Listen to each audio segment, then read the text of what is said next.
on, man. 3 years. It has really transformed my life. It changed it completely. I don't do anything else. I'm not fucking painting doors. I'm just riding the dicks of these cunts. Uh-oh. You guys were willing enough to support me sucking dicks of these cunts. I'm riding dicks. Oh, she's gonna do it. So long, so long. Riding the dicks of these cunts. So long. He's riding the dicks of these cunts. So long. Dicks of these cunts. Just riding dicks. Riding dicks. You like it, don't you? We're riding dicks. Dick riding fucking Like if I made a live stream and I titled "They're riding dicks," it works really well in the search engine. All these people in the chat, they're just riding dicks. They jumped on it. They jumped on it Without touching. Jumped on Dicks. They were riding dicks. We're taking you guys with us. I'm a fat 8 inches, mate. Forget the 6 inches.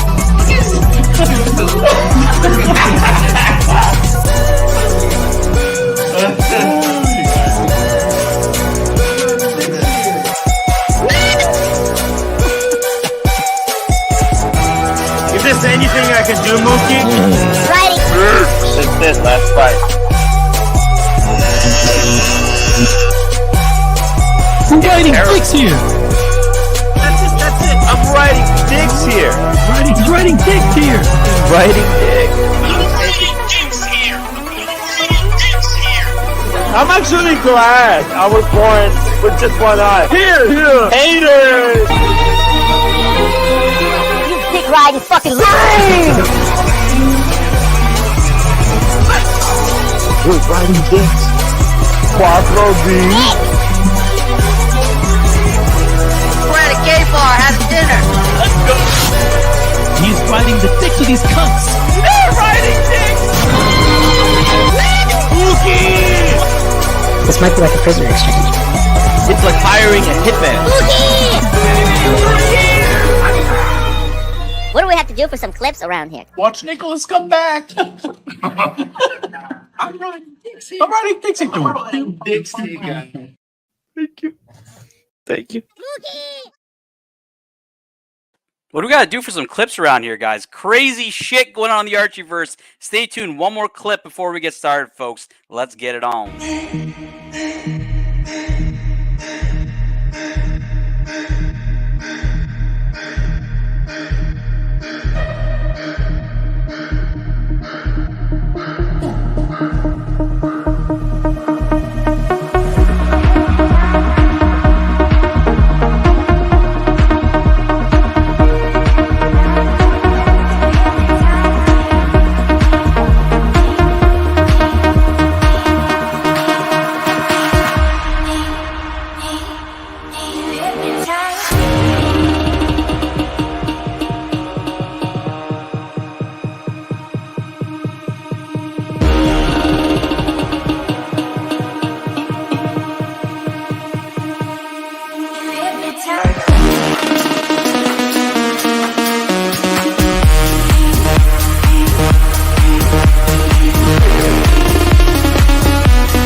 All right. Welcome, everybody. This is the Rology Dungeon. I am the narrative. Was thinking of doing a locks report today, but I said, you know what, fuck it. Let's do some live lock stuff on the dungeon, see how everyone's doing.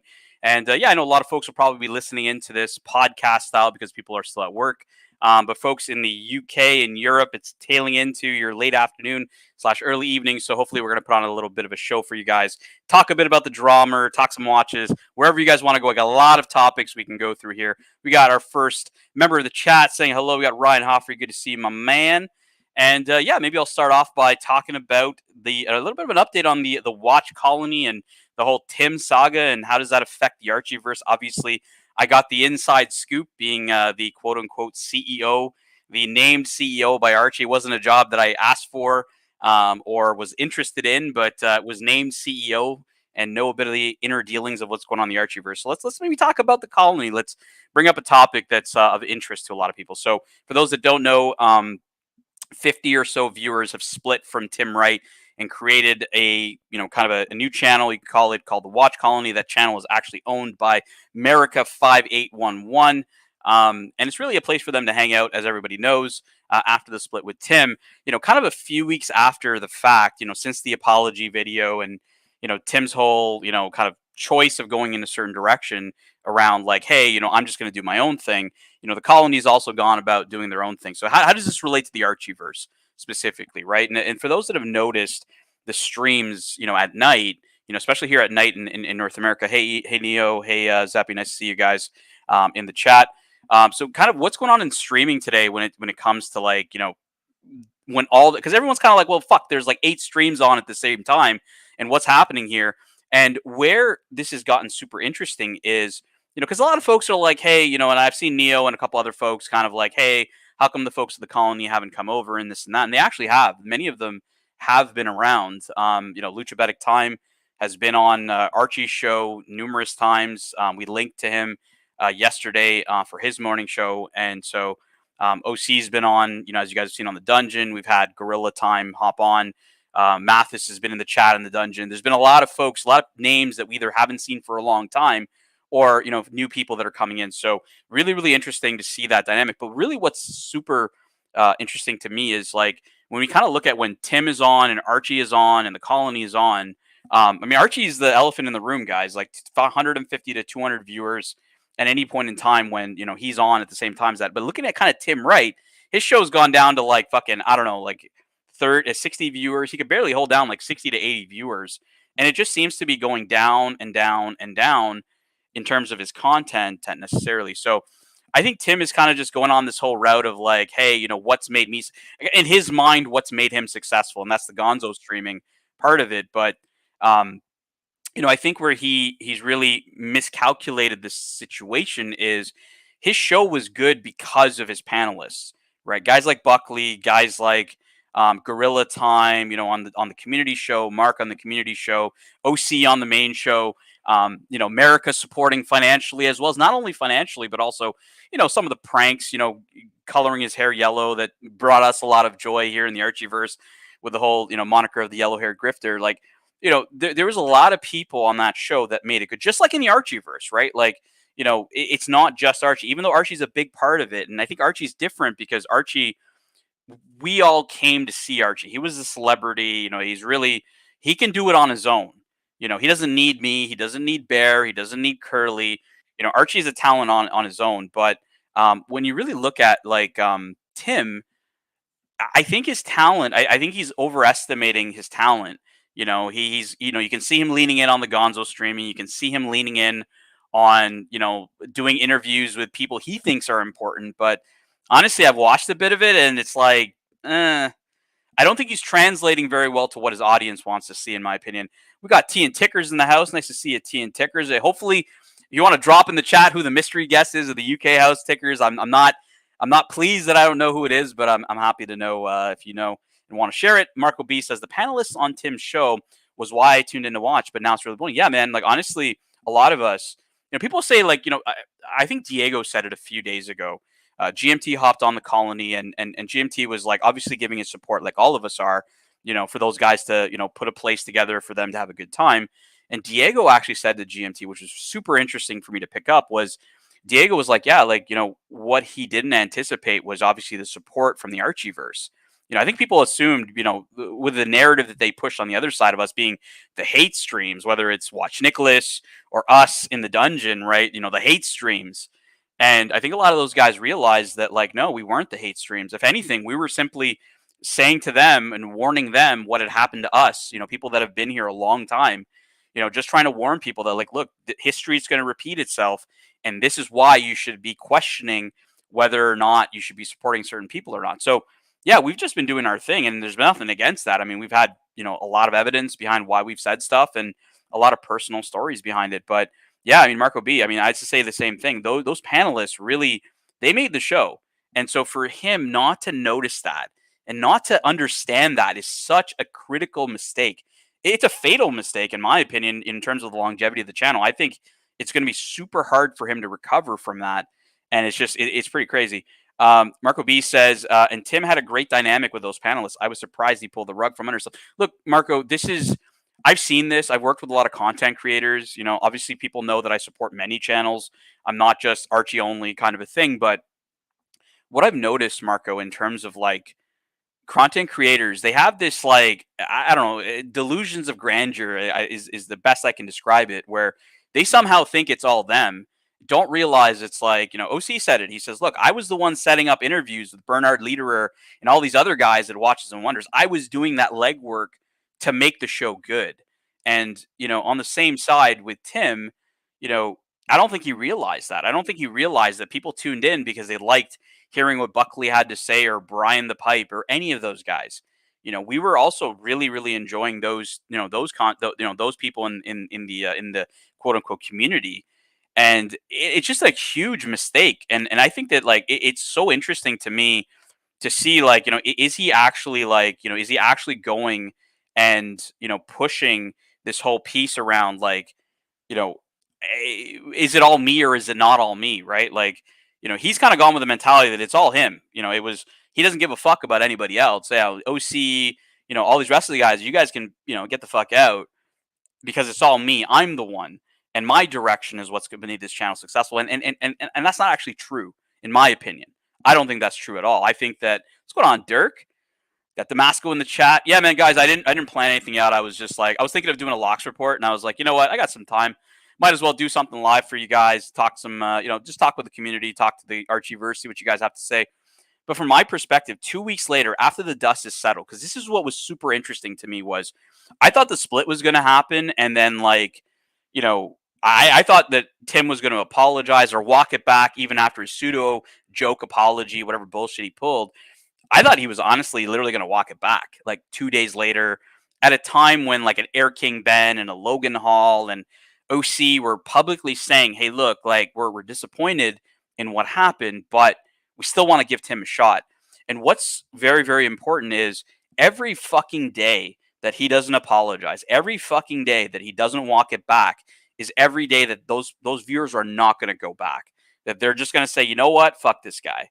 And they're just going to go, go about doing their own thing, whether that's with the Archieverse, whether that's on their own.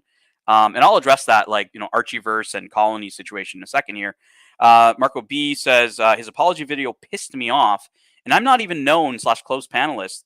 Imagine his close ones. Yeah, man, like disrespecting viewers, audience members, panelists, donors, people that help, that genuinely like, look, a lot of people have been listening to OC's interviews and had their guards up. And what I try to look for in those interviews is any nugget of information that I don't know already, and I know a lot. Like, we've got a lot of intel of what goes on. We always have had a lot of intel, over the years around what's going on the other side, just like they've had on us, right? Like, it's not like that's unknown. But I was really curious to see, like, where is this actually going to go? Because there's a lot of paths that could have gone. Path number one could have been Tim could have actually apologized normally, like a normal human being, like as Marco says, pissed them off. He could have just hopped on and said, look, guys, I know that there's just been a lot of shit going on in the community, and at the end of the day, this show is for the punters. This show is for you guys.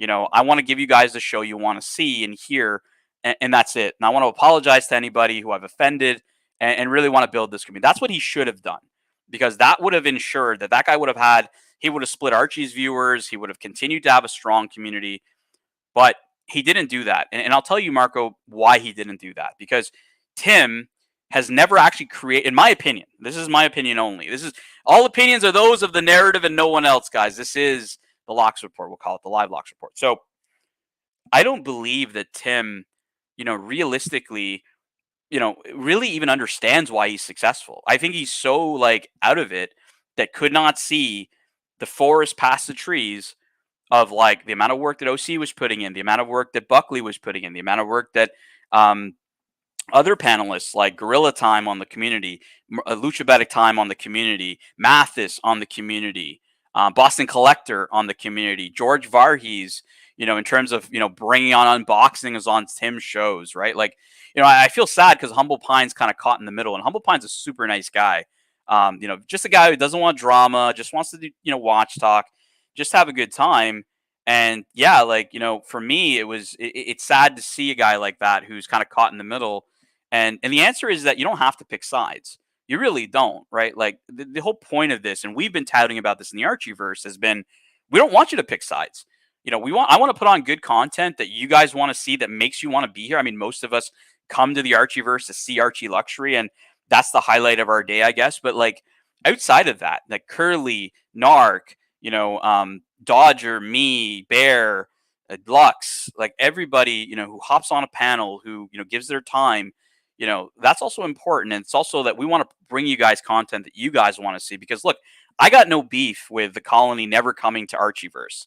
I got no beef with that, right? I just want to support them in their endeavor, because at the end of the day, all the messages that we've been sending, whether that was through Watch Nicholas's channel or the Dungeon, like both of us, both channels were very much aligned on the same message, and that was to tell people that, look, Tim's fucked us over in the past, and he's gonna fuck you guys over, and that's all we want to say. And this is why. That's all we want. We're not trying to be like, let's beat up Tim to bring his viewers over. Like, that's a bit of a counterintuitive strategy, So for me, and what I've told Archie and Bear is like, look, it's on us to put on content that attracts people, whether that's from the Colony or from other people.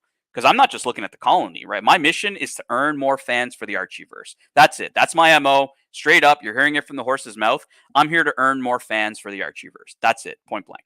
We got a super chat from my good friend Neo, $10, who says, I've been following Tim since OC left, and he seems to be jovial, kind-hearted young man who enjoys watches. It seems he's better man minus OC. Look, is Tim a nice person who likes to talk about watches and into watches? Sure, right? I'm not saying he's not. I'm saying in terms of a content creator, he's missing the plot. He does not understand that his content was good because of his support group. Similar to Archie, right? Like Archie's content can be wildly terrible, but when he has that support group, when he has Bear on the show, he has Curly on the show. Sometimes if I hop on the show, right? I don't hop on that much, but when I do, and I hopped on yesterday, and I'll tell you why I hopped on yesterday. I love the Rancher. People hate the Rancher. I mean, I have a history with the Rancher, right? Like I started coming on a panel because the Rancher left the first time. And so, but I noticed that those two were struggling yesterday in their dynamic.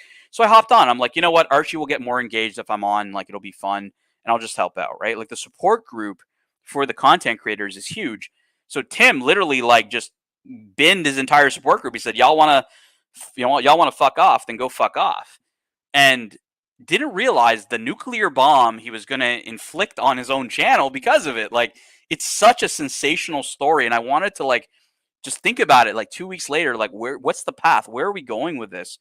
And a lot of people are asking for those answers. So I want to hopefully give you guys those answers. We got Zeppi in the chat who says, I watched Diego's first stream, said hello, and he wrenched me without asking. Channel has good panelists, one grifter fiked up. Yeah, I mean, Diego, I think he was surprised at the support from the Archieverse, given whatever sentiment he had, right? Like, yeah, okay, look, you have a beef with the Bear. A lot of people do. I've had beefs with Bear. And we get over it, right? It's part of the fun. It's part of the game. Like, we're a bunch of adult men. Like, I mean, like, what do you think happens when a bunch of adult dudes get together? Like, there's going to be a bit of trolling, guys. Like, I don't know if you guys have ever been in social atmospheres with a bunch of guys, but that's usually what's going to happen. A bit of skylarking, but nothing too serious. But yeah, look, I'm happy that Diego's back. It's good. I'm happy that everybody's back, not just him. Marco B, a great job keeping things neutral and enjoyable for watch fans. Yeah, I mean, neutral is an important point, Marco B, because I don't want people to misinterpret the Archieverse's support for the Colony. And it's never been about, support the Colony for a split and then bring them into Archie. That's never been the goal, right? The goal was, look, support the Colony because they're, those guys had, endured exactly what we've endured, and we should be supporting them because of that.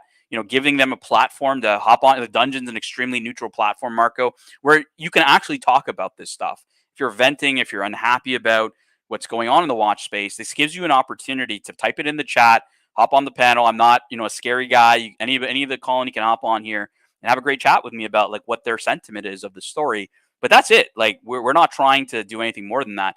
And look, if the colonists want to come and check out our content, obviously they're welcome.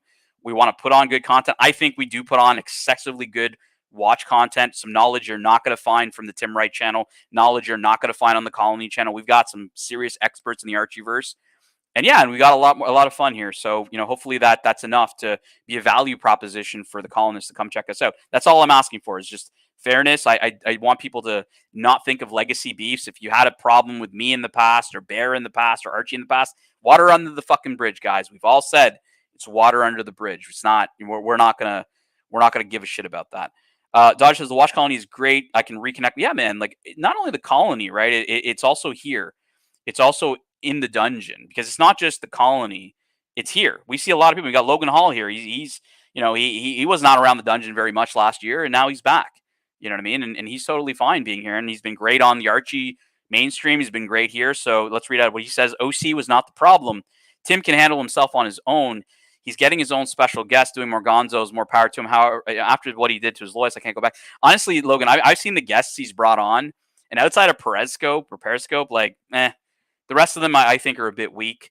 I mean, it's cool that people will hop on, but just getting guests for the sake of getting guests, and there's no meaning behind it, in my opinion, it is not like what does your audience want? Like, if you don't know what your audience wants, just bringing on guests for the sake of bringing on guests is not the story. And honestly, Logan Hall, if you've seen his viewership, I mean, he was at fucking barely 60 viewers yesterday in prime time. Like, there's a serious problem going on over there, and viewership is definitely one of them.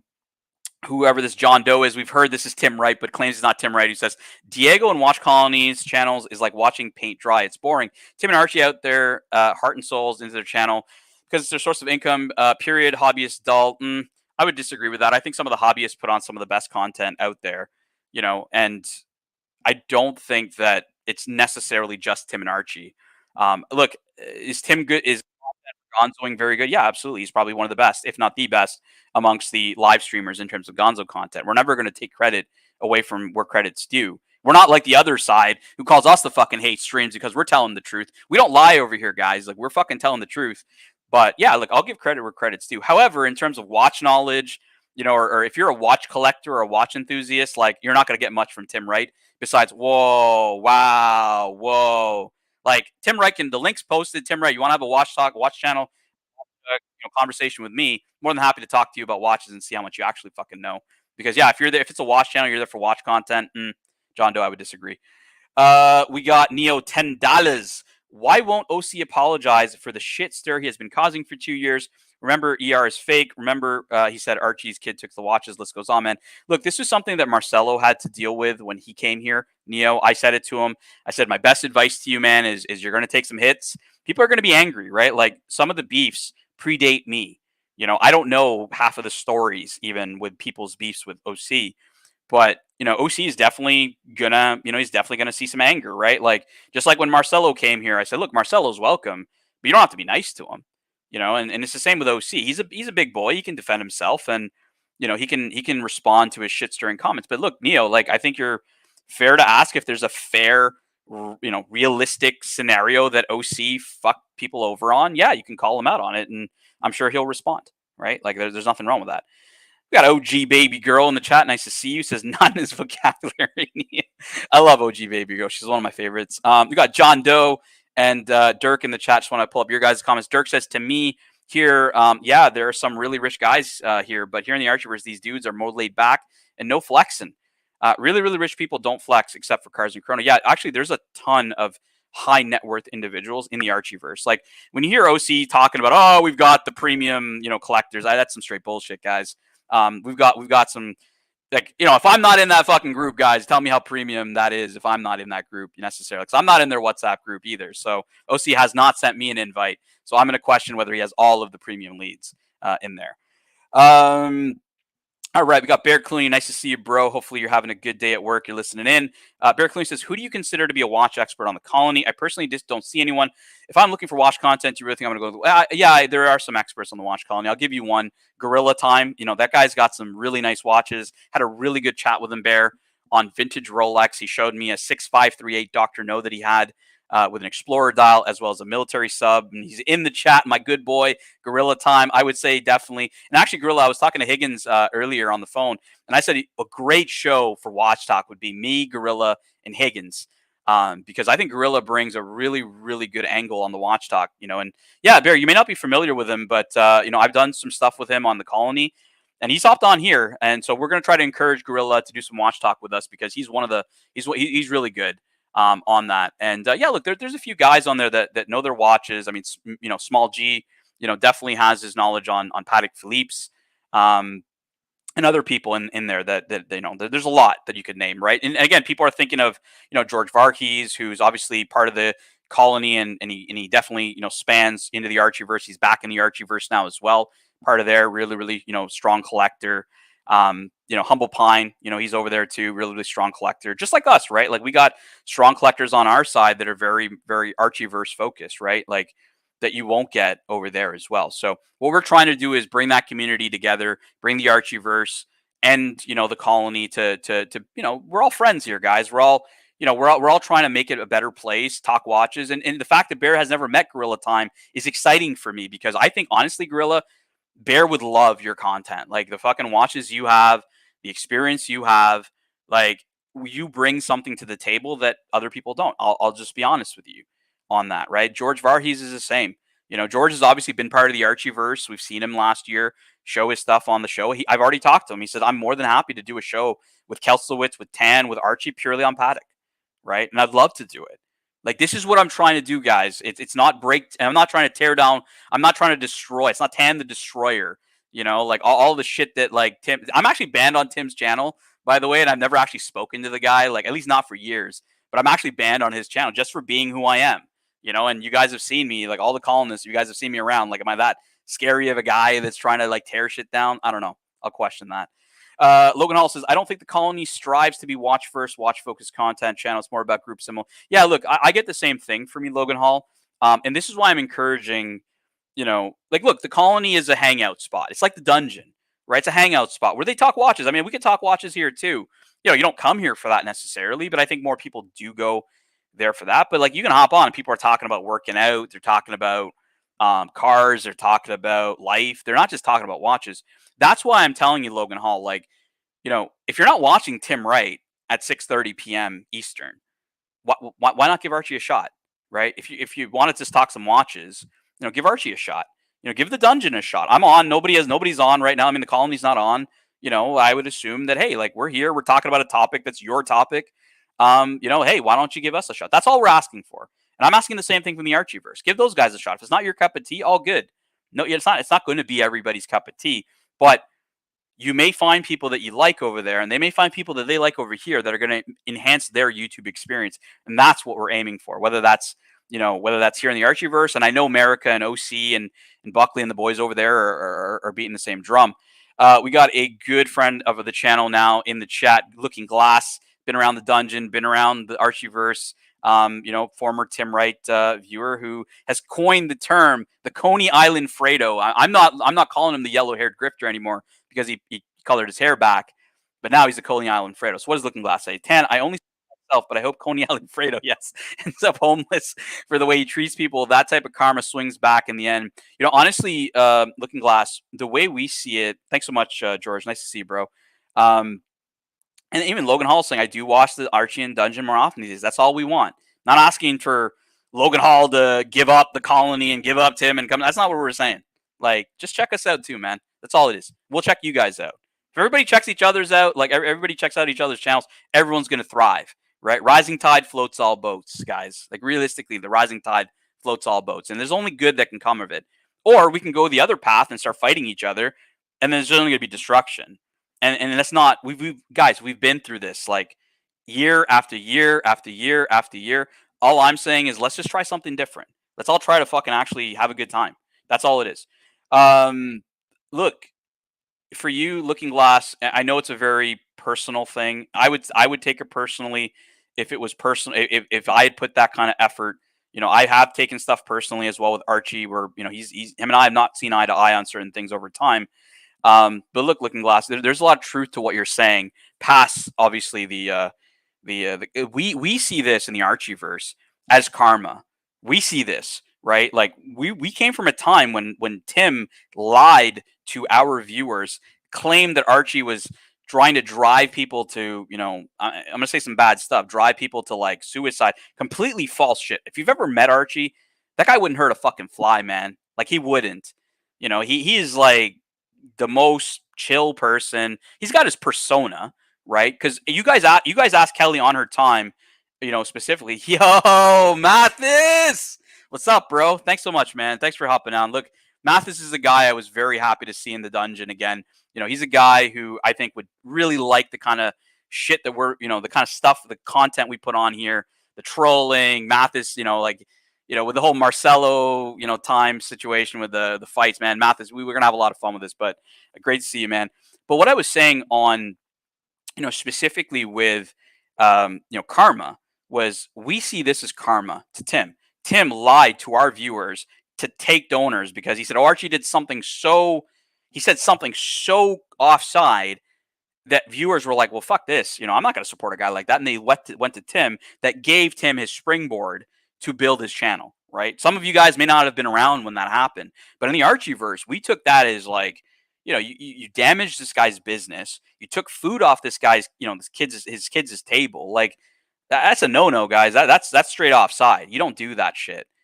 Just like here, like, yeah, do I want Tim to go down? No, I want Tim's got a wife, he's got a family. Like, we want him to be able to support his family, but he's got to have to earn that right like everybody else. And I think that's what's actually the part of the story that's interesting. Is this is the one time I think Tim actually has to earn his fucking place in YouTube, not springboard off Archie, not cling on to, the cartel for views, right? Because he's aligned himself with O'Sheen. Fucking dumbest move ever. You've aligned yourself with the guy who's the most isolated fucking watch YouTuber out there. The guy who said so much offside shit about, the terrorist attacks, about, innocent civilians, about people's religion. Like, it just fucking crazy shit, man. This guy said it. You guys have all seen it. I don't have to repeat it, but you've aligned yourself. Like, why? Like, guys, you tell me if this is a smart businessman. You tell me in the chat. Is that a smart move? You could be cool with us. Like, I mean, we're all cool with Paul Thorpe. We're cool with Nico. We're cool with Roman. We're cool with everybody. Like the Archieverse, like Archie's got a lot of friends. People are paying Archie to go to London. People are paying him to go to London. People ain't fucking paying Tim. Tim even said he can't go to London because he's broke. Like, really? Like, is Tim making the right move aligning with O'Sheen? Is O'Sheen fucking paying for him? Nah, he's not. OG baby girl, $10. Preach 10. Yes, preaching to the choir. I think I'm preaching to the choir, but I'm just like asking the questions. Like, if it was my business, would I go and torpedo the people that have helped me build my business? What kind of a message am I sending my people that have helped me? Genuine friends that I've spent hours with, that have donated their own hard-earned money that they could have been using to take their kids on trips, that they could have been, using to feed their family or do whatever for their family. No, I'm going to go and take that money from those people and just straight throw them to the curb is what I'm going to do. And I think that's the right strategy. You know what? I'm going to fight all these guys that have successful businesses, and that try to do the right thing for their families by earning an honest buck. I'm going to go after those guys because it's going to sensationalize my channel. Again, guys, like Tim built his show off of springboarding off other people. That's all it is. Tim has no fucking talent. He doesn't know shit about watches.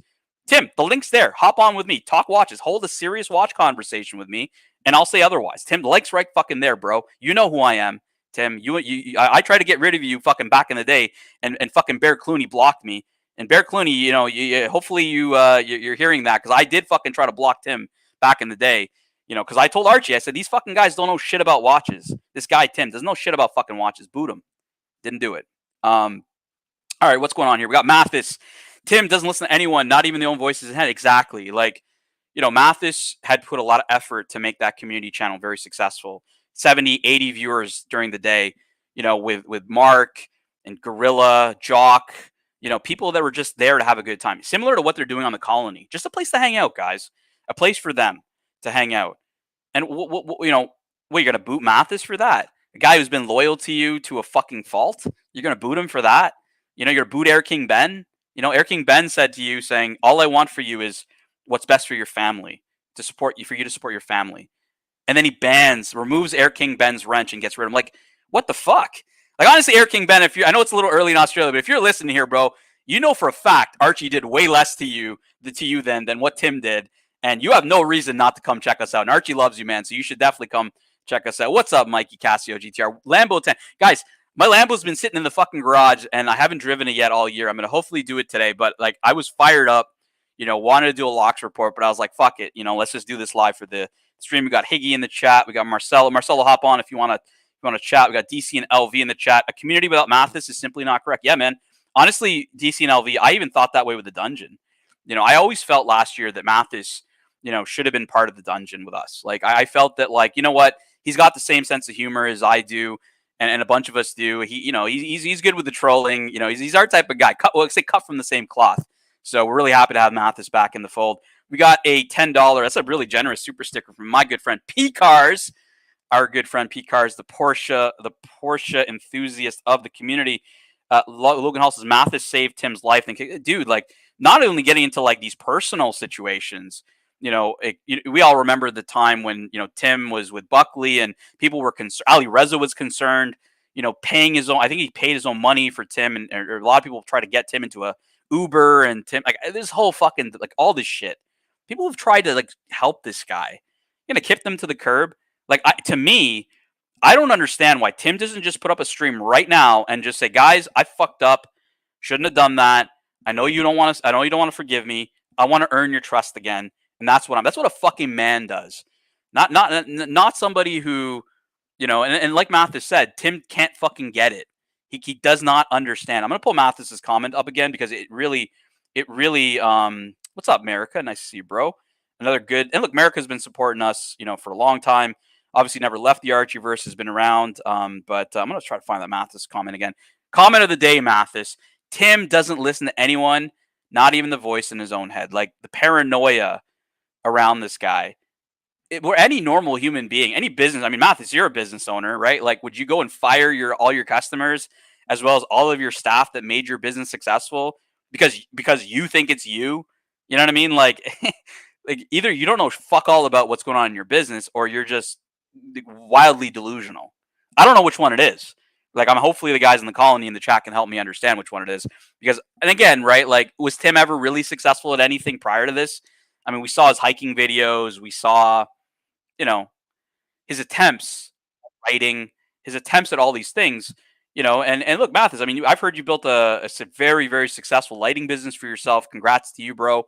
But as a small business owner, like, would you ever do that? Would you ever go fire your best customer? Fire America, your best customer, right? Fire your CEO, who's helped you build your business, OC. Get rid of your top lieutenants. Get rid of the people that supported you long-term. Like, let's talk about a long-term customer.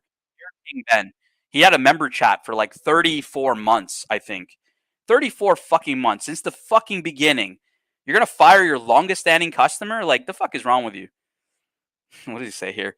Apes, you remember that stream, man? With Reaper? Yo, Reaper hangs around here, man. But yeah, Mathis says no fucking chance he'd ever do that. And Scotch Downer says Tim's a 2-year-old, end of story.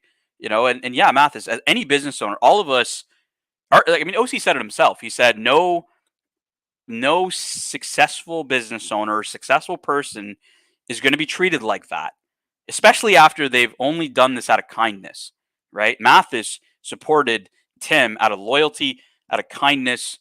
He put in his own volunteer work out of kindness because he believed in what Tim was selling, right? And I'm going to tell you guys, whatever Tim was selling was a fucking shill. Whenever we talk about yellow-haired grifter, there was a fucking grift in there. Straight up.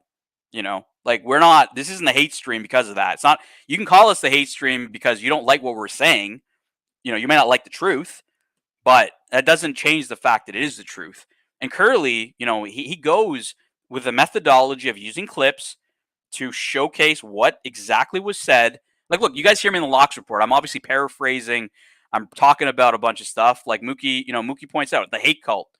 And that's why on Mookie's show, he decided to, poke a bit of fun at the term hate streams. Whenever a super chat's read, it's using AI with OC's voice that says, "Thank you for your generous contribution to the hate streams." Right? We thought it was so funny, that it's a hate stream, but we all knew that, it's just a matter of time. Everyone asks me, why don't you go after the colony and try to bring them over? I said, guys, like, I don't need to do that. That's not my goal. Like those guys, they got their own thing going, right? Yeah, they're customers like anybody else would be a customer to our business, and I got to do the right thing to make sure that our content, our environment can support, people to be here and make it facilitate people to be here. And that's it. That is all. My goal, earn more fans. That's it. That's all I want is earning more fans. I don't give a fuck about anything else. We got $5 from Zeppy. I started on Mathis's community channel exact same night as Curly, and the rest is, as they say, history. Mathis is a legend in my book. Welcome, brother. Yeah, man. Like, Mathis is a legend. Like, he is a guy that honestly, like, brings a lot of fun to the fucking community. He really does, man. Trolls people like I do, has a bit of fun, likes his wrestling like a bunch of us do. Like, look, I found it a real shame that Mathis wasn't with us last year. Because honestly, like, it'd be great to have the Archieverse in fucking Miami, Mathis. Like, a bunch of the boys hanging out. Like, the Archieverse guys they're a lot of fun, man. And nice to see you, Otto. Another colony member. We got Gorilla G with me. What's happening, bro? How are you, man? I'm driving and I'm on a really bad cell phone. So excuse me if I'm burping. I sound like a parrot, what have you. Nah, all good, man. You're coming out, you're coming out clear. But a lot of people were asking the Archieverse. You saw the comments saying who in the colony knows about watches, and you're a guy I brought up right away. I'm like, dude, this guy knows his shit. You and I had a good conversation these last couple of times, and it's been excellent, man. I got a lot out of it, and I said, fuck, this is really good. Like, I really like talking to you about this kind of stuff because I think you bring value. Like, Sam, I've been doing the watch thing since 1989, and I've seen the good, the bad, and the ugly. I understand about the transition of what's gone on and etc. I've been around for a little while, and I just wanted to sort of jump on and say a lot of the people in the colony just want to talk about watches, kick it, have some fun. Excuse me. And we're not into if you look at the Archieverse, right, there is not one person there that is a degenerate person as a human being. But when you talk about Oshin, this is why a lot of us got fed up of it, because we don't need a has-been washed up person lecturing us like our grandfather. Come on.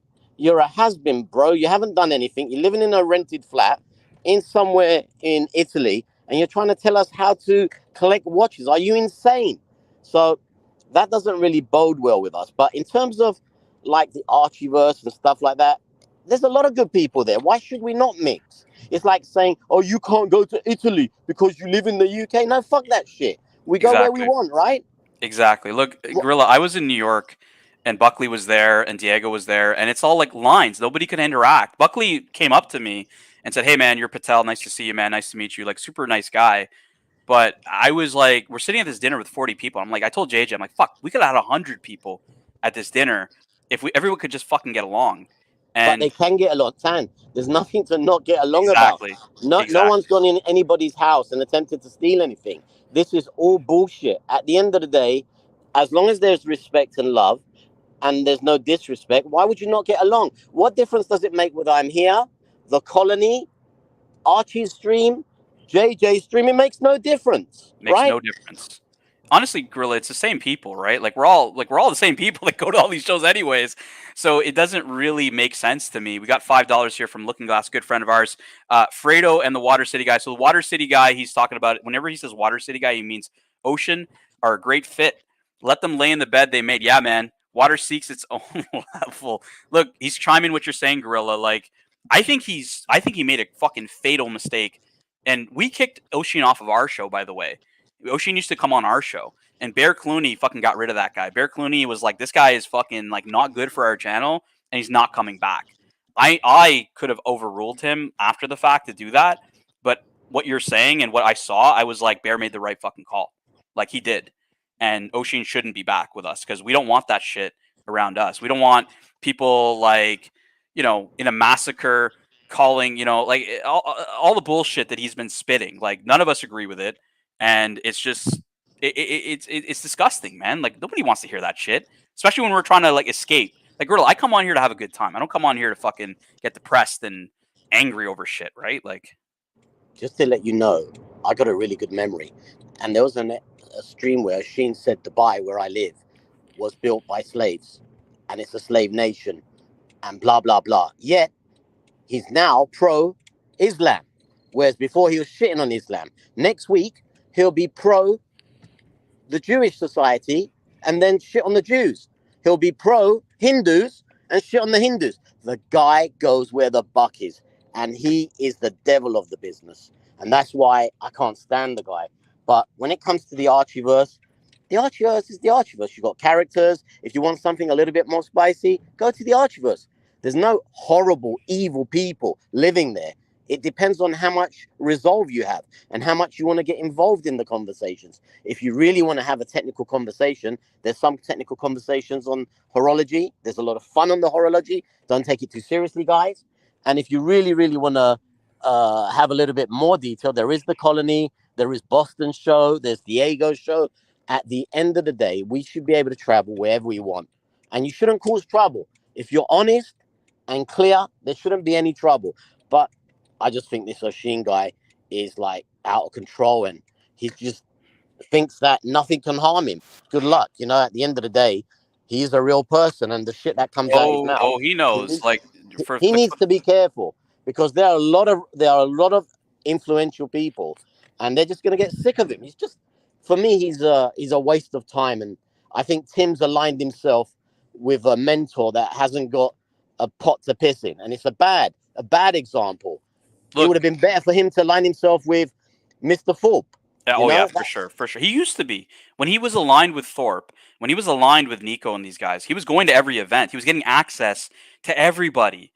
And then he decides to, sensationalize it because he figured, you know what? These guys got bigger channels, and I already did this to Archie, so I'm going to do it to these guys and war with them to get views. Well, that didn't pan out, for him, and at least not in the end. And then he aligned with Oshin because Oshin was having a similar problem. But Oshin's issues with those guys didn't have anything to do with Tim. It was Oshin's own issues. But it's like two peas in a pod, and that's why they're aligned. But look at the comment that Dirk Diggler makes. Oshin has 1,200 people in the chat. So we did the math, actually. To build a channel for 100,000 subs is $800 US. You want to go buy a bunch of fucking subs for your channel, spend $800 US, go to like some fucking QQTube or some other, any of these things you can Google, buy 100,000 subs. You want 1,000 viewers a night? It's like fucking like $5. Like, and it's publicly known information. Go to QQTube or any of these other places that sell fucking fake views and shit. Man, we see when Oshin transfers over to iBashers and he goes 50 over, people come over. 50 people come. He does not have 1,200 viewers. And you know the irony? Tan, you know the irony? Oh, you know what? I don't think YouTube know what they're doing. I think it's a broken link. You fucking idiot. The only broken link is in your head. And to me, it's just horrible listening to that guy. If you look at between all these universes, if you want to call them universes, all these groups, there is nothing bad. Look at the way JJ's group, look at the way your horology with the guys here, the good people here. Look at Archie, the way that everybody moves around. On the Colony, we had, I think the other day, the Mad Jock came in, who I absolutely love Jock. Yep. And it was like the old days when he was on, because we have a laugh. At the end of the day, how much conversation can you have about fucking watches without having a joke? Come on, guys. You know that. Exactly. And look, Gorilla, for me, like the Archieverse has never been the biker bar, right? The Archieverse is just reality. It's just if I ever walked into a pub with a bunch of guys, right? Like we'd troll each other. We would make fun of her, like, oh, that watch is a little small. Like we'd make fun of each other. That's what it is. And so, yes, there are some places that don't like that, right? They just want to keep it respectful, and that's fine. Like there's nothing against that. But here, people can come here. They can say whatever they like. They can hop on the panel. You can agree with me. You can disagree with me. You can be pro this, anti that. As long as it doesn't cross the line, we're here to have fun. And like you said, all these verses, there's no verses, guys. It's just fucking us. All the 100 people you know that are what? watching. I remember, sorry to interrupt. I remember watching Archie before there was live YouTube. He's pre-recorded. Yep. And I got to be honest with you. He was like, I think it was 2010 or something like that, where he was like normal. Then all of a sudden he'll go crazy swearing at people. This is the guy that actually bought watches, real watch talk, watches, not reviews, real edgy watch talk to the YouTube space. And, you've got to respect the guy and let him do his thing. But going back to what you're saying, that there is no world. Everybody should be able to go wherever they want as long as they're respectful, because some kind of streams are a little bit more tamed than others. And I understand when on the horology there's an issue going on, it's good to watch, but you can't always involve yourself. But generally speaking, what everybody's got in common is we all like the hobby, so let them live. Live and let live. These Exactly. toxic people though, man, they're just people like this Irish fella, and one of my best friends is Irish. He's just a disgrace, bro. He's trying to grab cash. He'll make a fake watch, not fake watch. He'll make a copy watch from China for $50. Who's making clothing? Basically, whatever Nico Lennon will do, this guy will copy. You know, he's a waste of time. And they're bad copycats. That's another thing. Is like Tim is learning from somebody who's a grifter himself. Like Tim, you want to align with me? I'll put up a channel with 100,000 subs and give you 1,000 viewers every night. Like, I can do that too, man. You don't think it's possible? Like, I can do that tomorrow. You want me to do that tomorrow? I can do it tomorrow, right? Like, O'Sheen does not have any real influence. All he does is go after other people because he can't create content that's going to do what Archie did, where he created content where a guy like Gorilla was looking up some Rolex on YouTube 10 years ago and found Archie and said, you know what? This guy's actually fucking good at the content. You know how I found him though? Tan, it wasn't Rolexes. I found him because he's doing a review of Pepso Steve McQueen sunglasses. Can you believe it? Even better. Archie, believe it or not, other than watches back in the day, he did have some knowledges. So I watched that and I went and bought 3 pairs. So if I ever meet Archie, I have to give him a beer. So no, look, the guy's talented. He's humorous. I think he's obviously got a bit older and I'm a lot more tired for doing this, but you got to respect him as the original guy. But putting things aside, everybody should go wherever they want. They should do whatever they want within reason. If you find the horology a little bit too spicy, you don't have to come on. You don't have to comment. Just watch. If you want to come on the colony and say stuff, it should be an open world where people go wherever they want. And when we were, look, I'm not going to talk about Tim bad because I just think Tim's gone down the wrong lane. Okay, he's just chosen the wrong mentor. But you should be able to go. We were very much suppressed there. Oh, you can't go to the Archie Works. Oh, you can't go here. Oh, you mustn't go in JJ's. Fuck that shit now. You know, we go where we want. You know, I don't want to be suppressed. He told people I would have never met you, Tan. I would have never met you, man. Gorilla, I'm actually banned on Tim's, and I'll tell you why. It's because I offered Marcelo a shot at actually building his channel. I reached out to Marcelo last year. I said, hey, man, just like Mathis, I see people on the other side. I was like, you know what? These guys would be excellent, you know, in our if they wanted to come around our show, because I think that they would have a good time and we would have a good time. So I reached out to Marcelo and I said, hey, man, I know your birthday's coming up. Why don't we do a show like old times? Why don't we like try to bring you in to do a show and I could try to see if the Archieverse is interested? And Marcelo's like, sure, how much? And I said, look, I'll pay you some money and why don't we do that? You know, paid gig, let's just do it. Marcelo said, yeah. Long story short, he ended up staying and Tim hated me for it because we took a panelist from him that was on there. But I was like, look, you never let the guy talk. You always like make fun of the guy. And you don't give him a shot. Like, you know, okay, it's one thing to troll the guy and we all troll him, but like when you just troll him 24/7 and you don't let him talk, like he's not going to be happy. And that's how I got Marcelo to come over. And Tim hated me for it because he thought I would do that with other people. And it had nothing to do with the money. It was all about like, hey, and look at Marcelo now. Marcelo has just as many viewers on his live streams that Tim does. You know, and it's fucking wild to see, you know, a year later that Marcelo could build a channel and be successful. That's why, you know, JJ said it himself. He's like, look, I don't see Tim lasting with the colony around. You know, colonies, they're going to do their own thing. They're going to have their own fun. Tim's just going to keep degrading and degrading and degrading because, again, you guys are what made that channel, not him. We put a lot of money. We put a lot of time. The unboxings that we all did raised him thousands. My last unboxing raised him 4,000. And I did my last unboxing. I said, "Are you having a bad night? Let me help you out." I got you, I said to him. And that's the sort of thing we were all doing there. And I left. I didn't get chucked out. I left. And Tim still reaches out. I'm always polite to people. I'm not a bastard. I haven't got it in me. But the thing is, when you've got such a lovely business that people support you, you got to show them respect. You know, the fact that you had Boston unboxing bi-monthly, you had myself. You have, I mean, I was gonna say, Dr. Bob, if that's not straight bullshit, why is he at like 60 viewers, bro? Like, and why is he sinking? Like, come on. Like, let's talk real numbers here. Like, let's not talk fake fucking playboard numbers. Mookie has all the numbers, man. We have the most data in the Archieverse. We knew, we knew in advance. We knew weeks in advance that something was going on. We could see it in the numbers. Like, we just knew in the numbers the money was going down. Like, we see all of the data. If you guys think that Mookie does not and we don't have all that data, we see it all. Like, the Archieverse is very, very talented in that side of knowing the data, knowing what's happening here.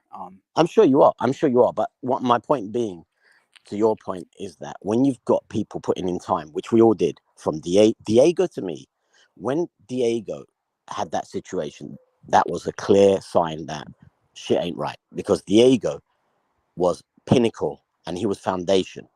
And when that happened, and then someone else left, I don't want to put him on, I don't want to frame under left. That was it. I had to go because I'm built out of loyalty and I don't play games. So I just had enough.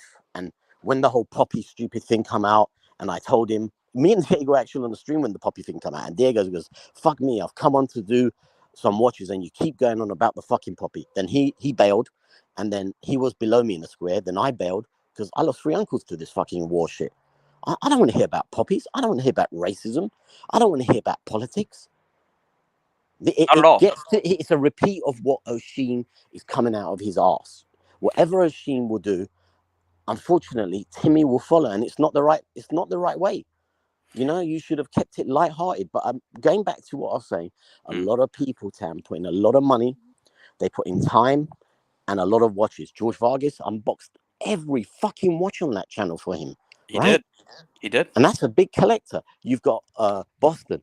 You've got Diego. You've got everybody unboxing pieces. You got Jeff. Everybody's unboxing pieces. Come on, man. Show some love. You know what I don't understand about Tim G too, Otto, is like Tim G is an old school, like, Archie guy. Like, he knows me, he knows Clyde, he's from that era. He's like, Logan Hall will remember that era, right? Like, he sees me around, he says, "What's up?" He knows who I am. And I said to him, I said, "Tim, like, why don't you come, we haven't talked, why don't you just come hang out with me and talk with me for a bit?" "Oh, I'm on Tim's side." Like, what the fuck are you talking about? I known you way before you knew fucking Tim. You were watching my shows way before you were watching fucking Tim. What's this blind loyalty bullshit? I think that people like that are gonna they're just gonna get burned later, right? Like, many people were burned in the past, and then now people are burning later, right? Like, people are saying obviously he's got some issues. It is whatever, right? Like, there's people who don't like each other. This happens. Like, it's okay. You don't have to like everybody, right? Bear doesn't like OC. That's fine. I'm not gonna tell Bear not to like OC. I'm not gonna tell OC not to like Bear. Like, that's not my place. But I think what's important is that, like, for me, Gorilla, is just what we talked about is there's no fucking sides. There's no beefs. We can all talk, watches and have a good time and enjoy each other's company. Look, I'm going to be in the London event. Hopefully I'm going to be able to meet Gorilla in London, maybe not at the event, but during the week. Anybody else? Try and meet after the event because I got some meetings around Birmingham. So I'll try and get a driver to take me up and we'll meet. But putting that all aside, I just wanted to come on and say, I can really say that most of the colony guys are laid back and don't have a bad bone in their body, and they just want to relax from the drama and the bullshit. And a lot of them will come over to horology because it's tamed, it's fun. It's the part that we didn't have back in the day with Tim. We were very much in a box, and all of us had stuff to say outside of the box. So I just wanted to come on and say, we all love what you guys do, and JJ as well. And don't forget, Marcelo was there for a long time, and we were kicking it with Marcelo. The only stream that we will never, I can't speak for everybody, but the only stream we will not be associated with is that drunken fucker. Period. Okay, we're the same way. Like, I'm going to speak for the Archieverse. We're the same way, right? Like, we see a lot of burn it down, brother. Burn it down. We see a lot of our old friends, they're in the colony that are welcome here. We want to obviously ensure they're welcome. But you're right. Like, Oshin is a channel that we also like. In the man whose comment I have up here, I'm going to explain this comment to people because I don't want people to misunderstand what we're saying. So, Bear says, "I'm a simple bear. I know a bad character when I see it. How he sees it, he feels that's Diego no see. That's Bear's opinion. Okay. Now, people from back in the day, Bear used to run the show. Bear was the CEO back then, and not really what's happening right now. Bear and Archie and I, all three of us, have said everybody's welcome. we may not agree with each other sometimes, right? Bear has his opinions. Bear has had his opinions of Kelsowitz in the past that he's changed, and Jamie Opulence that he's changed as well, and he could definitely change his opinion on other people. But what's important for everybody to understand is, irrespective of people disliking each other for whatever reason, everybody's allowed to be here. I'm not going to let people get banned. If I got to protect people, the point is that the inclusiveness is paramount to the Archieverse. I have no interest in going after the colony. I have no interest in going after Tim Wright in that sense because of that. Look, like Tim's made his own bed. All we need to do is just chill. We've got the bigger channel. We've got 150 to 200 viewers a night when he's syncing with 50. Like, we don't have to do anything. But it's not just a question that you got the bigger channel. He's thinking, you do what you got to do and have fun. Period. At the end of the day, he's made a conscientious decision to do what he's done, and the ramifications are showing. So at the end of the day, more people come to the Horology channel to talk, chat shit. It's the way it is. There's no shit without watches. There's no watches without shit. And at the end of the day, people must have fun with it, because how long can you be on the stream talking about a fucking movement or talking about a dial? Come on, guys. We all know this. So at the end of the day, freedom of movement, freedom of speech, everything, enjoy. But I think that ultimately weak links break from a strong chain, and that's what's happened. But it's his directive, it's his choice to have done all of this. And I've spoken to him on hours about this happening, but as Mathis said, he doesn't listen to anybody. So it's his decision. Bless him. He must do what he feels. We're going to move on. The colony will get stronger. The Horology channel will get stronger, and Archie's thing will get stronger. And it should be a normal. It should be a normal day at the office. Just people hook up win-win and talk. Gorilla, that's the way I saw it since day one. When I heard about the split, it was win-win. I told to Archie, I said, Archie, I know that, our reflexes are probably to, obviously sensationalize a bit of this. I said, look, guys, we don't need to do that. Like, the colony guys, they're already very vocal. Buckley was hopping on the panel, was telling us everything that was going on. Like, we don't need to do that. Like, we just need to ensure, like you said, just have some fun, put on good content, and that's it. That's all it's requiring. That's the focus of everybody, whether it's us or the colony. It's the same focus. I do want to respond to Tim here in the chat, who says Oshin has the balls. Like, I don't give a fuck what balls he has, bro. What does that have to do with Watch Talk? What does that have to do with the Watch channel? What does that have to do with my time that I'm trying to log on here and just have a bit of fun with people on watches? It's nothing to do with the fucking real world, bro. Like, so that is the mistake, Tim, that you're making, is you think people give a shit about that, and they do, but in a very negative way. Oshin has no balls. If he had balls, he wouldn't be hiding in a place in Venice. And he's got a son in America that he's not looking after. He's got lots of demons. The guy stopped smoking expensive cigars. He's drinking cheap wine. The guy is drowning. This is pity. I think the guy has got more issues. I wish him the best with his life to get it back in order. But going on a stream for fucking 2 hours and trying to preach to expensive, smart, lovely people how to live their lives, it's like a murderer trying to tell us what to do. This is definitely Tim, by the way. This is definitely Tim, because it just shows his... No, Tim. Whatever we're saying, just listen, because no one's got really a gripe with you, but your directions need to change, mate. Because at the end of the day, if you were to change, you still have the opportunity to open up a lot of these universes, as Tan's saying, people to move. But as your connection with him is like connecting with the devil. And that's it. I've got nothing else to say. I just wanted to air my opinion. And I am a very, very straight speaking person. And that's the way I see it. I wish everybody in the Horology Dungeon and the Archieverse a blessed night. God bless. And Tan, I may see you next week, brother. Be well. Be well, guys. All right, Gorilla. Amazing having you here. Hop on anytime. Anybody's welcome. Everybody's welcome. That's Gorilla time, guys. If you haven't met him, he knows his shit, guys, about watches. If I'm telling you he knows his shit, he knows his shit. And just a really good guy to have on the panel. I'm going to address Tim right here. You said it yourself, watches are boring. Tim, this is the exact reason why you're failing, is you think we give a shit about people talking about politics. Yeah, watches can be boring. Talk about something interesting, bro.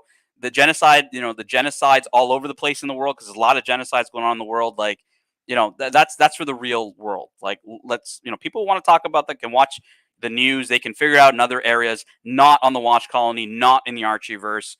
That's not what we give a shit about. If you think that's entertaining, Tim, have at it. Create a political channel. Do whatever the fuck you want, bro. But when it comes to watch YouTube, this is our space, and we're not going to have that in our fucking space, bro. So, yeah. But look, Tim, you're welcome. Hop on, man. Like, you know me, dude. Like, I'm not Bear Clooney, right? I'm not Archie. You know me. You can fucking talk to me, Tim. Come on. You know, why are you so fucking scared to come on here and have a decent conversation with your own fans? This is your opportunity to get your channel back. If not, I mean, you can keep sinking to 50 viewers. Like, it's all good. We're just gonna keep doing our thing. But yeah, no, Gorilla is definitely a stand-up guy, man. He doesn't give a fuck. He's like Buckley, man. He'll hop on here. He'll tell you how it is. But yeah, like he has a beautiful Dr. No 6538 Explorer dial. Showed me an awesome mill sub the other day. You know, he likes his vintage. I like my vintage. But yeah, no, definitely a cool guy to talk to. I'm so far away from being Tim, right? Look, man, if you're Oshin, if whoever you're, look, you can hop on too, John Doe, if you want. You can talk, but I mean, you tell me if you think that talking about politics is the way to build a successful watch YouTube channel. I'd love to hear your, how you think that that's going to make any sense, from either, ad revenue I mean, sponsors hate that shit. Ad revenue is going to be a problem. Super chats are going to be a problem. Like, I don't see the upside here. I'm a business guy. Show me the upside, John Doe, because that doesn't make a lot of sense to me. I don't know. I'm calling it as I see it. And Neo says, hop on, Tim. I mean, Neo would hop on. I know Neo. Neo's not fucking scared. This guy's not fucking scared to hop on, right? We know Otto. Otto's like, he's a fairly new guy, but I know he changed his name from OC91 to Otto. Like, all good. We like Otto. But yeah, man, like, hop on. Like, I'm here by myself. I'm looking at your Rolex screen, Tim, the one you put on with all that stupid music you play at the start. Can you get a fucking proper intro too, bro? Like, come on. You're playing like it's like 3 years ago and you're still a 2-sub channel. Like, come on. Be nice to Mookie. Mookie never tried to harm nobody, man. Mookie's just trying to have a good time.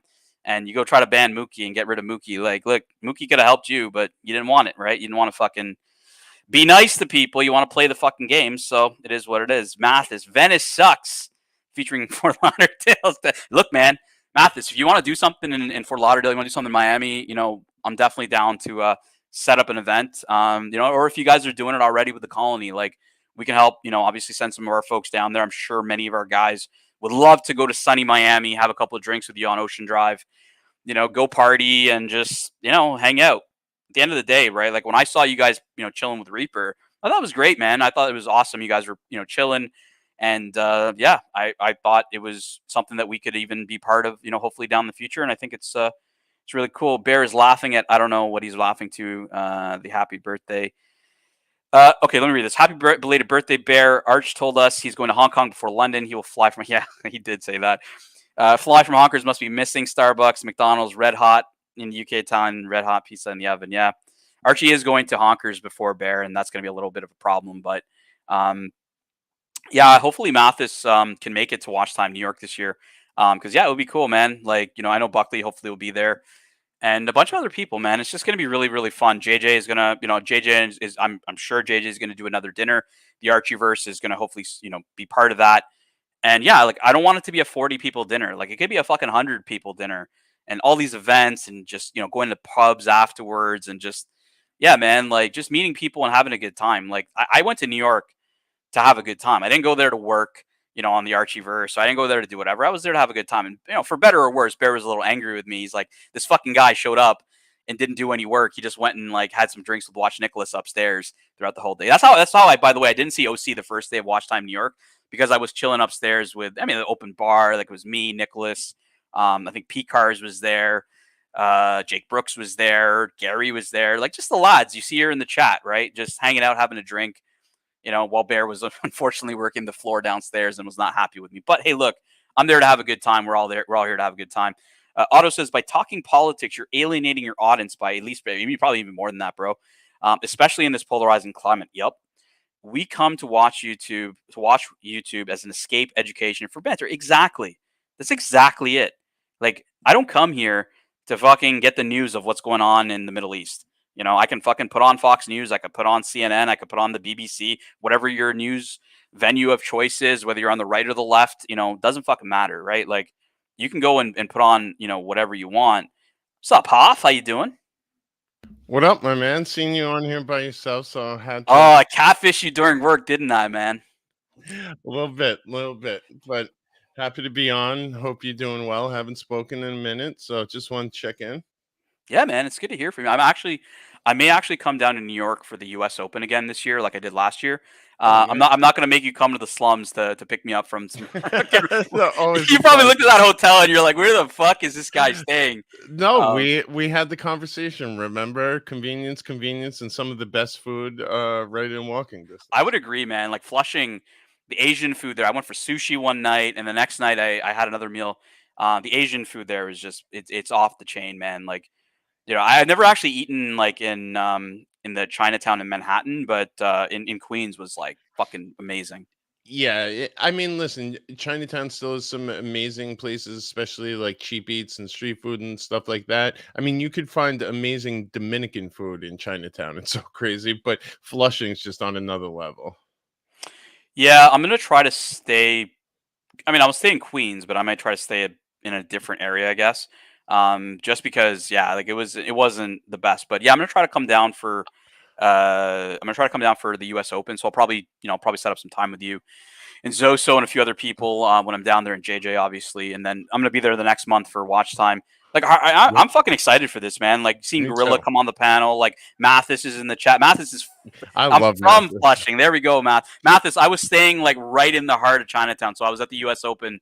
My cousin was like, "Look, man, let's just fucking stay close to the U.S. Open. It's like a train ride, like one stop away." Which was the good part. Like when you got to Met Stadium, it's like literally like 5 minutes on a train, but you go back to Flushing and it's like at night, that's like an Archie luxury spot, like fucking massage parlors and all this kind of fucking shit, bro. Like, are you gonna run into Mrs. Lot? Literally. And it's funny because you said when Archie was in New York, you wanted to take him to Flushing. And I think like, I think this time around we should take him to Flushing because I think he would enjoy it. Mathis is saying, "What's up to you, Hoff?" Mathis, man, come to New York for the fucking event, man. Like, if New York's your hometown, you gotta fucking come here. We do need Mathis, and I love the idea of a Miami kind of meeting too. Let's do it. Yeah. I'm down. Let's do it, Mathis. Like you're hearing it from me, man. Let's fucking set it up. Like whenever you guys are doing an event, if you guys already have something planned for the Miami area, if not, let's fucking do it, man. Let's do it with the Colony. Let's do it with the Archieverse. Mathis said he should be there in New York. Like it's gonna be fucking great, man. Like this is what it's about. Like bring the boys down and have some drinks, have a bit of banter, have some fun. Like you're not gonna see anything near what Tim has told you about us. Like I mean, no, Mathis knows. Me and Mathis have never stopped talking since I was a regular on the Tim show. I'm a huge like very big fan of Mathis on a personal level, and I say that on a personal level because quite frankly, he's one of the guys that you just see his character immediately, right? No one really stood up for Tim at a level of Mathis did consistently, took anything on the chin, and quite frankly, like me and Mathis always remained in touch. And then when he kind of came to me and confided what was going on and how poorly everyone was being treated, while everyone thought it was like catfishing, that's why I took it serious right away, because he was one of the people to me.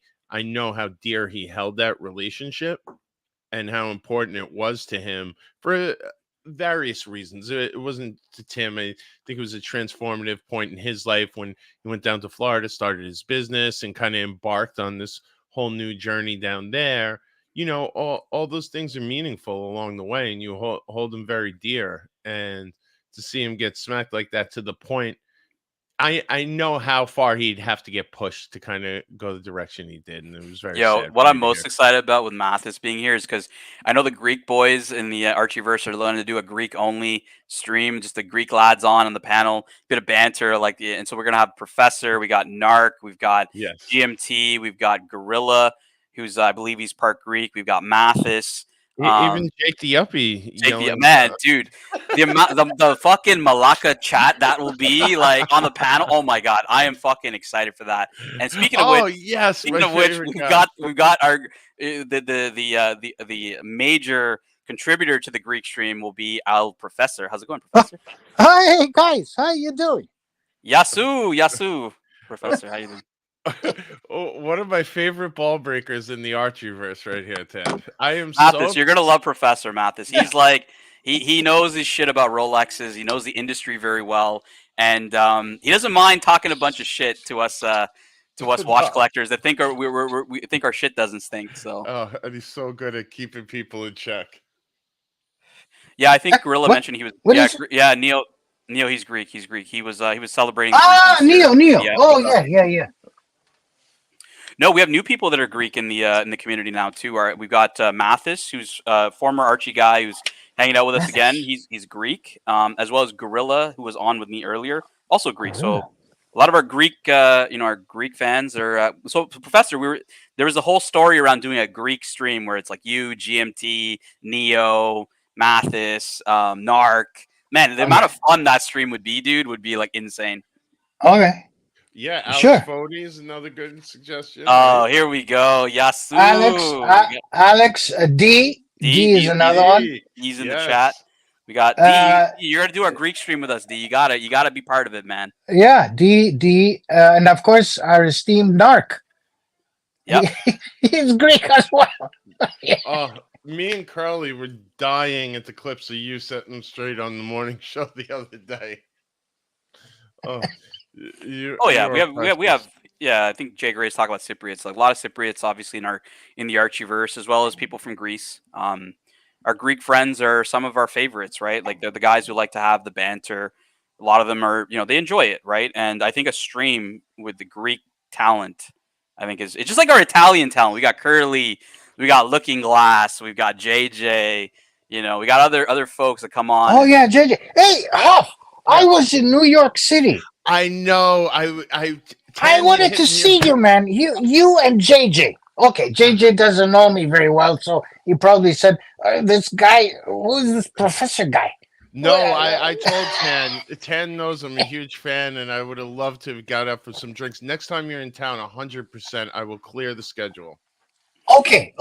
I'll do. I mean, I was clearing the schedule.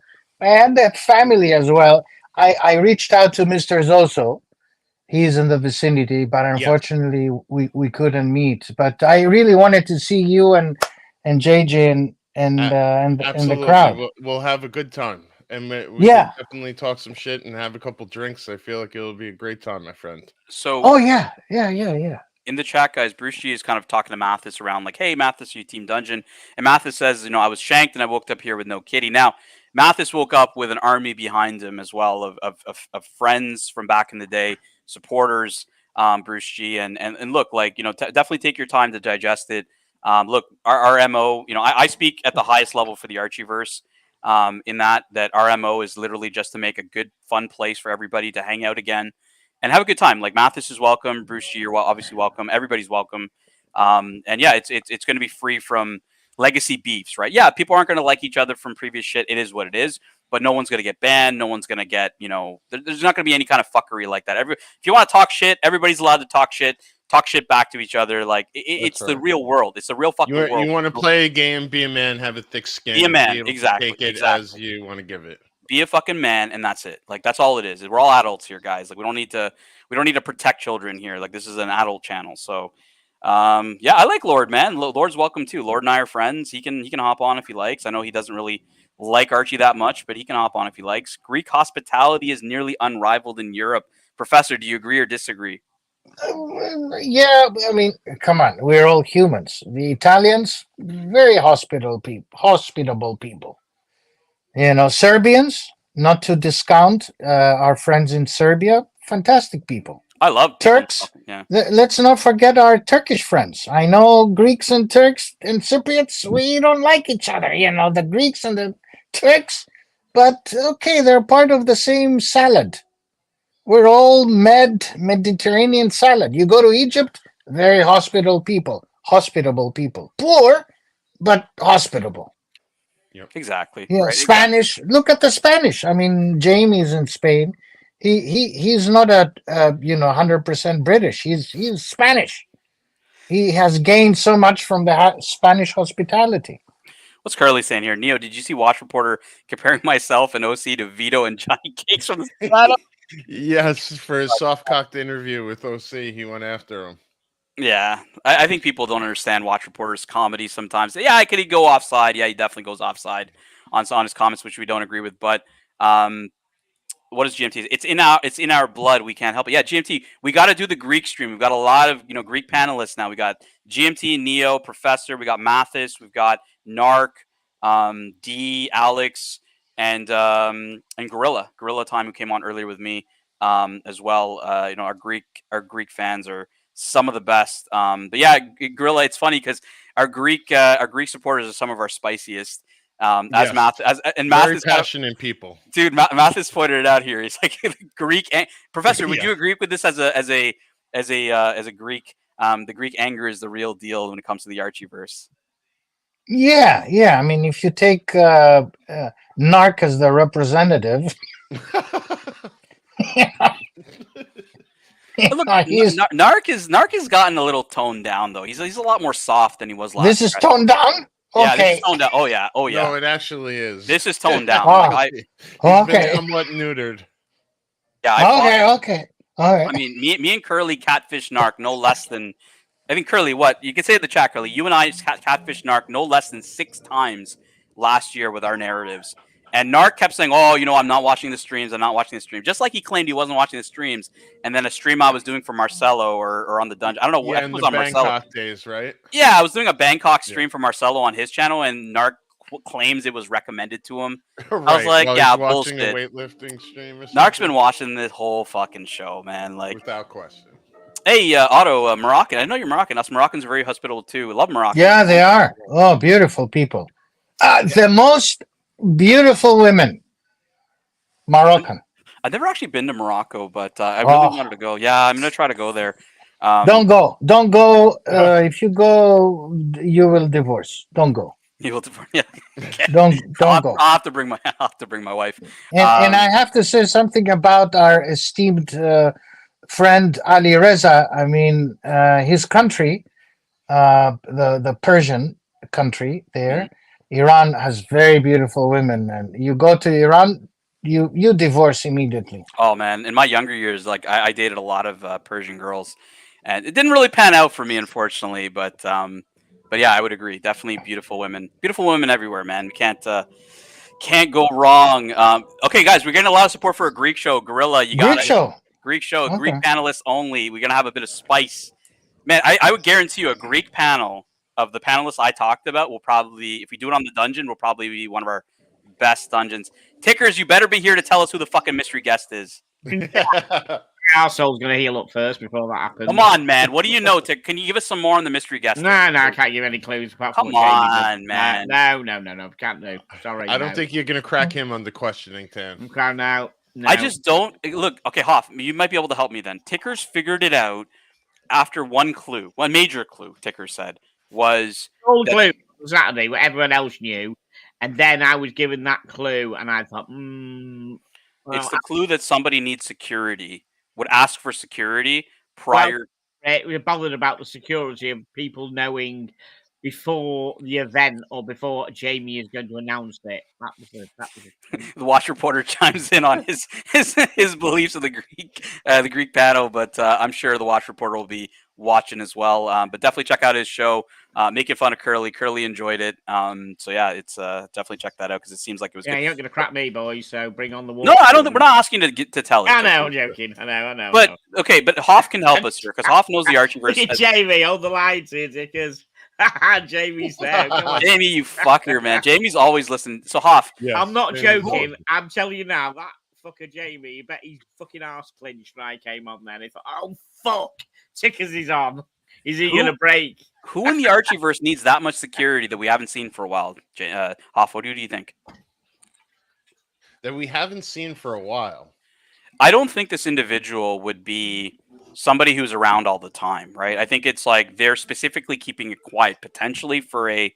And fucking Tickers is like going to turn off his camera whenever he thinks he's going to give away some hints. No. I just see what I'm actually going to see that. I thought the dogs had something that he shouldn't have, but no, it resembles something else. So okay, let's not even go with who hasn't been around. Who needs security, Hoff? Who could we shortlist?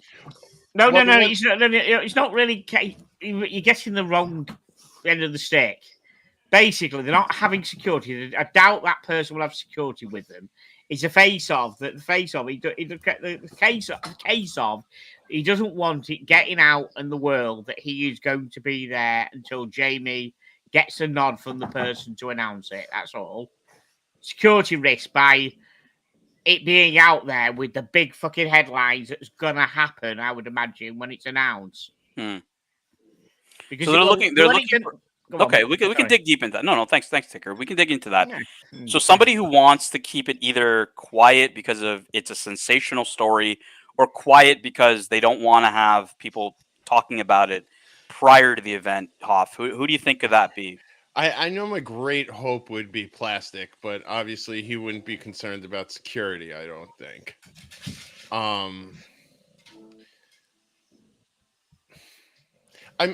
Who would really make headlines?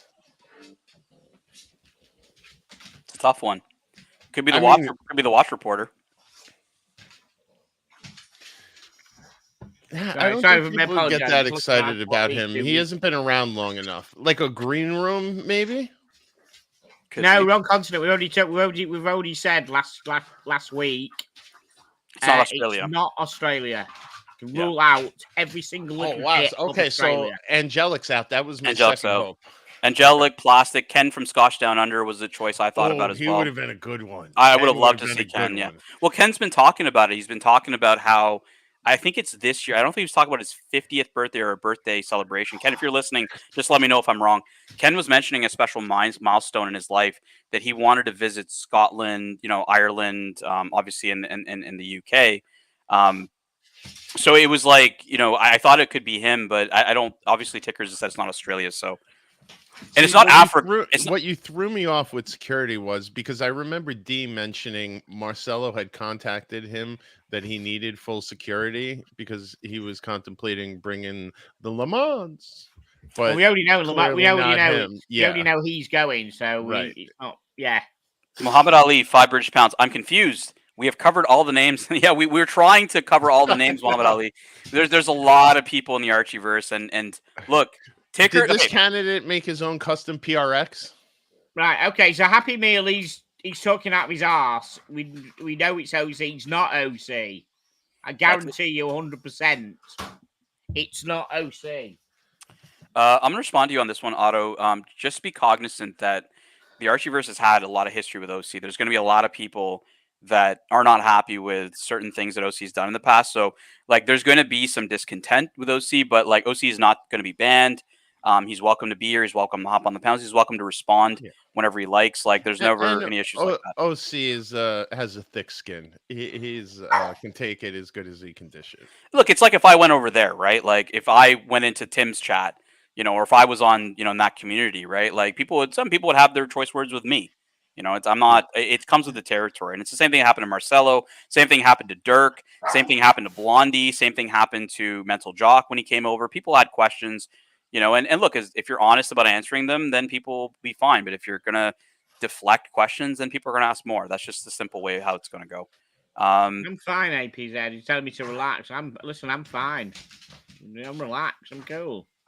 Actually, it's not. I'm not the one speaking. ST43. He's actually welcomed by Archie Luxury, who owns the channel. So yeah. Oh, so Arch is aware of who the special person is.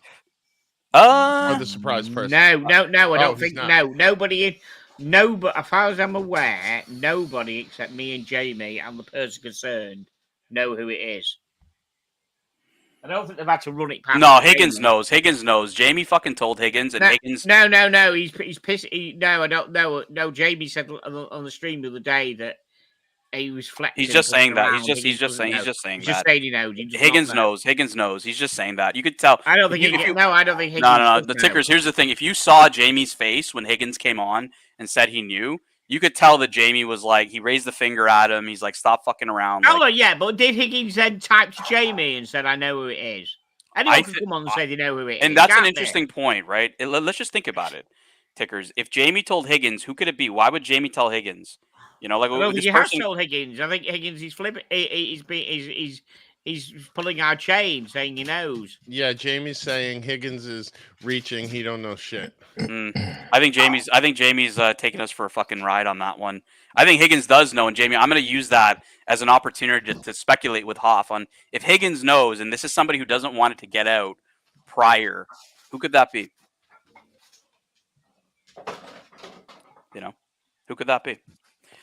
Look, a lot of people still think it's Red Shovel. Now, Tim has said in his chat that he's no longer going to London. He can't afford it. He says, I'm too broke. I think Apes, if you're around, I think Apes, he said that to you, right? Apes, you can confirm it in the chat.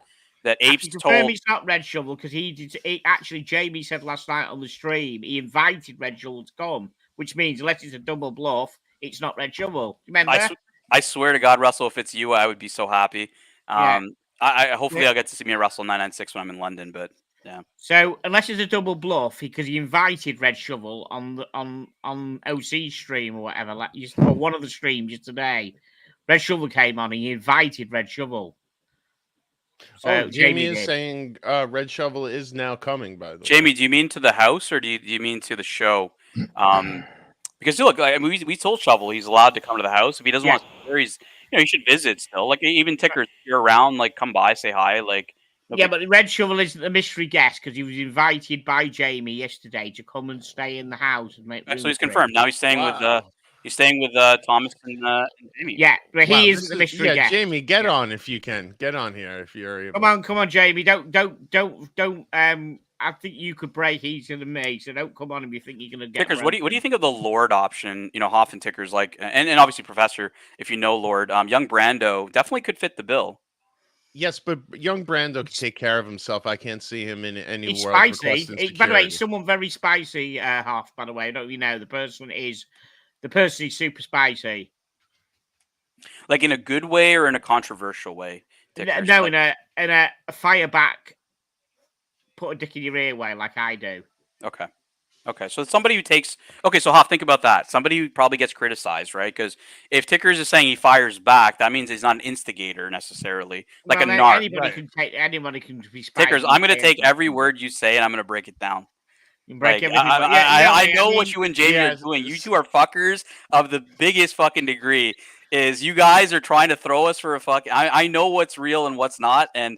If Tickers can figure out over small clues, we can figure this out. So I'm gonna. What about BT Bossman's guess in the chat right now? You've got literally 5 minutes. I'm done in 5 minutes. Yeah, it's all good. You've got Waterboard me in 5 minutes, or I'm done. I don't think it's Blondie because I think that they had mentioned it was a guy. It's a bloke. Yeah, we have mentioned bloke. I will anything that I know has been 100% confirmed by Jamie.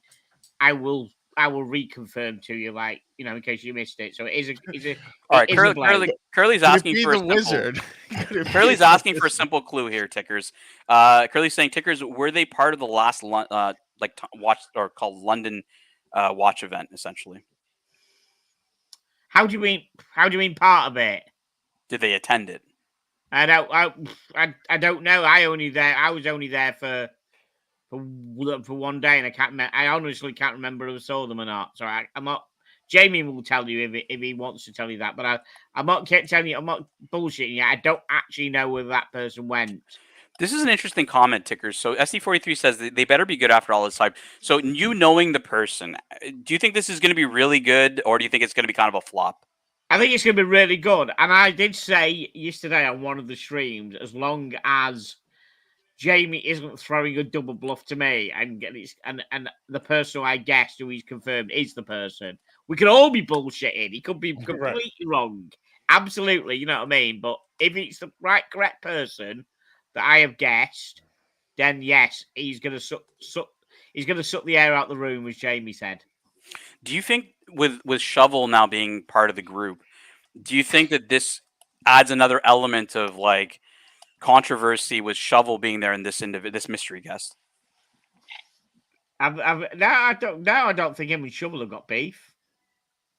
It's funny how he has beef with Lux though. Like, who the fuck does Lux have problems with? Like, I'm failing to like. I mean, Hoff, I know you don't watch Lux's show that much, and honestly, I don't watch it as much as I should. But yeah, it's mostly I can't because figure of it the out, time man. difference. Because it starts at like 6 a.m. here. So. Right. And the Lux report has been usually keeping tabs on what goes on that chat or on that show. So it's Parm. What does he mean by Parm? That's what Math is saying. It's Parm. I don't know what that means. Guy from guy used to be on my channel. It's not Palm from UK. Palm used to be on my channel. It's not Palm. Yeah. So Math is this person like, they've been around the Archieverse. Lux had some issue with them last year, and they're very spicy. They don't want people to know that they're coming. And look, they're big enough to the point where Jamie gave up his room for this person. Wow. It's not just some random So I'm trying to figure that out and who it could be. Well, he says he's By the beat way- both Marcelo and Lux. You're right, Curly. Ape said Palm versus Ticker. Don't you on about? I spoke to Palm on the phone for 20 minutes just today. So if you're trying to stir some shit up, take your fucking spoon somewhere else because there ain't any beef between me and Palm. Just because he used to be on my channel and isn't on my channel now. There is no shit going on between me and Palm. So take your fucking big spoon and put it somewhere the sun doesn't shine. This is a good one, Mathis, but the problem with Sirocco is he's in the Australian continent. I would love it to be Sirocco if Sirocco that could would make have it. been. Yeah, like that would have been great. But we got a super generous super chat here from Muhammad Ali. Oh wow, 100 British pounds. Thank you so much, Muhammad. I know you didn't have to do that, man. That's really, really generous. Final guess. It has to be the biggest character in the Archieverse. This is a good one. I'll tell you why, It is a good Tickers. one. Because I said in the chat, I think I said it on the dungeon. And he's one been time. going hard at Lux lately. I said, heard he was going anyhow. I heard he was going. I heard months ago that he was. Before I knew about a super person coming, which has only been 2 weeks. I heard that Bear was. I thought Bear was coming. Well, Bear, if you are coming, you're a fucking bastard because you could have told me and we would have flown out of Toronto together. Bear did say, look, the reason why I think Muhammad Ali has something here is because I said it on the dungeon like last week. I said, look, if Bear was going to go, he would have told me. And Bear immediately went in the chat and he said, I wouldn't have fucking told you. So, yeah, I mean, that's choice words from Bear, who like literally stayed, we stayed at the same hotel in New York. Like, we're tight, man. So if it is the Bear and he's trying to, pull a fast one on me, he's definitely going to do it because I don't think it's Bear. No more guesses. I'm out of money. Don't worry, Muhammad Ali. We'll take care of you in London. I'll make sure you're well compensated for that. But I appreciate obviously helping us out. A lot of folks obviously want to see Sirocco. We love Sirocco. Yeah. Mookie thinks it's crappy. I don't know, crappy luxury coming to the house to the horological heavyweight. I don't know about horological heavyweight with crap. See, I'm not joking. Does Crappy suck the air out of the room when he walks in? Do you think? Oh, he definitely would. Absolutely would. Okay, fair enough. I don't know him. So. Oh, come on, Hoff. Wait. Come on, Hoff. Could it be that guy Arch was trolling back and forth with? What, that one watch collector that invited him to the that private club he got all worked up about in China. Remember that Tim did the video with? Is that Raphael you're talking about? Raphael? Yes. That was the guy I was thinking for. Yeah, he's been trolling that guy lately too, and there's even like a troll account that shows up called Raphael J Young or something. If you're that troll and you want to message in the chat, or bring up your comments as long as it's not too offside. Joseph D thinks it's Fella. Nah, it's not Fella. Fella, I don't think Fella would stay there. I know Fella very well. Golf Guy thinks it's Tim Wright. That would be the plot twist of the century. Golf Guy, we were thinking Tim Wright as well. Tim has said, and Apes, you're in the chat. I think Tim told you that he wasn't going. So I don't know if it's Tim necessarily, but yeah, Tim's it was definitely a choice. Looking Glass, Ross Rachel Brady. Hoff, what do you think? Ross Rachel Brady. This is definitely one that could be spicy. But not a horological heavyweight. No. Like That's I think what's really tripping me up. Tickers and Jamie use the term superstar, or they're well known kind of. They said they're not going to overshadow Archie. That's why I think it's not Nico, because I think he would. But they definitely, like, Tickers and Jamie definitely gave this person respect in terms of their watch, prowess, I guess you could say. Watch knowledge, watch prowess. Is Raphael is Zane? No, it's not Zane. It wouldn't be Zane. Zane wouldn't go. Bear Gangster says, I'd be really disappointed if it's Bear. Ouch. Ouch. Hopefully Bear's not listening. Gary would have been a good one. No, he's going. Gary's going. Oh, he is. He's in the house? He's in the house. Yeah, he's in the house. Oh, my goodness. That is going to be some epic times. TGV. Now I'm really getting jealous. TGV, I don't think so. TGV hasn't been around. Definitely didn't have an altercation with Lux. Definitely didn't have an altercation with Marcelo. So, yeah, I don't think it's TGV. Jamie's saying, watch your body language. This is exactly what I'm doing. I'm watching Tickers. I'm gonna hide this comment. Tickers could hear me. Jamie says, watch your body language, mate, because I'm watching you. And Tickers has been really good, though. He's not giving it up. He's been pretty good with this, so I like it. I don't usually like the professor. He's A grade tonight. Not professor's great. It's not the professor, though, because I'm meeting the professor. No, I'll be there. We'll meet. I know, but you're not staying at the house with Archie and the rest. No, I can't. I mean, I live in the UK. I'll go and live in Wimbledon. Yeah, Wimbledon. Yeah. You can guess where size 9. All right. People are thinking it's JJ. It could be JJ, man. JJ is. But JJ. JJ wouldn't request security. No. It's not Only. security. How about Sad? Ooh. So I think that Vintage. Look, Security. Jamie's either telling us the wrong thing. Jamie Yes. said outright. Okay, guys. Jamie only said on the stream yesterday it's not Sard. He threw Sard as a red herring, and it's not Sard. It's confirmed yesterday. It was on a poll. Remember, we did a poll, and he said Sard was the red herring. It's not Sard. And the security thing, I keep saying this. He's not requested security. He's not having a bodyguard with him.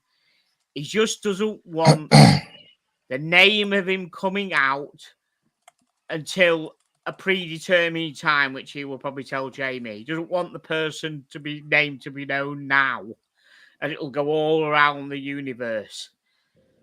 That's what the security bit. He doesn't want having somebody with him. He's not having a. You think it'd go around in a bad way though, or in a good way? Well, it depends. We're not talking about we're talking about bigger security out of the watch world. If someone, because he's, maybe he's can suck the air out of the room. People can get to know who he is and stuff. I mean, it could be Goldberg, could be the Rancher. They both have that effect on people. Rancher's fired up his channel again. He's fired up his channel again, and so it could be him. That's one option. But again, Rancher hasn't really had any kind of problems with Lux, I don't think. But some people are saying, like, I think Curly was saying Air King Ben. Air King Ben's in Australia, so he's already out of the mix. So we can't pick Air King Ben. The female's out, Australia's out. Wait, what was the first one out? Tickers? Female. No females, and Australia's out. And it's not OC. It's not Sod. Tim said he's not going. Red Shovel's already in the house, so Red Shovel's not a mystery. We invited Red Shovel yesterday. Jamie had already invited him. You see what Basil's saying? A clue was used as not having a channel. Yeah, so we brought this up with Jamie the other day, and Jamie said, look, like, that was a bit of his deniability. But he did say that this person may have a channel now. Yes. Okay. Yeah. No. So that one's not going to be one we can use. And again, right, like, I mean, Bear Clooney has a channel, but Bear Clooney doesn't use it, right? Like, Lord has a channel that's very active.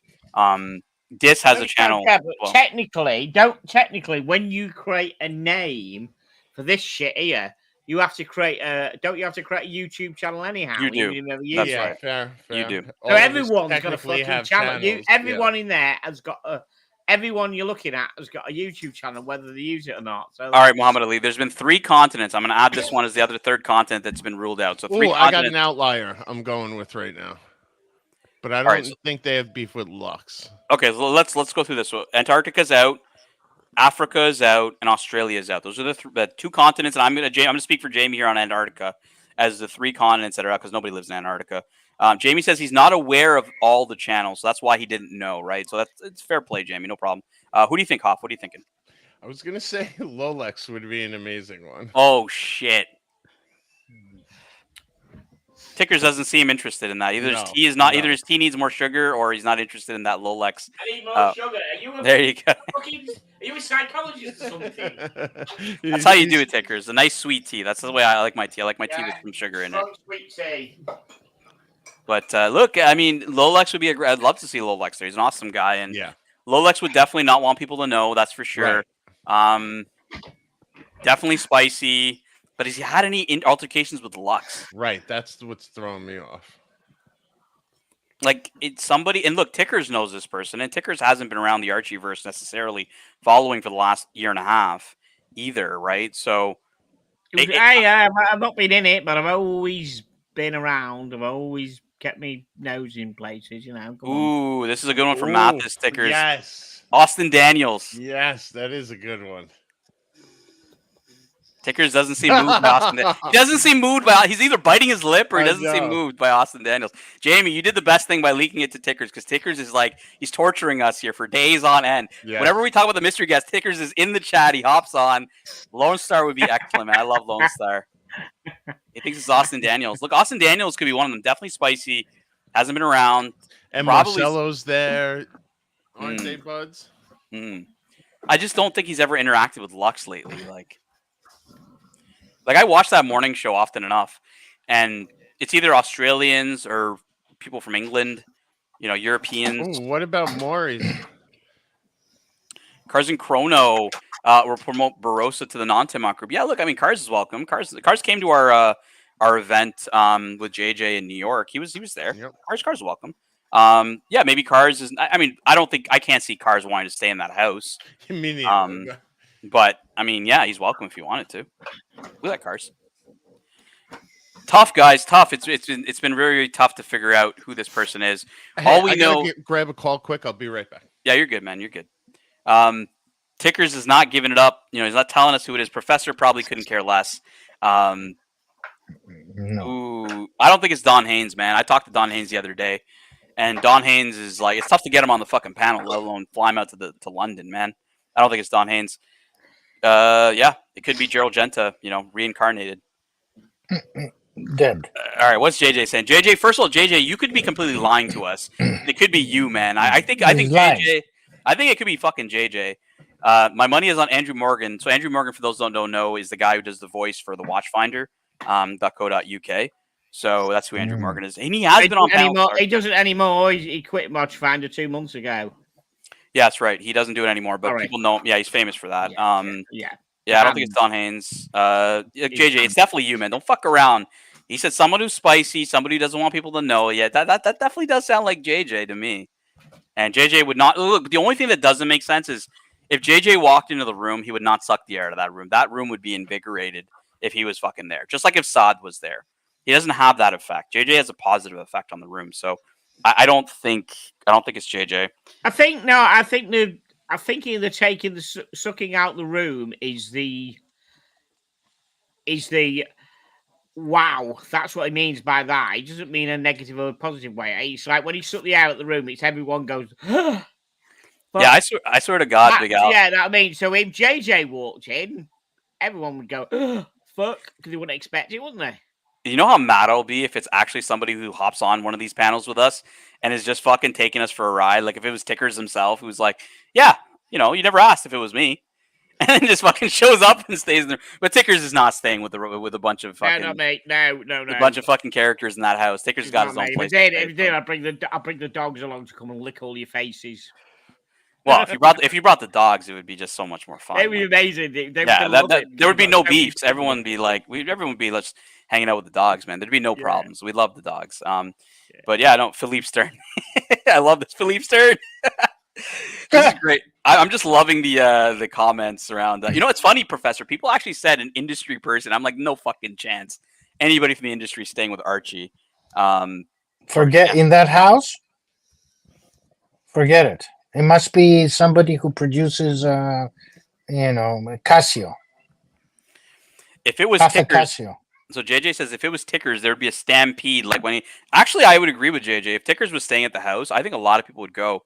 I think Danny may even come down to London to see Tickers in the house. Like I didn't think Sturdy Danny would come down for that.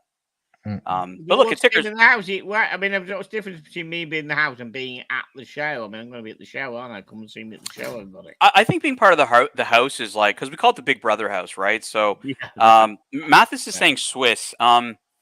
Swiss definitely knows his watch stuff. He definitely had a channel with Higgins. Swiss actually owns that channel, Swiss and John. People may be in shock if he's staying there. Did he have any? Like, I don't think he's had any controversy with Lux, though. I mean, Swiss has ran in with anybody, really, has he? He's too. No, he's pretty chill, man. He's very chilled. Yeah, so JJ says Swiss is a good guess. Now that could be from somebody who would probably the person would just give us red herrings all over the place. Yeah, look, people would love to see Swiss if he was there. And Swiss, if you're listening, man, we love seeing you around. I know Swiss watches the dungeon, so hopefully you're well. Like a lot of folks are saying, either Andy Binns, it's Tickers. I think Tickers, if it was you, I think why people would love to see that is because, just seeing you interact with people, they haven't seen you interact with lately, like a Marcelo or a Mental Jock. Like people we think that you'd probably have a great time with, but just haven't seen you really interact in person with lately. No, you better see me interacting with the show because I'm going to be there at 10 o'clock in the morning at the breakfast and everything. It's going to be good. And I'm going to be talking. I'm not going to be streaming by the breakfast. I don't believe in shoving a camera in people's faces when you're eating like Tim does. So I won't be doing that. Fat Windbag Ben. So people are saying Fat Windbag Ben. No, it's not Australia. We've said that a million times. Well, But I'm going to enjoy meeting Jock and Marcelo and all the. I've met Archie, but I'm going to enjoy meeting you. I'm enjoying meeting all the people who I've never met. You, Marcelo, Jock. You know, all the people who I haven't met. I've met Dodger. Of course, I've met Jamie. I've met Thomas Burnett. Trading Profits. We thought Perth Luxury would have been a great choice, but like Ticker said, he's from Australia. But by the way, Ticker's Fat Windbag Ben's actually in the UK, not in Australia. But I thought you meant Ben. I know where he's on. I know Air King Ben is what you thought. Yeah, Air King Ben. Sorry, yeah, it's not. I thought it was actually before I knew who it was. I thought it was Fat Windbag Ben. I thought it was. Fat Windbag Ben's a tough one because, like, it definitely has had altercations with people. Definitely spicy. Fucking everybody. I just don't think he's shown his face ever, right? And for him to do that in that setting, no, it doesn't make sense. Has shown their face plenty of times. Jamie has confirmed that, so it isn't Fat Windbag Ben. Right. So, like, that wouldn't make a lot of sense, and especially even like a Higgins, right? Like, never shown his face, so it can't be a Higgins. Bud the Stud, I'm not sure if Bud's ever shown his face. Bud's been on camera many times. I don't know if he's ever shown his face, though. But yeah, it could be Bud, could be Toyota Mo. Definitely Toyota Mo would be a good one. Yeah. Tim, man, we've already said, mate, like, welcome to the party late. It's not Sard. It's been confirmed. It's not Sard. Wait, I'm seeing a new clue in the chat. A vintage collector? Yeah, they know about their vintage, yes. Oh, that backs up Austin. Yep, definitely backs up Austin. It doesn't back up Bear, though, right? It doesn't back up Bear. Bear's not a vintage guy. Bear likes modern Rolex. And look, Bear's like me, modern hype. But the thing is, Tickers and I had a bit of a discussion around what's vintage, right? Like, Tickers says, look, something from the 80s, Tickers considers vintage, right? So Tickers is like, the word I read was 20 years plus from the year you're on is vintage. So 20 years away. Any watch that's 20 or 21 years away from now is classed as vintage. I don't think it's Rich Buddy, bro. Like, there's no fucking way Rich Buddy's coming there. Like, I don't think it's Rich Buddy. It's definitely not Watch Nicholas. I'll tell you, Watch Nicholas would not subject himself to that house. Like, I know Watch Nicholas very well. He wouldn't do that. Do they? This is I think this. Okay, so Ticker's clue. We need a clue. Does this character? Does this mystery guest think the Iconaut is an attractive model? It's a good question. I don't know. All right, the fact that he doesn't know is the Hydronaut. The Hydronaut. We're going to rule out Austin Daniels from this.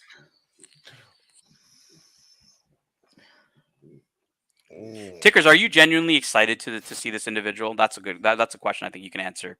Are you genuinely excited to see them? Everybody.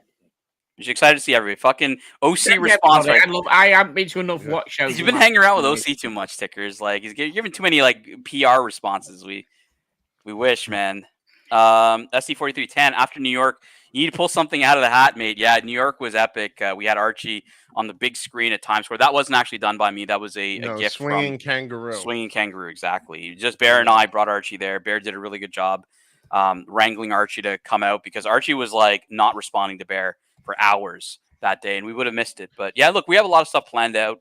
Obviously, great people to meet. You know, Tickers is going to be at the show. We're going to obviously see him and many great people. And like we were talking about earlier, Colony people, you know, former Tim people, even Tim people today that want to hang out with us. Like we're going to make it a very, very fun time for everybody. No shade, no nothing. I wanted Jamie to announce the mystery guest on my show, but he won't. He said, no, the big reveal will be at the house when that person arrives.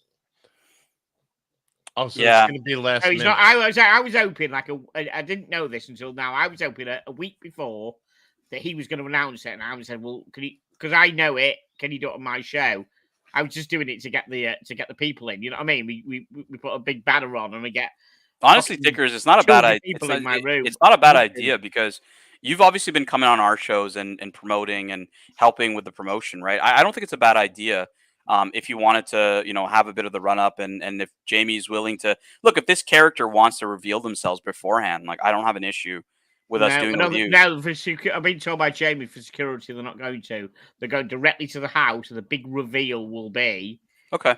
Yeah, but look, out. I know, which is unfortunate. if you do any coverage though, Tickers, like if you want to do any coverage, like let's say you wanted to just come by the house randomly and do some coverage for your own show and just say hello, like you're more than welcome. Like at the end of the day, you've helped us out, obviously with the promotion and stuff like that. So we're more than happy to let people know that hey, you're going to be talking about it on your show and send people over there. Like we'll support you. So don't worry about that. But he's saying that you can announce that you will do the announcement on your channel.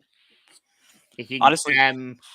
He said he said if he can gonzo from the house to my channel. Yeah, do it. Yeah, if you want to do that. On the can I be around on the Thursday, the Friday? If he's coming on the, let's do it. Let's do it on your Thursday. I'll do it on the. I'll do it. On you know what Thursday. You should do, Tickers? You should do a little bit of a pre, like maybe start your show maybe like 15 minutes before you get to the house. Maybe when you're in the cab or whatever, and then. Hang on, no, sorry, no, I won't be going to the house. But what will happen is I will be sit here, and they will use my StreamYard to Gonzo stream, and everyone comes on, and they'll do it. They'll do it from my. Yeah, we can do that too. Yeah, we can do that too. I don't mind. Right, you've been helping out. At the end of the day, there's gonna be a lot of content for everybody's channel. Like Tickers, I'm all about sharing the love. I don't believe that everything should be on, the dungeon or Archie's. Like, look, other people got to eat as well, and people are helping us. Tickers is hopping on here for hours helping us. I don't mind doing that reveal on Tickers. So Jamie, if you guys want to set that up, we can do it with Tickers and help them out. That'd be brilliant from the house. That'll be on the Thursday. You got the green light, Tickers. Work it through Jamie. I don't want to do any of that work. Oh yeah, you got the green light. Jamie. Do it. Yeah, do it. Through Jamie. That'd be really good. That. Yeah, do it. Thanks, Jamie. You're a legend, mate. Yeah, I think it'll be good promotion, obviously, for your show. People to see you. People will see the show, then come see you at the event. Like it'll be good. Logan says he doesn't see Lord as the person who would, stay in a room with several people. Yeah, I mean, I don't think Lord needs to do that. I think he's going to want his own privacy, and yeah, it is what it is. I have a suspicion it's Thorpe. Yeah, this is a good one, Gary. This could be one that it could be Paul Thorpe himself. Granted, will Paul Thorpe bunk with a bunch of Archie Luxury characters doing a bunch of Gonzo streams? I don't know. I mean, if Tickers is going to be willing to put this on his channel, it's got to be somebody worth it, in my opinion. If it was somebody who's garbage, Tickers would be like, fuck it, you guys do it on your own show. I don't need the smoke. But if it's somebody that's going to have an impact, I think it'll be fun. Thank you, man. That'll be really good. Yeah, because I've had a time of it the last year, sort of thing. You know what I mean? It was cool. Get me channel back together. You know what I mean? No, look, it's the channel's been good, man.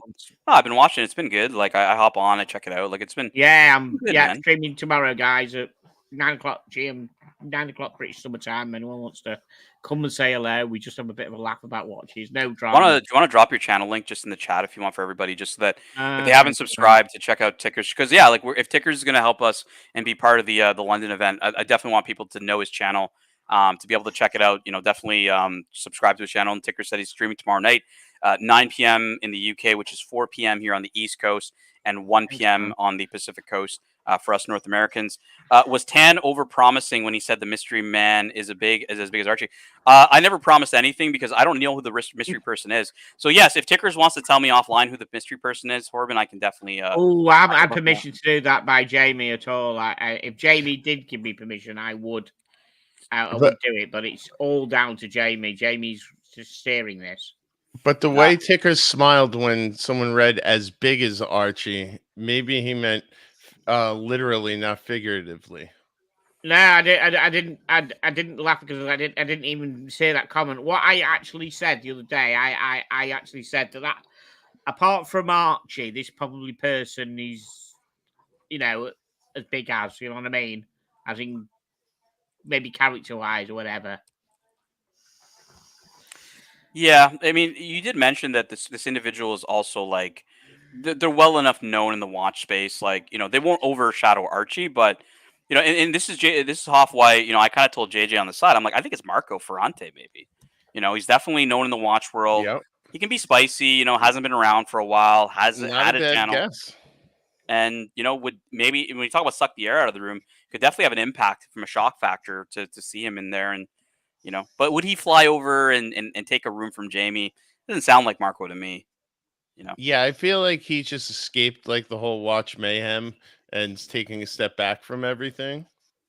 All right, so we got TN Tickers who's dropped his channel in the chat.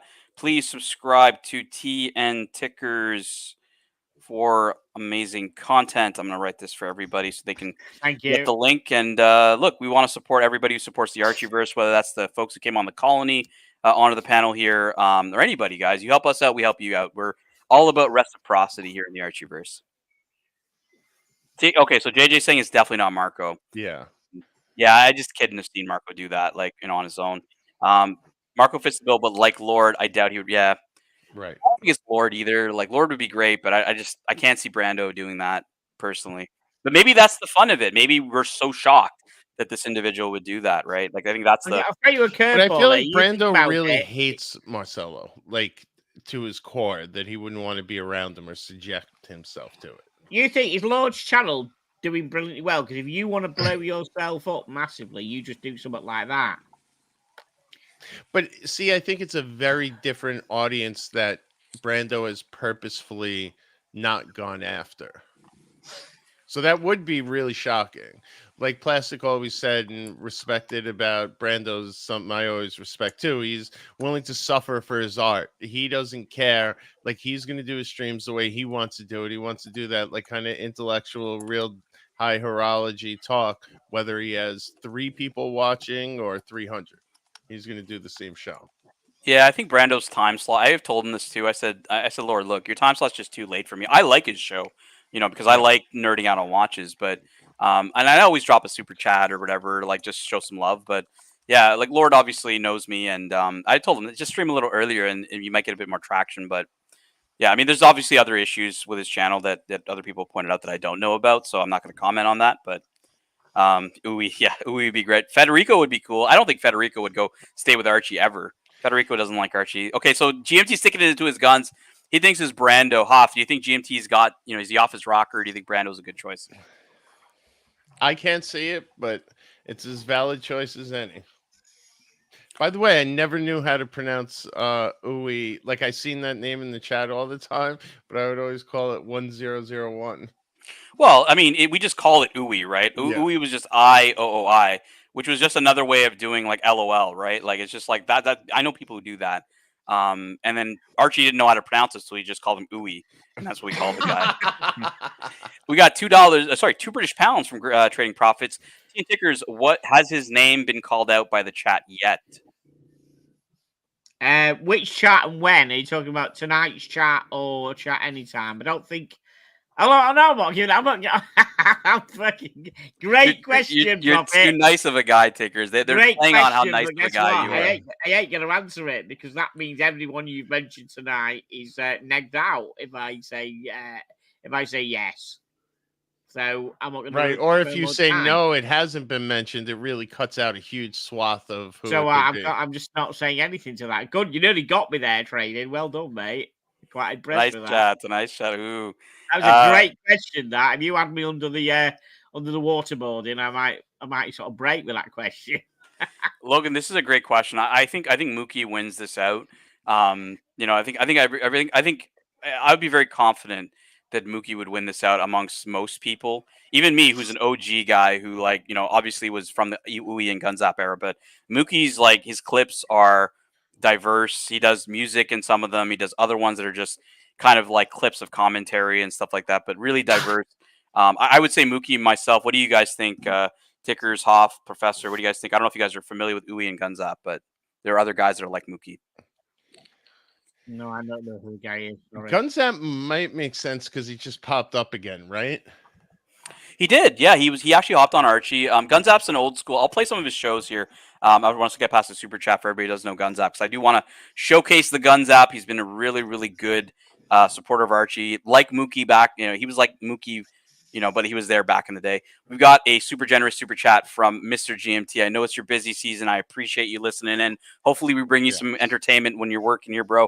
20 Australian dollars. 10. Thanks for another awesome show. You've been killing it lately. Stay sexy, boys. Yeah, guys. I wanted to make sure we got a lot of run-up content to London. Tickers has been hopping on, helping us up. Professor's been hopping on. I'm glad that Hoff helped me. Team thing, guys. Curly obviously hops on when he can to help out during the day, but we want to make sure that we bring you guys the content, especially for our UK viewers. That is the second largest market for Archie viewership after the United States. 20% of Archie's viewers are in the UK. So Archie can't ignore this market. He can't not go to this market. And for me, I got to put on a show for this market if I'm available to do that. We got 5 months membership from the Dodger member chat who says, old friends reunited. Yeah, man, old friends. I mean, Tickers has been around and Tickers is welcome on our shows, and just like everybody, OC, anybody. It's just we want to make sure that say what I said in the thing time. before. I'll go on anybody's show. And I'll be friends with anybody until they piss me off personally. So people are slagging OC off. I mean, OC hasn't upset me personally. Whenever a certain person he was with was ripping the fuck out of me for a year, he was never part of it. He was never ever part of the discussion at all. Watch me, I don't mind getting deported, man. I live like a king over there. No problems. Even if he was on the panel, he never joined in with the shit that that Tim and Red were part of for a year. Tickers. There's a difference between banter and hate, and banter is totally allowed in the dungeon. Yeah, that was great, but it was a joke, and it carried on. The joke carried on, and it carried on for a fucking year. Ben, never shut up with it. Ben, we need your guesses here, Ben. You're an OG. You kind of know the Archieverse really well. Ben, who are you thinking? Drop your hints in the chat. And if it's you, Ben, you're a fucker for not letting me know in advance. Gunzap, guys. A lot of folks are talking about Gunzap. I'm going to show you guys Gunzap's channel here real quick. For those that don't know, Gunzap did a lot of videos like Archie. I'm going to share the tab here. This is Gunzap's channel, just at Gunzap if you're looking to sub. He did a new video for Archie that just released. I'm going to play it. It's only 2 minutes long, but I'm gonna play this as a little. We'll play this as a little, I guess, little break clip for everybody.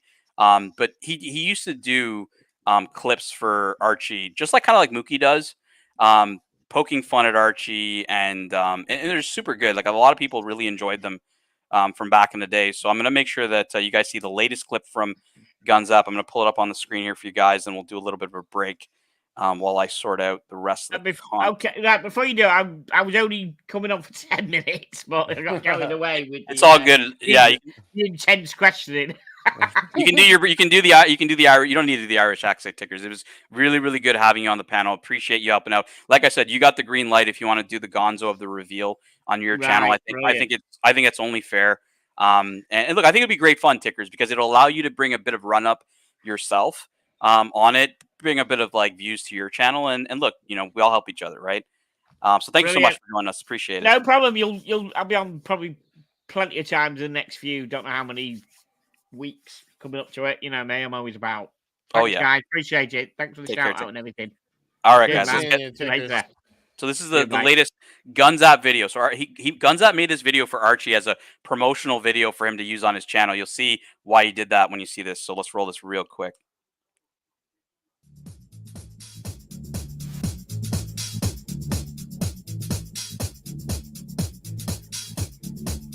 Hey guys, it's Archie Luxury.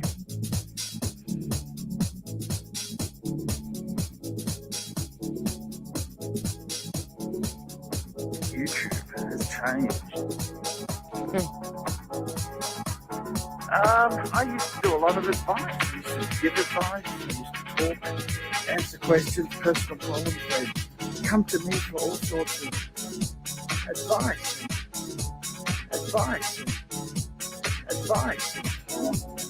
Kind of help pay the bills.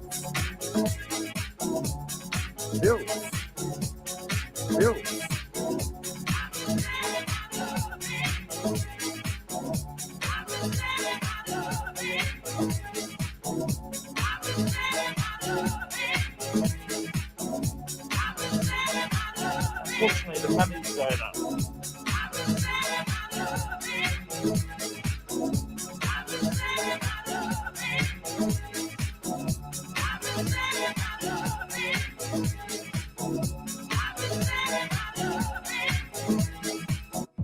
Pumping. That's right, guys. I want to give you career, personal, relationship, dating, any type of advice that we can do.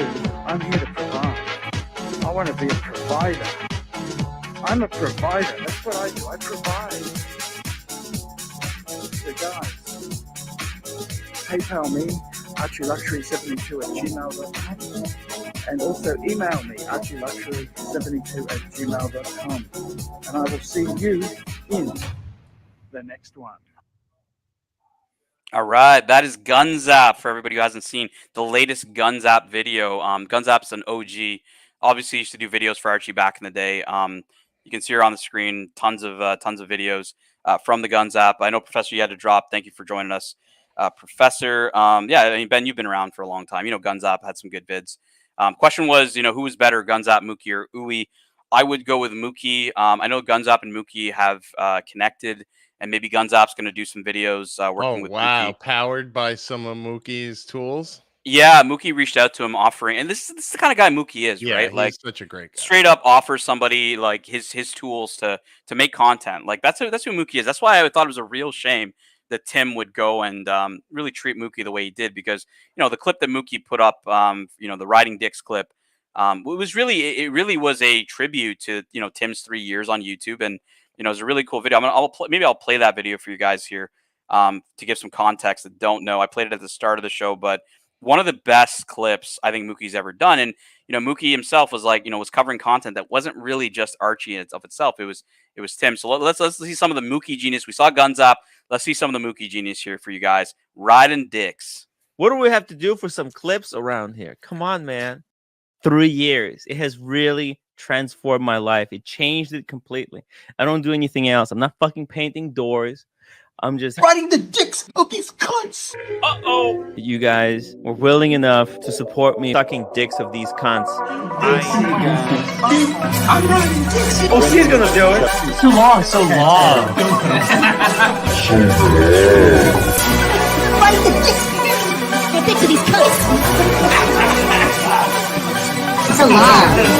He's riding the dicks of these cunts. So long. Dicks of these cunts. Just riding dicks. Riding dicks. You like it, don't you? We're riding dicks. Dick riding fucking line. Like if I made a live stream and I titled "They're riding dicks," it works really well in the search engine. All these people in the chat, they're just riding dicks. They jumped on it. They jumped on it without touching. Jumped on it. They were riding dicks. We're taking you guys with us. I'm a fat 8 inches, mate. Forget the 6 inches.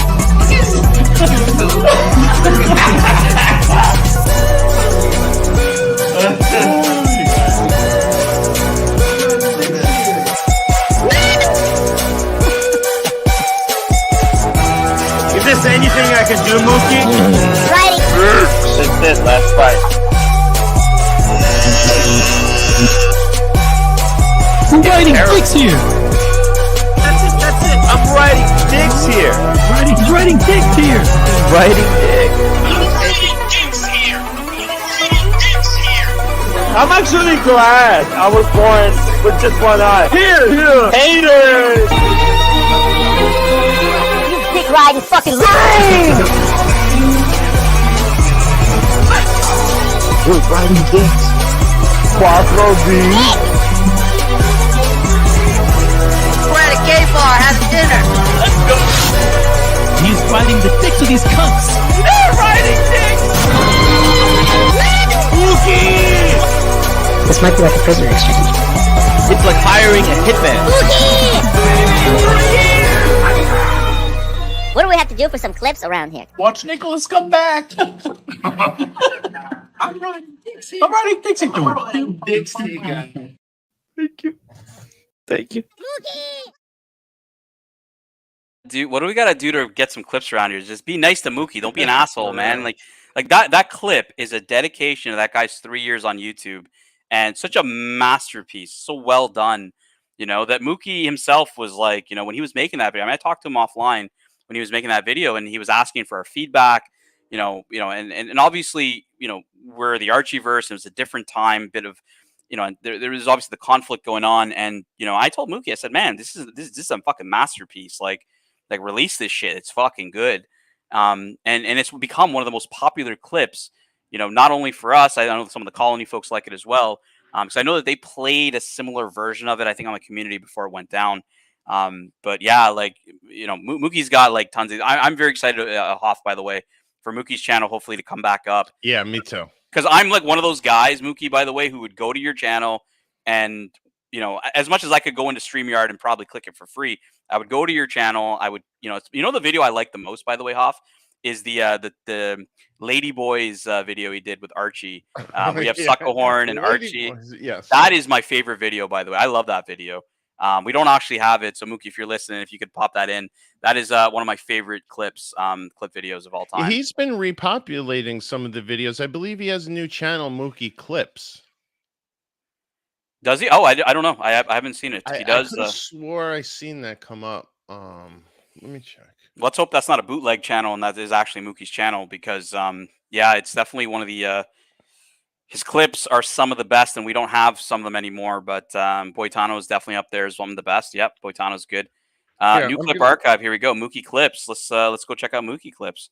Mookie Clips on YouTube. I'm gonna go find us the Mookie Clips channel real quick. Let me hop onto my Patel account, not Archie's other accounts, because Archie definitely watches some weirdly different shit than I do. Okay, so he says Mookie Clips. YouTube.com. Yeah, because if you even search Mookie Clips just by itself, like in the search engine, Mookie, obviously it's probably so new. I dropped it in the private chat, so you have a direct link. Yeah, perfect. All right, so let's share. Good. Sorry, you scared the hell out of me when I was like, I hope I didn't just announce a bootleg channel. All right. So guys, you wanna definitely hit the subscribe button. You want to hit all notifications. You don't want to miss notifications from Mookie. So we got Mookie Clips. Mookie is saying it is an official channel. It's not a bootleg channel, Mookie. I would never do that to you, but you never know. People could bootleg your videos. So we got videos here from Mookie. Oh yeah, here we go. We got them all. We got you got AC3 1 minute. That's a classic one. All the Jimmy C stuff, garbage and trash, mindset, AC3 quit, push it, Lady Boys V2. That's the one I like, and obviously happy birthday to Tim Wright. So definitely, guys, he's got a there's not a lot of views on this channel, so definitely hit the subscribe button.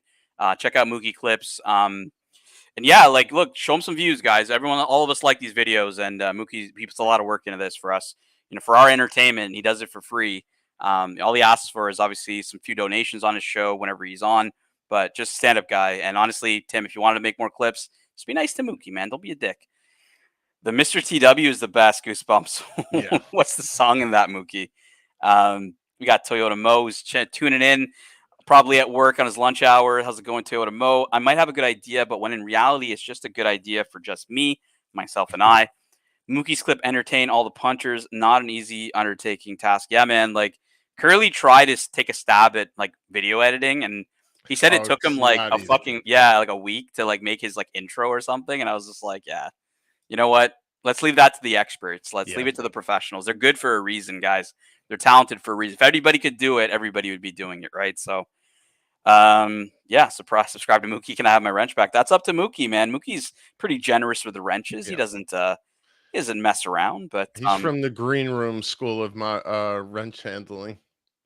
Ooh, Curly, what's happening, man? Curly, my guy, it's been at least 12 hours. I don't know what's happening with Curly. Howdy. Probably getting his mic. Oh, there he is.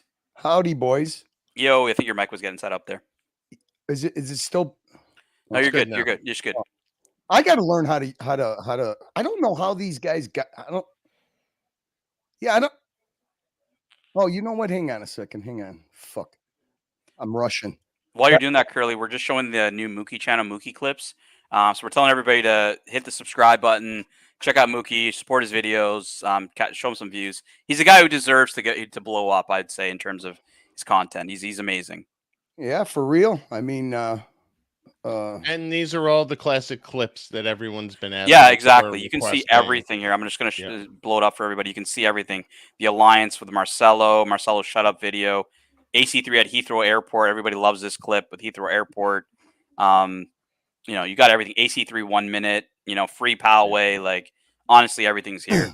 He used to when he first started. I think the Pantera one didn't have music, but when he first started sharing his clips on the channels, he pays for licensed music, but then when he puts it on his clips and other people use them on their channel, they can't do it. They can't do it under his license. So he's got to pay. For each channel, he used to pay a separate licensing fee.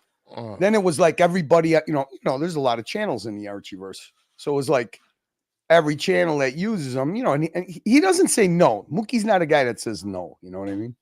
So he was paying for a long time for, I think, 3 channels, $20 a month.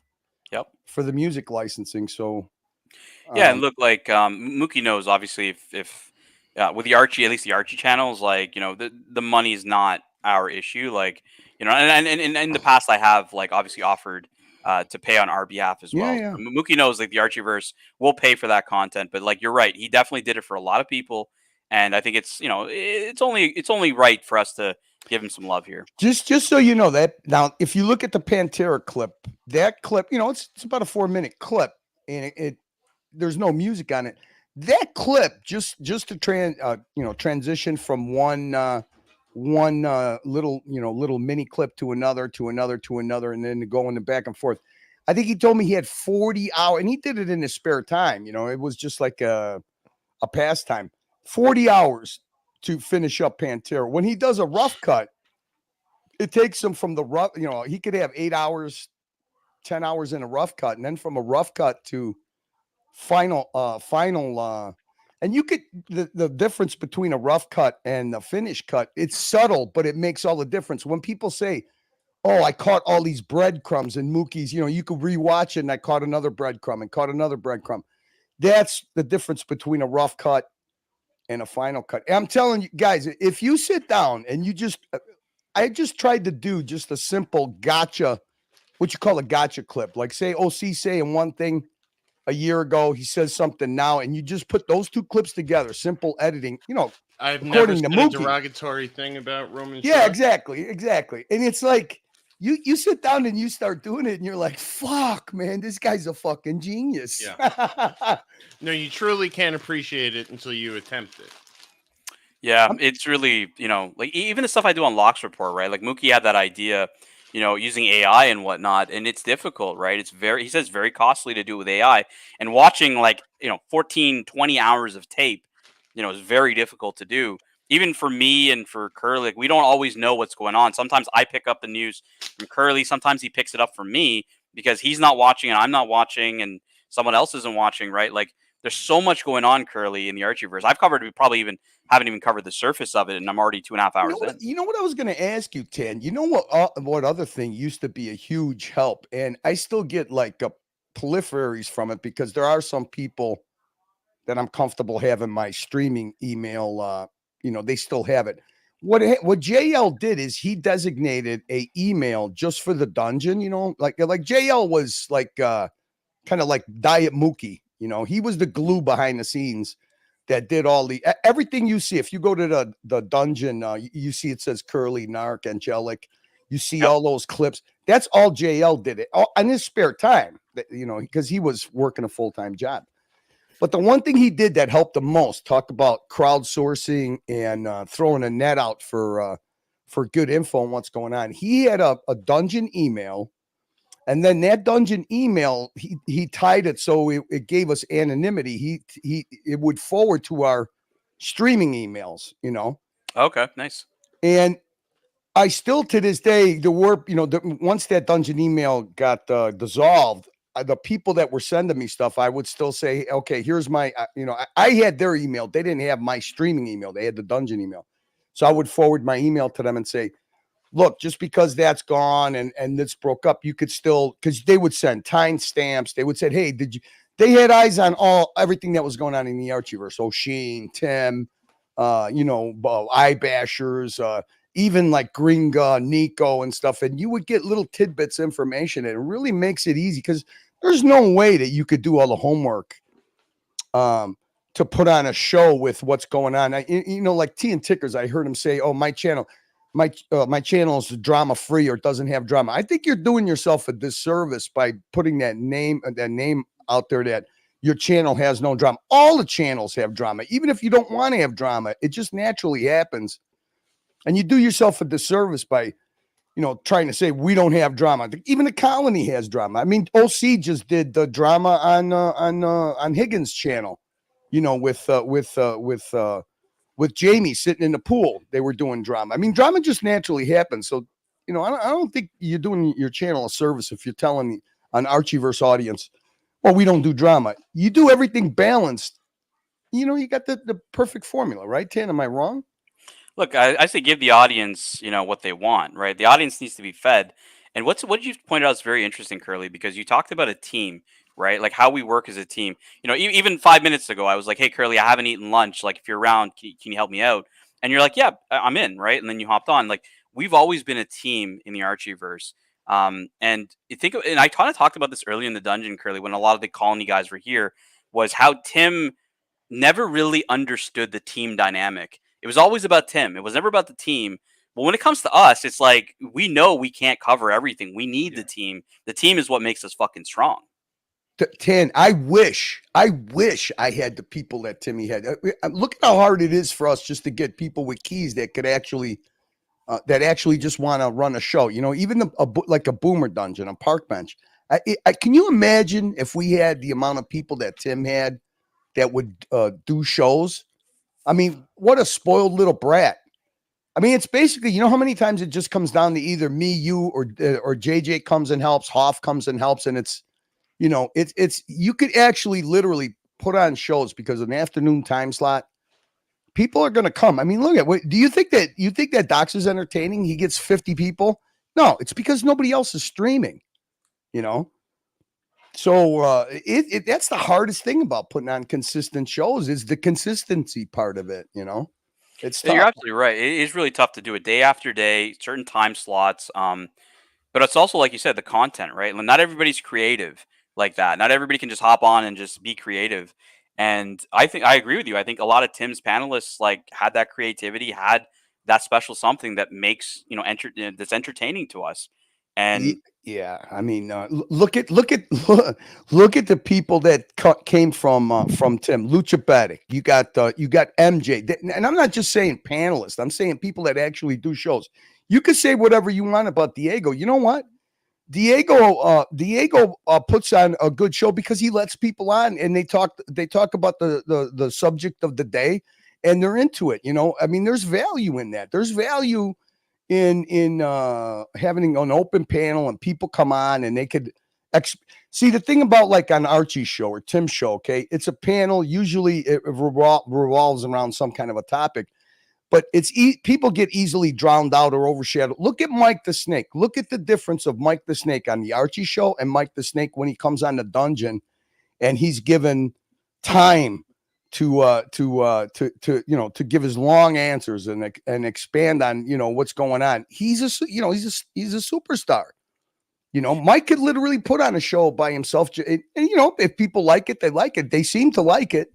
I mean, he's got an expansive knowledge of many, many, many things, and I find Mike very, very interesting. And I would say, Curly, a lot of the content creators haven't let the characters develop. Marcelo's a good example. Like, look at him on Tim's show.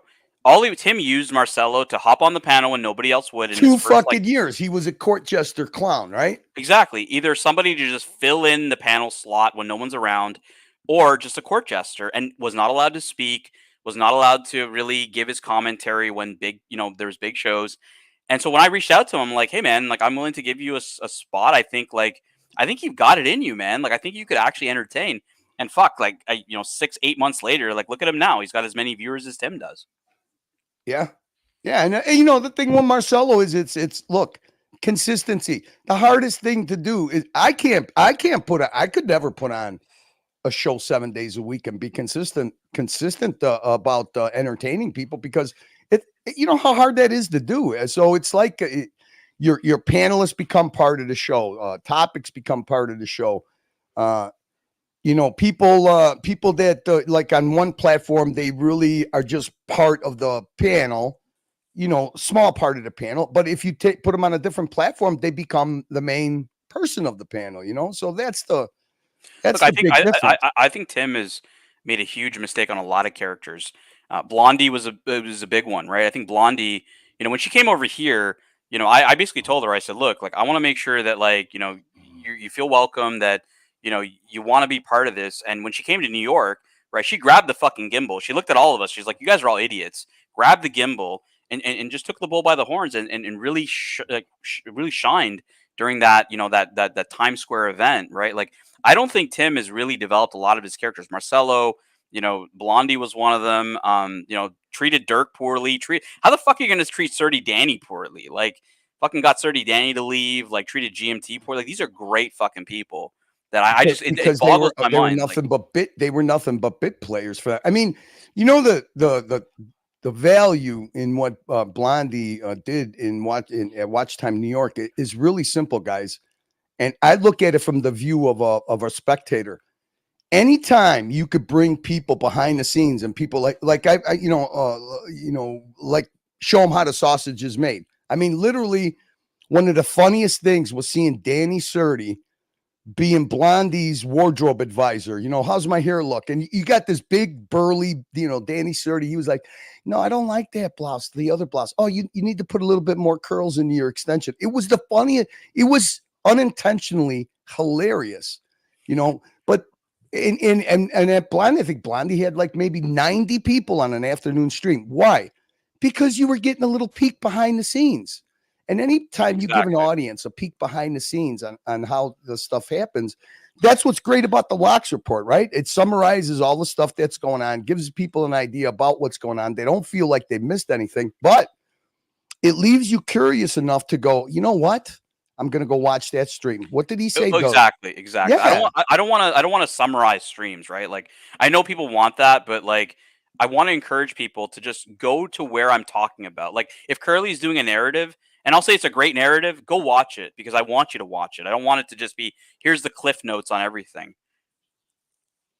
Yeah, and Gonzo, Jamie, look at how many people just from Watch Time New York shined as Gonzo streamers. I mean, look at Gary. Gary goes and takes seaside walks in Ireland, or all the stuff Jamie's been doing, like Jamie in Bangkok, Jamie right 2 days ago in his pool, right? Like, Jamie's come out of his shell because of that. Like, this is what I'm talking about, developing characters, developing the Archieverse is about this. It's about encouraging people, giving them a platform, facilitating them to shine. And that's really what it's about. Like, so like Forbin had a great comment about Mathis. He said, Mathis was the easiest one to retain for Timmy, but he didn't. Like, the Mathis one to me is just fucking stupid. Like, how the fuck are you going to throw Mathis out? Like, that doesn't. Mathis. I had a talk with Mathis right at the tail end of a 7-hour dungeon. I was actually in the cooldown period, and he popped on. I kind of catfished him a little bit because he was in the chat, and I played an old clip. Really, one of the only clips that I think that I ever that it was me and Bear were on a dungeon with Solus Art, and when we kind of gave him the treatment. So I kind of played that, and he popped on, and I was like, I wasn't asking him a bunch of questions about him and Tim. What I did was I gave him my viewpoint on how out of all the people that Tim jettisoned, he didn't make any sense because you could truly see that he had a true friendship with Tim from the very beginning. I mean, Mathis, I watched the Gonzo stream where Mathis and Tim bonded. It was a crazy drunk Gonzo stream. And I mean, Mathis was like his guardian. He was like you're looking for the car crash, but Mathis was the guy who kept Tim from crashing, and getting robbed and getting mugged. And I just said, out of all the people, the one person that really shocked me that would break a friendship was Tim with Mathis, and it was the thing that like Mathis. Like I said, I wasn't asking him directly. He even said it himself. I'll do an interview with you one day, but we got to start it off with watching the Royal Rumble together. I said, fine. Whenever you're ready. Yeah. Oh, fuck yeah. Because Curly, you did the Royal Rumble review like last year, I remember. Mathis brought it up the other day on Lucha Bedic's show. I'm like, yeah, it was hard because it was the original copy.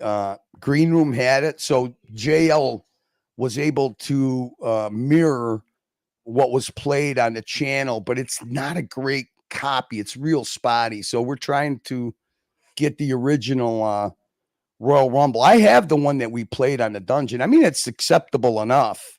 Look, I'm looking forward to the Greek panel show. We got Mathis, we got D, we've got Professor, we got Narc, we got GMT. Like, think of a panel like that, a bunch of fucking malakas on the panel, man. Yeah, Alex. Yeah, it'll be cool. But Mathis let out a little breadcrumb, and he said that the reason that the last straw, the straw that broke the friendship, was Tim wanted him to break bad on Lucha Bedek, and Mathis is like, I'm not, refused to do that. Yeah, but that shows a guy with a fucking spine, right? Like exactly that shows the Mathis has a spine. Integrity, exactly. You're not gonna go like you don't break your fucking ball, you don't break your word and break your friendships for some fucking bullshit. Loyalty test bullshit. Like second you do a loyalty test on any of us, like it's not gonna turn out good for you. That's what I told Mathis. So you saw him do loyalty test on many people, but it's a motherfucker when he turns around and does it to you, right? And he goes, "Yeah, you're right. Yeah, it is.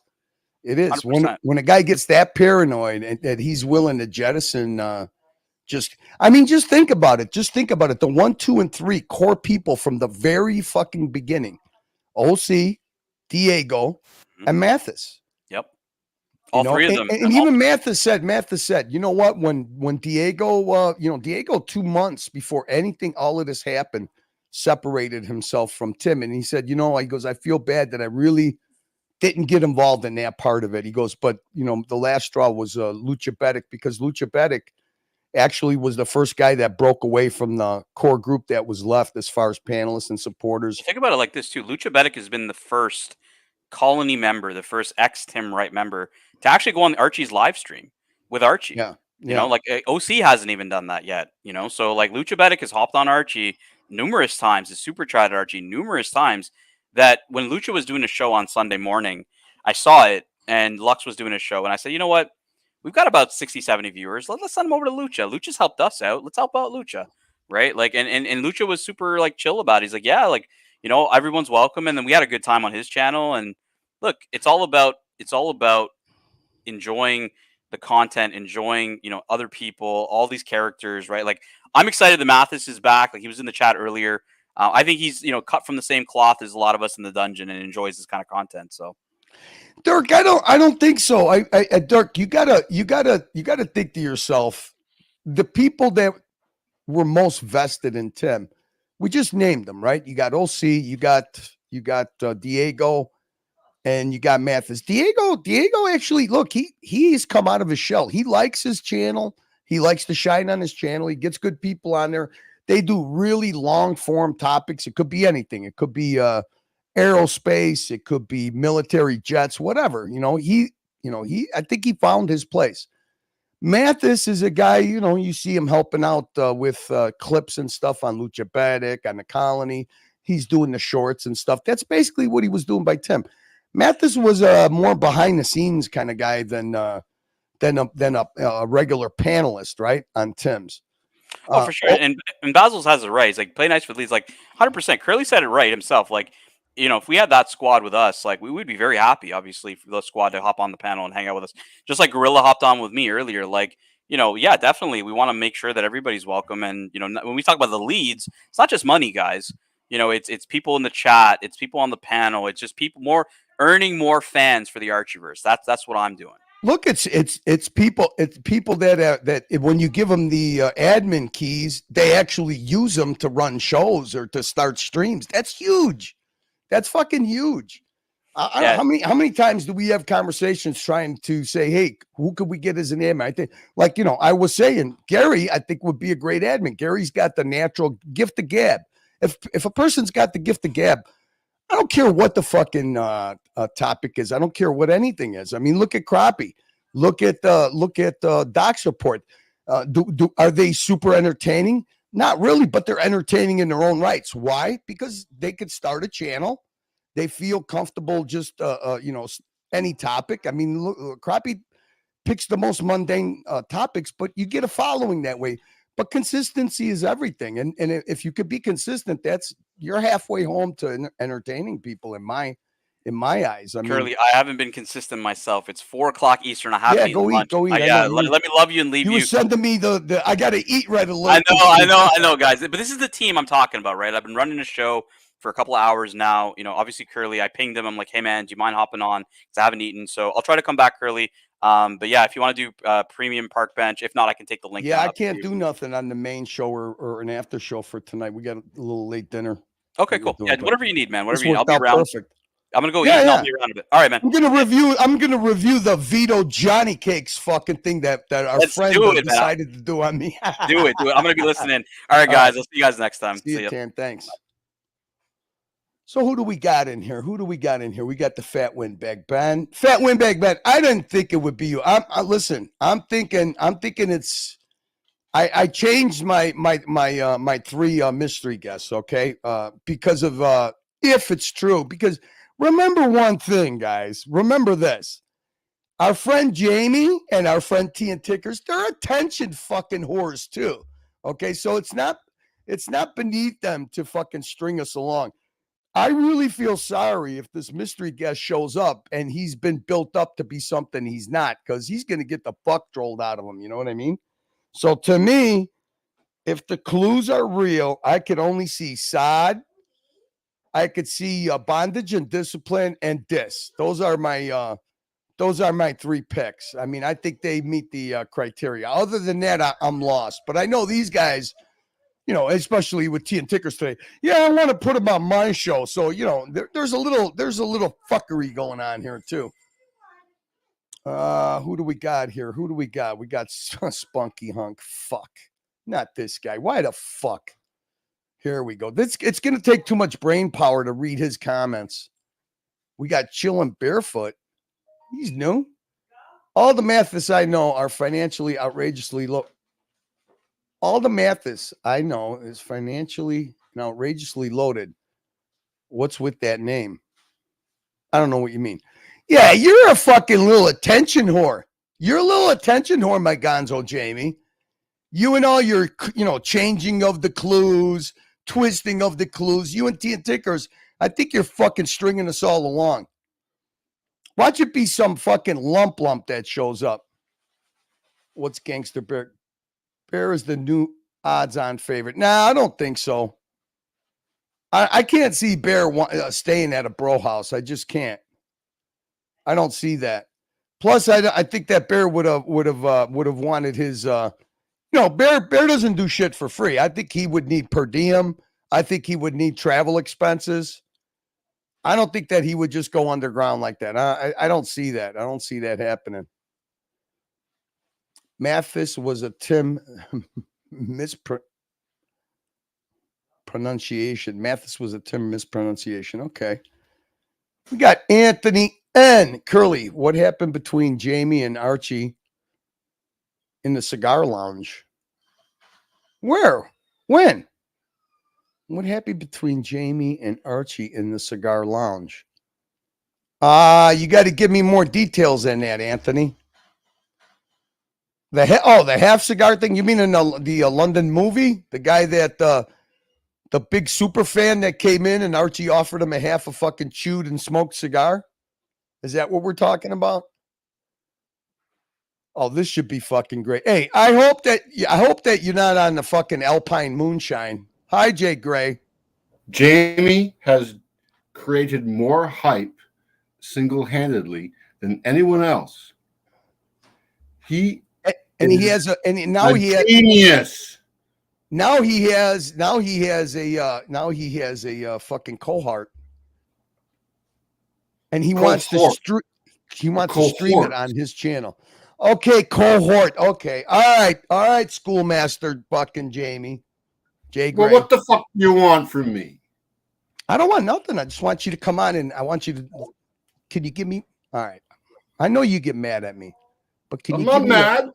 I'm not mad. Jay Gray, give me the patent, Jay Gray. And you're fucking slow and dim-witted. Why are you so slow and dim-witted?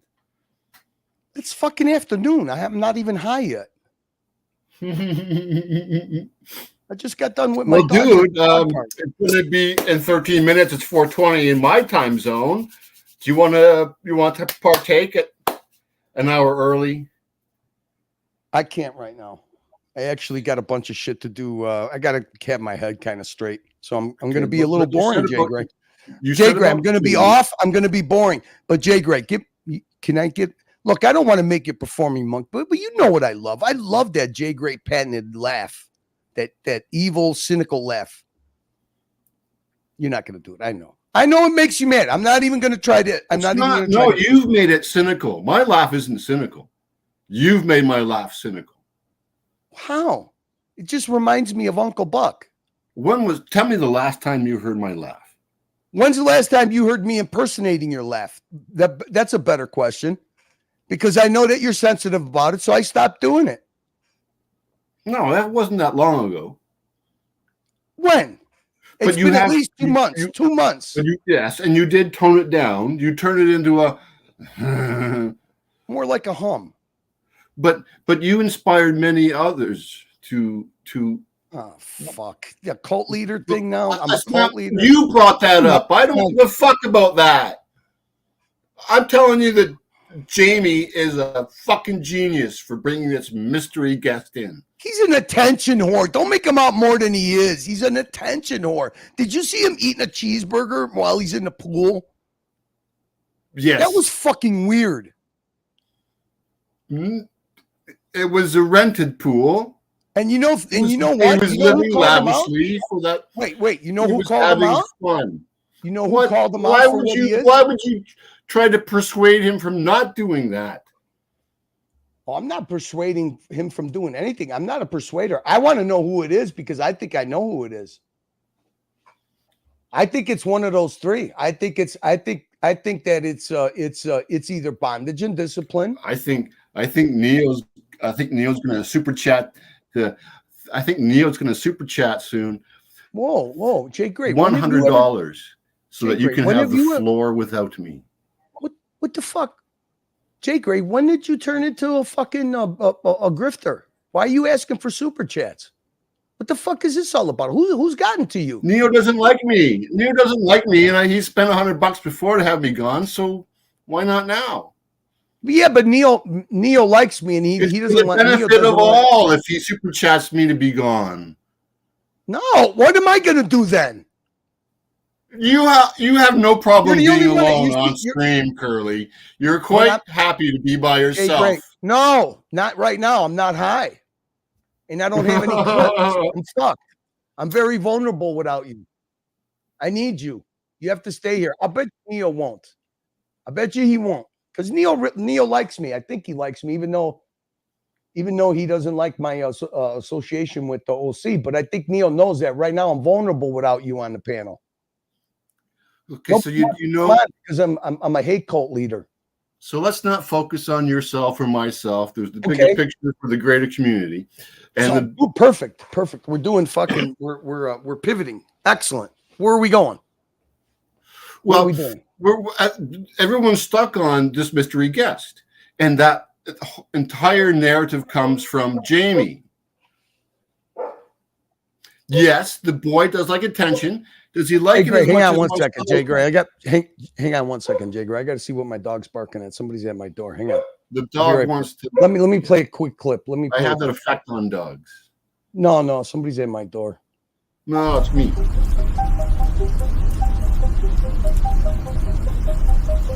I think he's a world class cunning linguist.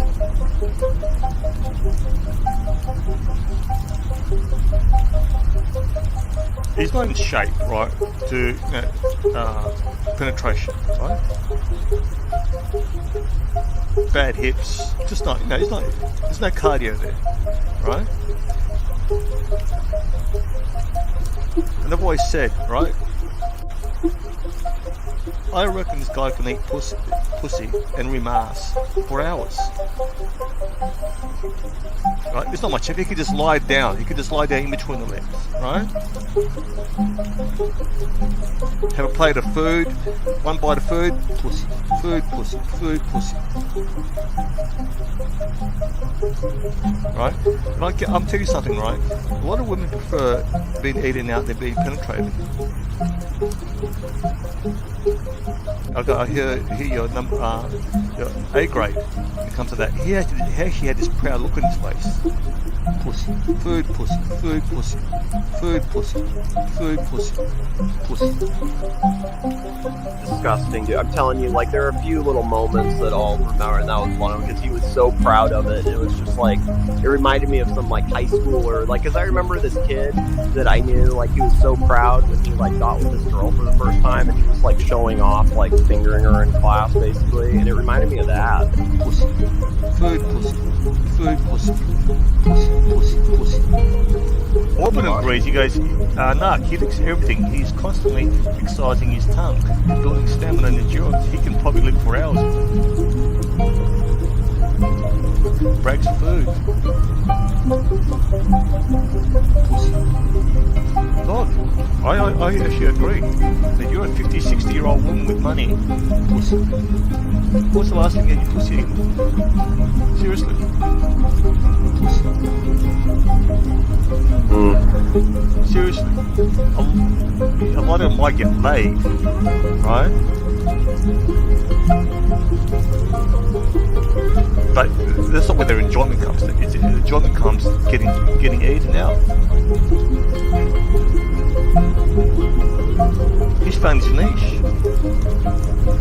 And they don't have to look at his disgusting body, right? They just lie down, either doggy style, lie down, look at the ceiling, and they can imagine any guy or woman they want.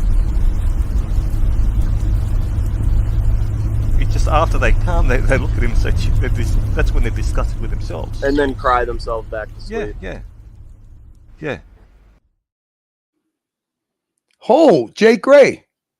Yeah. Hey, apes. It says device disk not connected. Try again. Apes, try again. Here, I'll drop the. I'll drop the. Apes? Yeah, he's right here. He's trying to get on, but it says device not connected. Wow, is this like? It's apes. Has he been on before? I don't know, but I know it's apes. Or it's AI apes, but I don't know why they would what use the fuck? You know it is, but no, because there's a new thing that people are doing now. They're creating accounts and they're making the people that come on. It's a AI pre-narrative. So, but it says apes, and I click the three buttons and it checks out apes. I don't want to use I can't say the name. What's Mookie say? Aped as fuck. I'm trying to get on, but not working. Let me try again. Yeah, go ahead. It just said device disconnected, apes. I'll drop the link again. I know it's the right link. But anyways, I just want to say, I think that, what did Fat Windbag Ben? He said Jamie is upping his game big time, but he is. Jamie's on every stream, man. He's on every stream. And he has found a way to pump himself up by promoting this mystery guest. And I have a feeling, guys, I don't think there is a mystery guest. How's that? Here's my take on it. Yes, Jay Gray. Tell me. Jamie heard me say for the last 2 years, oh, you guys getting together in one city. It's bullshit that you're all staying in 10 different fucking hotels. Oh, Jay Gray, you're the guy behind the fucking bro house? Fucking genius. I had no part in this, but I whispered in his ear for 2 years. I whispered into everyone's ears for 2 years. Why do you think that combining all the personalities under one roof would be max entertainment? Is it like MTV? We've already been talking about it for a month, for fuck's sakes. Calm down. Take it easy, man. What are you getting all excited for? So, because I don't see why you don't see it. No, I do see it. I love it. I just wish that I was the one who thought about it. I thought that Jamie, I thought that this was the most creative idea. But now what you're telling me is you're kind of the inspiration behind it. But let me ask you something. Did this come from you used to watch like MTV, The House, or because that's what I'm figuring. It's going to be like a remake of MTV. Curly. No, okay. It's just, if I want to go and meet up all those guys, why do I want to be in a different hotel? Why don't I want to be in one spot? Why don't I want catering to come? so that we can truly enjoy ourselves. That kind of thing. I got you.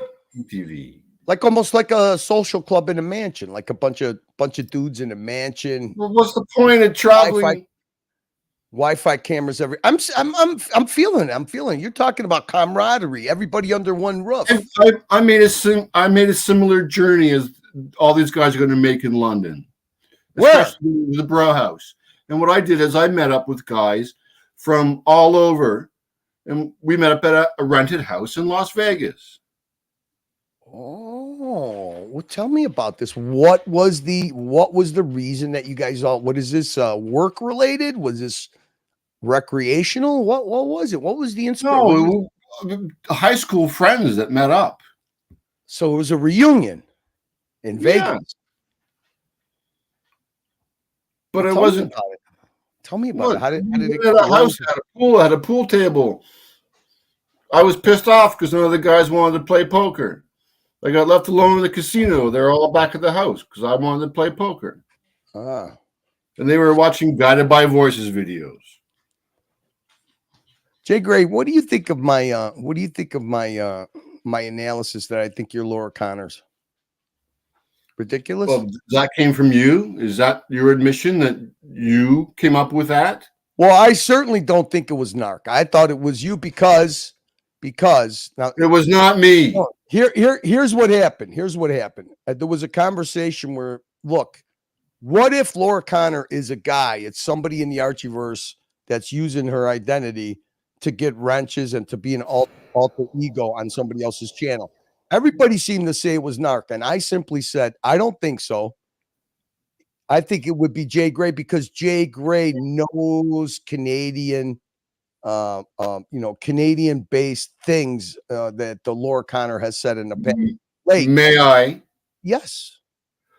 So prior to the narrative of me being Laura Connor, I was told that who the real Laura Connor was, according to a few individuals. And then after that, the narrative that I was Laura Connor came into the narrative. Well, you could see why, right? Because it was really easy. It was really easy to tie the Laura Connor and the Archie. The only connection that I can see is that I had a conversation once, maybe twice, with the Narc about poker. Right. Laura Connor, whoever that person may be, and Laura Connor that you'll see in the chat, that is not me. How do we know? Definitive. Well, because I just fucking told you. But you correct a lot of people's spelling, and so does Laura Connor. Narc doesn't. And I'm correcting any infactual statements now. Fuck you telling me to be easy, you fucking cunt. I've listened to you go off like I am doing right now for 2 fucking years.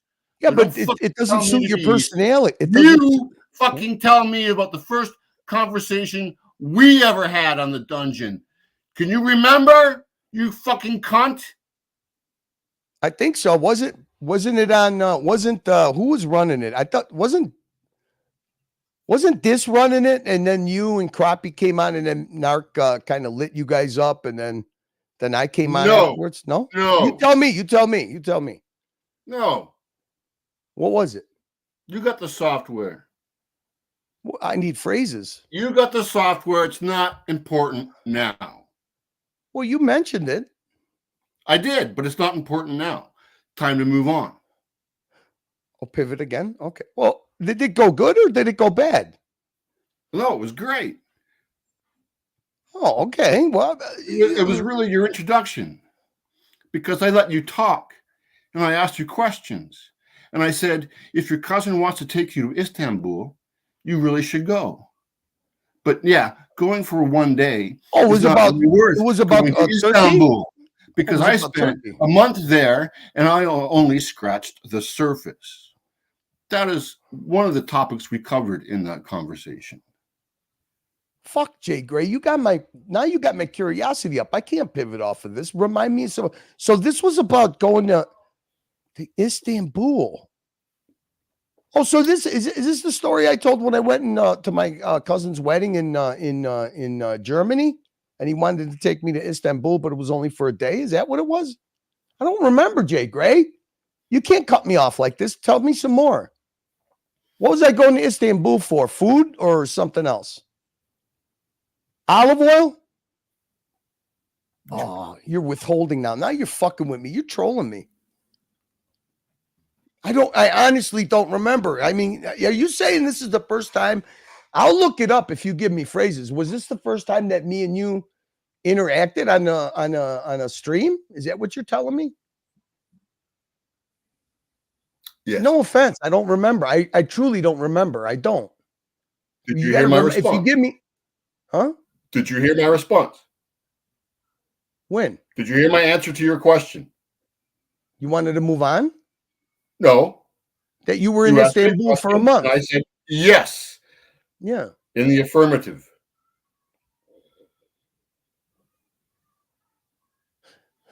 I feel like I should be high talking to you. Get high. All right, I'll play a clip. Let me take a couple of hits.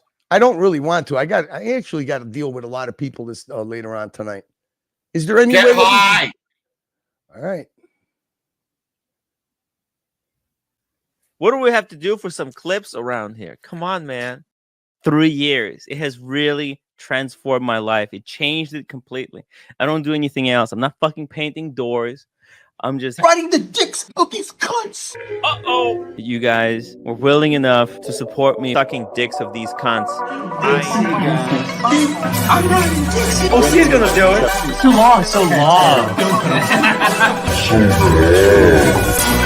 Riding the dicks of these cunts. So long. He's riding the dicks of these cunts. So long. Dicks of these cunts. Just riding dicks. Riding dicks. You like it, don't you? We're riding dicks. Dick riding fucking Like if I made a live stream and I titled "Riding Dicks," it works really well in the search engine. All these people in the chat, they're just riding dicks. They jumped on it. They jumped on it without touching. Jumped on Dicks. They were riding dicks. We're taking you guys with us. I'm a fat 8 inches, mate. Forget the 6 inches.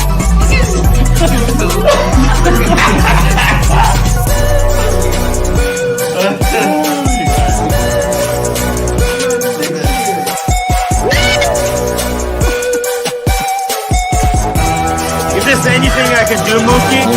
Riding. It's this last fight. We're riding dicks here. That's it. I'm riding dicks here. He's riding dicks here. Riding dicks. I'm actually glad I was born with just one eye. Here. Haters. You dick riding fucking We're riding dicks. Quattro D. We're at a gay bar having dinner. Let's go. He's riding the dicks of these cunts. They're riding dicks. Mookie. This might be like a prisoner exchange. It's like hiring a hitman. What do we have to do for some clips around here? Watch Nicholas come back. I'm riding Dixie. I'm riding Dixie. Dixie. Thank you. Thank you.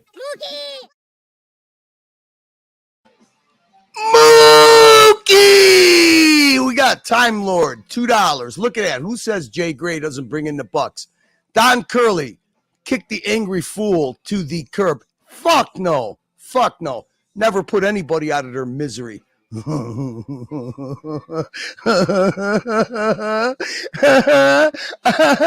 smoked a little bit, Jay Gray. All right. I'm gonna have some too. What are you smoking? I'm smoking what I always smoke, a little lemon kush. Stevia, man.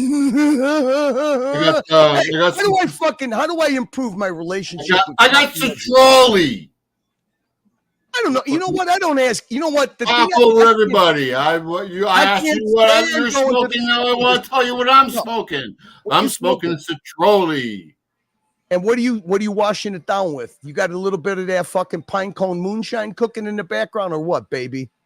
You know, I can't stand going to the dispensary and these fucking little hipster fucking dweebs, like they're like weed baristas sitting there telling me about fucking strains and sativa versus this and that and fucking THC level. Who the fuck? Why not? What the fuck is? When did fucking pot have to become such a designer fucking thing, such a foodie thing, such a wine connoisseur thing? What the fuck? Sir, I had the experience that you were talking about. I have a feeling that you grow your own. You're not the kind of guy who buys the shit. No. I know people who do. Many people who do, but I don't. And I had the experience that you're talking about at the dispensary yesterday. How do you navigate that? Does it make you feel like you're ordering a fucking cafe? Listen to me. I'll tell you my experience. I got to read super chats. Hang on 1 second. I don't want to interrupt you, but let me read the super chats. We got Patel Philippe, $2. Kelf, this is just what I needed. You know what? I should have known the minute you jumped on. I should have played a clip and fucking took in a couple of hits. The Mookie Eye thing gets me every time. Yeah, when that's the genius of Mookie when he focuses in on the one eye. Fuck yeah. I got you. I know exactly what you're saying, Patel. That's a breadcrumb. The fucking mind of the Matrix. We got Chili Badger. Holy shit. Now this means a lot to me. I like it when Chili Badger's on. Chili Badger, 2 pounds. My tractor won't start. I'm Laura Connors. Get a couple of cans of ether and just, if it doesn't start, just Curly. Yeah. What? I gotta take a minute. I'm gonna mute myself and be back. But don't leave me, Jay Gray. I need you. Okay, so I think. Go ahead, Jay Gray. Take your time. I think that the guy who sums up Jamie's game. I think Jamie's running game here. Okay, I think this guy swimming in the pool here. You see him swimming in the pool. What is he? Look at that look on his face. Is this not an attention fucking prostitute here? That's what I'm thinking. And the guy who calls it out first and foremost, you got to give him credit for it. For reparations. Is this guy right here. Look at him. Look at him. No shoulders, head disproportionate to the body. I think that's what Jamie and OC have in common. Their heads are disproportionately larger than their body, and their shoulders, there's no beginning or end to the shoulders. I think OC calls Jamie out for what it is. I think Jamie's running game. And that little fuck T and Tickers with his you don't mind if I like the Gonzo stream it to my. I mean, you got to be nice to T and Tickers. Oh, sure, Gonzo stream it to your channel. Now, what happens if we're all completely disappointed? What about if this poor mystery guest didn't sign up to be promoted and to be big noted like he is? What if this is a total dud? Who gets the blame for that? You know, T and Tickers just jumped on the promotional bandwagon, you know, and then you saw this morning, what's the end game? He wants it on his channel. Another fucking, I mean, maybe T and Tickers is an embezzler. Who knows? What do we got here? Mookie says 0 chance he didn't shit in the pool. I mean, that's the look of a guy who shits in the pool. I mean, and how does he get his hair to stand up straight even though it's wet? Sweater coming back from the dispensary like he's dragging a Christmas tree behind him. Yeah. He's like coming back from a harvest, right? But I got a tractor to drag that dispenser. Jamie is lying to us. He will be back in the pool face down. Ooh. I'm just reading some comments. We got to read some comments. Don't say shit like that, gangster. OC looks slimmer in the video with less of a forehead. Yeah, I mean, he lost weight in his face, which is a good thing, but he's got the gruff look going again. You look at him. Curly. Yes. Can you do me a favor? Can you go back and look at all the chats that were posted while you were playing that latest clip? Oh, what the fuck, man? The super chats? No. Tell me what you. It'll be I easier. want you to scroll up. I want you to scroll up, and I want you to look at what the boys are saying in. Wait. Why don't we do this? Why don't you tell me which chat? No. There's too many. There's too many. I want you just to look. What the fuck am I looking at? I'm not a speed reader. What do you want me to look at? Name me You something. don't gotta look. You just see how many fucking times my name comes up. Oh, when your name comes up. Okay. Another attention seeker. All right. Laura Connors. Here's one where your name came up right here. Laura Connor isn't real. I miss Laura Connor. There's one of yours. Jay Gray Sweater is a mystery London guest. He does fit some of the parameters, doesn't he? But Jay Gray Sweater gets along with Lux. He gets along with Marcelo, so I don't see that being a problem. Unless I some of those. I don't get along with Marcelo. You don't? What do you mean? You always go on Marcelo. What do you? No, I would need to be like a dog trainer to him if I was spending any time with him. What? Hey, we could give you the password. We're going to put him on a dog training collar, a shock collar. Jay Gray Connor is protesting a bit too emotionally. How many of these you want me to go through? Let me see. What else is an emotional day today, Higgy. I had my first appointment with my my new physiotherapist today. When you say physiotherapist, what do you mean? Like your injury therapy or mental therapy? What? Yeah, no, physical. I got a pinched sciatic nerve, Curly. Fucking one dude, I know. One week after you bring up a sciatic nerve. No. When I say it's impossible to drive a car, Jay Gray, sciatic nerve. Listen. When I get a pinched sciatic nerve, you got a fucking voodoo doll of me, bitch. You got a voodoo doll of me, bitch. I've been wondering for a long time now if you have a voodoo doll of me, bitch. My wife says that all the time. Listen. I'm telling you, this is a quick. When you get that stinging sciatic pain, a quick way of getting rid of it, you lay down on your back, you put your legs up against the wall, okay? Knees tucked in, so they're knee knocking each other, they're touching each other, and then you slowly inch your legs up the wall, okay, until your knees have about a 20-degree bend in them. And then what you do is you butterfly your knees out and in. And by the fourth time you do that, the sciatic nerve will relieve the pinch point and you'll be good. I'm telling you, it works for every time, Jay Gray. It's Show not me a video. A permanent fix. Show me a video. Huh? Show me a video. Okay, hang on a second. Come on, you gotta help me out. Yeah, I know. I don't paint a good picture. Okay. Because your therapist didn't show me any video, but I'm wait, a lot how do you of spell sciatic? Impressioning. How do you spell sciatic? SCIA.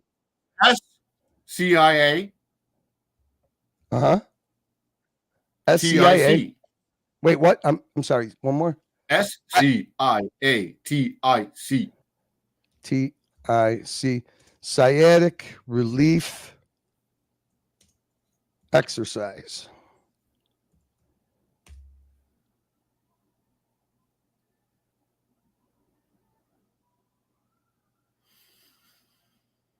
All right, hang on a second. Let me see if this is the guy.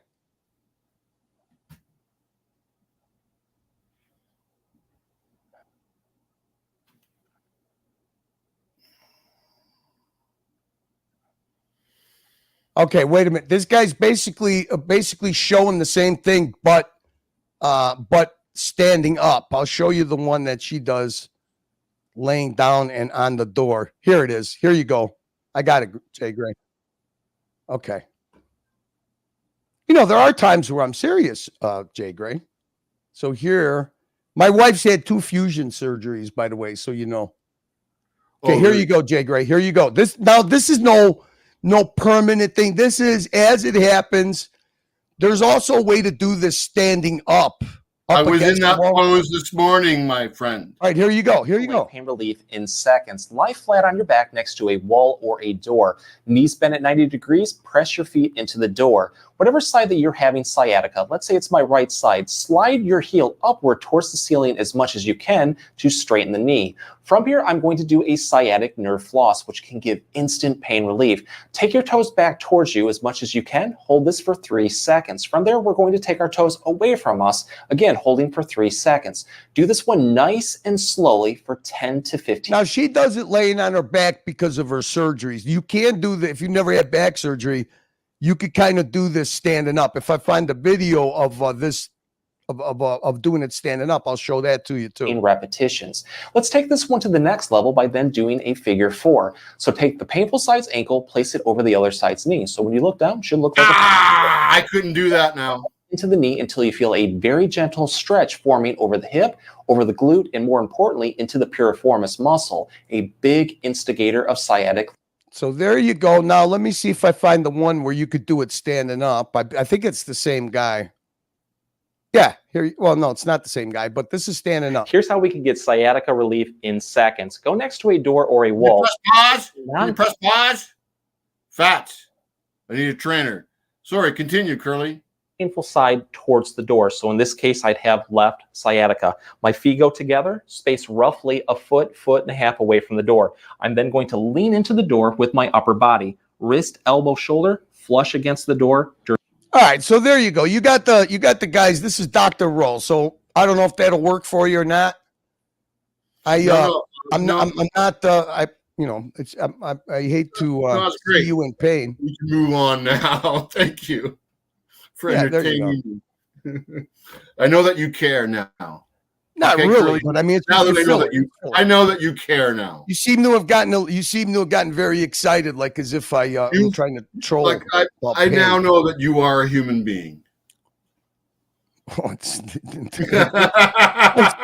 Greg, take it easy, Jay Greg.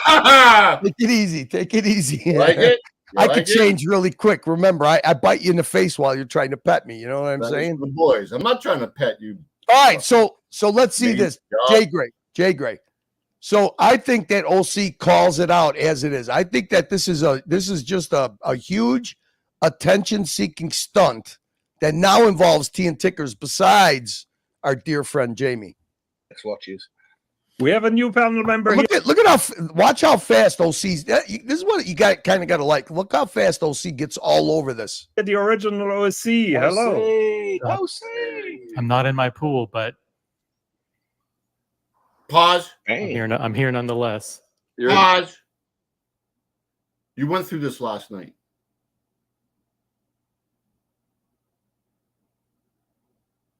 Didn't you? I'm sorry, what now? You went through this last night, didn't you? Were you watching? I've already seen Jamie eat a soggy burger. No, okay, Mr. Fucking don't want to watch reruns like I'm boring you. What does OC say? Wait, you said you saw this. What does OC stream last night? What does OC tell Jamie that he's doing with this mystery guest? Get directly to the point. What new information do you have? Don't make us all live through this whole fucking thing again. What information that is new that you have? Hey, we're living through having you on a panel. Well, yes, and you're not liking it, are you? I'm loving it. Are you kidding me? Why wouldn't I like it? Jay Gray, why do you paint me out like I've been bad to you? What are you talking about? I've always fucking You've had the smoothest ride for so long now. I've had the smoothest ride for so long now. How do I better my relationship with Crappie? I'm kind of happy that he unblocked me, but I think he's trolling me. What do you think? Am I wrong? Yeah. Crappie unbanned me, and he says, I'm not talking about Crappie. I'll talk to Crappie, but I'm not. You just said you didn't want to watch this fucking clip. You're the most demanding fucking panelist I think I've ever had on this fucking show. I want to have a conversation. I don't want to keep watching clips. Well, I'm trying to have a conversation with you, and you're trying to be fucking. No, you're directing the conversation by showing me this clip. We need background. visual aid. So what's the conversation you want to have then? Well, any conversation. Except the same fucking clip. How long does it 2 take? days ago. How long does it take from gathering the pine cones to putting it in the still to mixing the sugar? How long does it take before the final product, the pine cone moonshine, comes out? Can't make any pine cone moonshine. We're saving them all up for the air cannons. We're waiting for the invaders to come, and we need some kind of cannon fodder. Hey, wait a minute. How did you get the Northern Lights the 2 nights ago or what? I had a look. The Aurora Borealis? Was that the Aurora Borealis? Well, there are some there's some chatter that may have been a little bit of electrical interference coming from ground level. Maybe up in Alaska. Maybe some you mean a directed energy weapon? They're testing a direct energy weapon? Oh my God! Thank God! Thank God! What the fuck is going on here? This yeah, bullshit. dog. Fucking sciatica, nursing home, dog shit. Show me. Send me a video. Pause. Send me a video. Fucking Dr. Google over here. What the fuck, Jay Gray? What's going on in Canada up there? You got nothing going on in fucking Canada. Canada's so goddamn behind. You got to fucking call Curly to send you a video of some guy. Then you got to fucking spell sciatica. But you can't fucking Google it. Well, Jesus, what the fuck? You got to get permission from your Prime Minister, Fidel fucking Castro Jr. Motherfucker! And now he wants me to talk fucking energy weapons. Yeah, everything's a conspiracy, but you can't figure out how to fix your fucking leg. It's fixed. I'm trying to figure out how to. Oh, did the exercise help? Jay Gray, can you turn on your camera? Are you in your SEAL outfit? Are you in your SEAL suit outfit? I'm not turning my camera on. Okay. Hey, Paul. I know you make fucking homemade hooch. I know you do. I seen it. You showed it. Now he's going to get silent. See what you did, Patrick? You intimidated him. Jay Gray, you want to hear my new favorite subscription on YouTube? Yeah, okay. You know what it is? Oh, he's stretching. He is. He's doing the exercise. I told you, Dr. Google helped. I do it all the time. I do that. Just look up Paraformis stretch. That does it. Okay, but moving on from the stretching. Can I tell you about my new... Go ahead. Come on. Yeah, tell. So Patrick's almost like a support human for you, huh, Jay Gray? You're calming down, you're relaxed, you're doing stretching. I like this. It's great. Patrick knows who Pi Dubois is. What? The fuck did he just say? Patrick, did you hear that? Are you ordering McDonald's? Patrick's on mute. Pop. Oh, you can't hear me? How about now? Now we hear you. Okay, sorry, I went off the screen. It's Patrick, is there any way possible that you could send me a $9.99 be my friend chat by chance? So you're breaking my rules, but okay. For the eardrum replacement. Just for you and Jay Gray. I mean, look, dude, you took Jay Gray literally as soon as he heard your voice, he laid down, he's starting to stretch. He wants to get better with me. He wants to get better. Jay Gray. So there's a new guy I follow. He lives on Lake Kippawa up there. He's got Kippawa. Okay.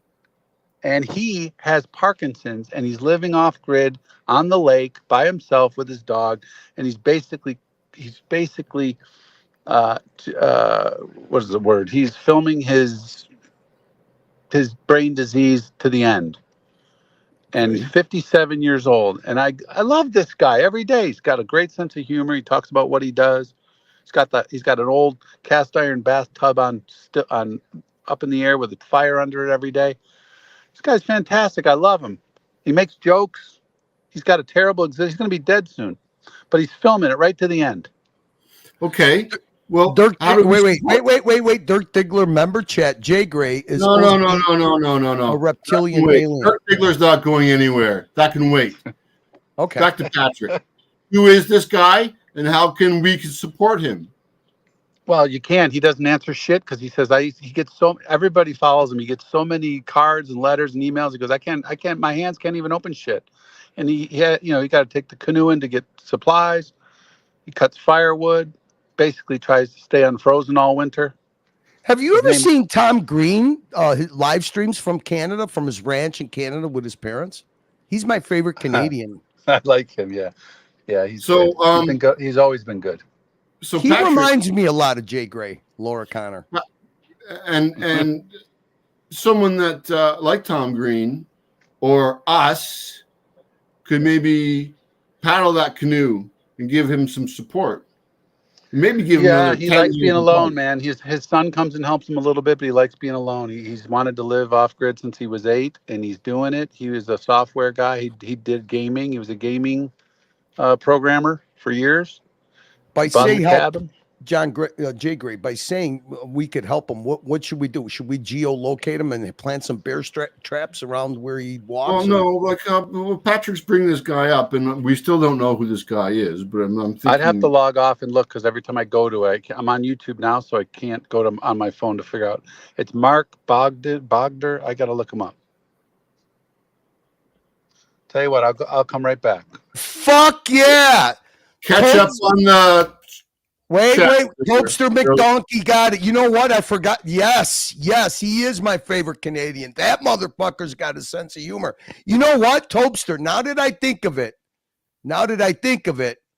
favorite Canadian YouTubers, AVE, Zip, Bias Plies and Zip Ties is another one. And then I don't know who else is.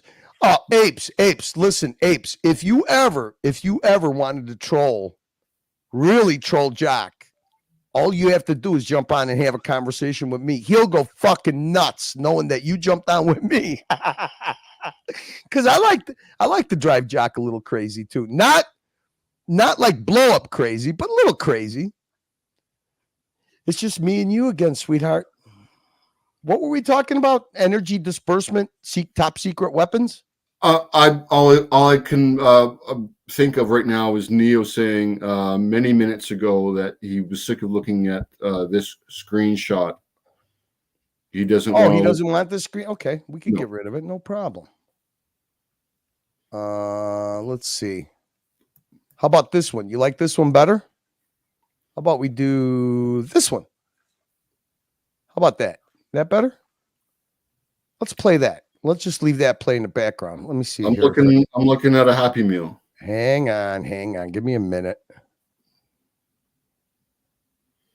There. We'll just let this play. I don't want to see this either. We got Andrew Dice Clay. It's like 2 Andrew Dice Clays interviewing Spanky from the fucking. I don't want to see this either. You know why? I want to see super chat, and I'll take it down. I want to see. I'm on the panel. I want to see some producer Mark's content. Oh, we could do that. I love producer Mark. Sure. Oh, we got Patrick back. All right, I found it. Enough with the energy weapons. I got an energy weapon right in my asshole. Blows everything and fucking out to death. His name's Mark Hogben. Hoggben. Hogben. That's his channel. You got that, Curly? You gonna show us all, Curly? Oh, I don't know if you want to show that, but why not? I wouldn't. That sounds very inspirational. Well, I just find it to be. I find myself listening to all his videos. Like there's no. Look at already. I'm looking at a short, and I'm looking the guy shaking and stuff. I could get in a lot of trouble here for using humor that probably shouldn't be applied to this guy. It's not funny. No, he's pretty funny. That's what I mean. People tell me I'm a faker. Why the fuck would I want to watch some dude having an epileptic attack? He has Parkinson's. Yeah, same shit. It's just a never-ending epileptic attack. No, okay. Come on, what the fuck? I'm looking at a short and this guy's shaking, and you fucking want me to put him on the fucking channel with my? Let's not take this too far. You got to listen to what he says. He says, "I got invited to dinner in town, but then You know what? Patrick, let's What? be for real. I know your sense of humor. You're not watching because you want to help this guy. Oh no. I love this guy. Sit there, I smile. I love him. Okay, yeah, He'll do a I'll thing bet like you he goes. smile.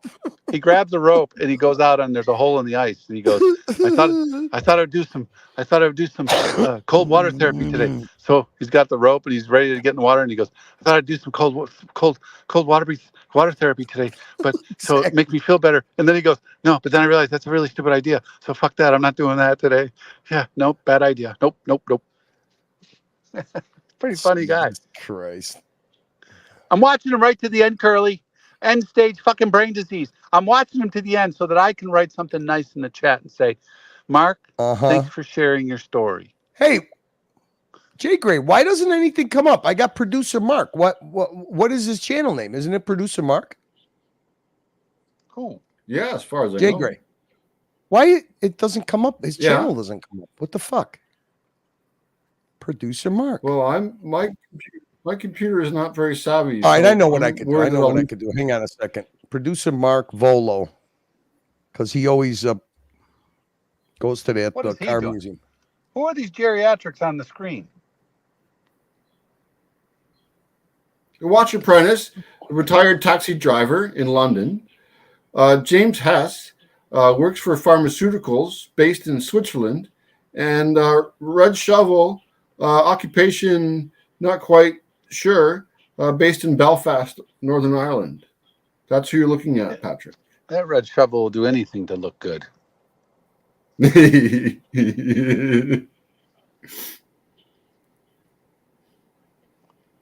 Oh, well. What are you going to do? My drive-by is done. Have fun, Curly. Jay Gray. Yeah. What? Hang in there, bud. Listen, keep stretching, man. Do the lay on your back, pull your knee straight to your chest, turn it in a little bit. And that it feels like you're stretching your ass muscle, but it really works. No, I hear you. But you know what the best thing about this? Pinched sciatic nerve and 2 weeks of pain. And I'm finally feeling better right now. The best thing was my new physiotherapist. She hot? Oh, Betty. Talking about Curly. Oh. Yeah. Is it Curly? No. It's Morgan. Oh shit.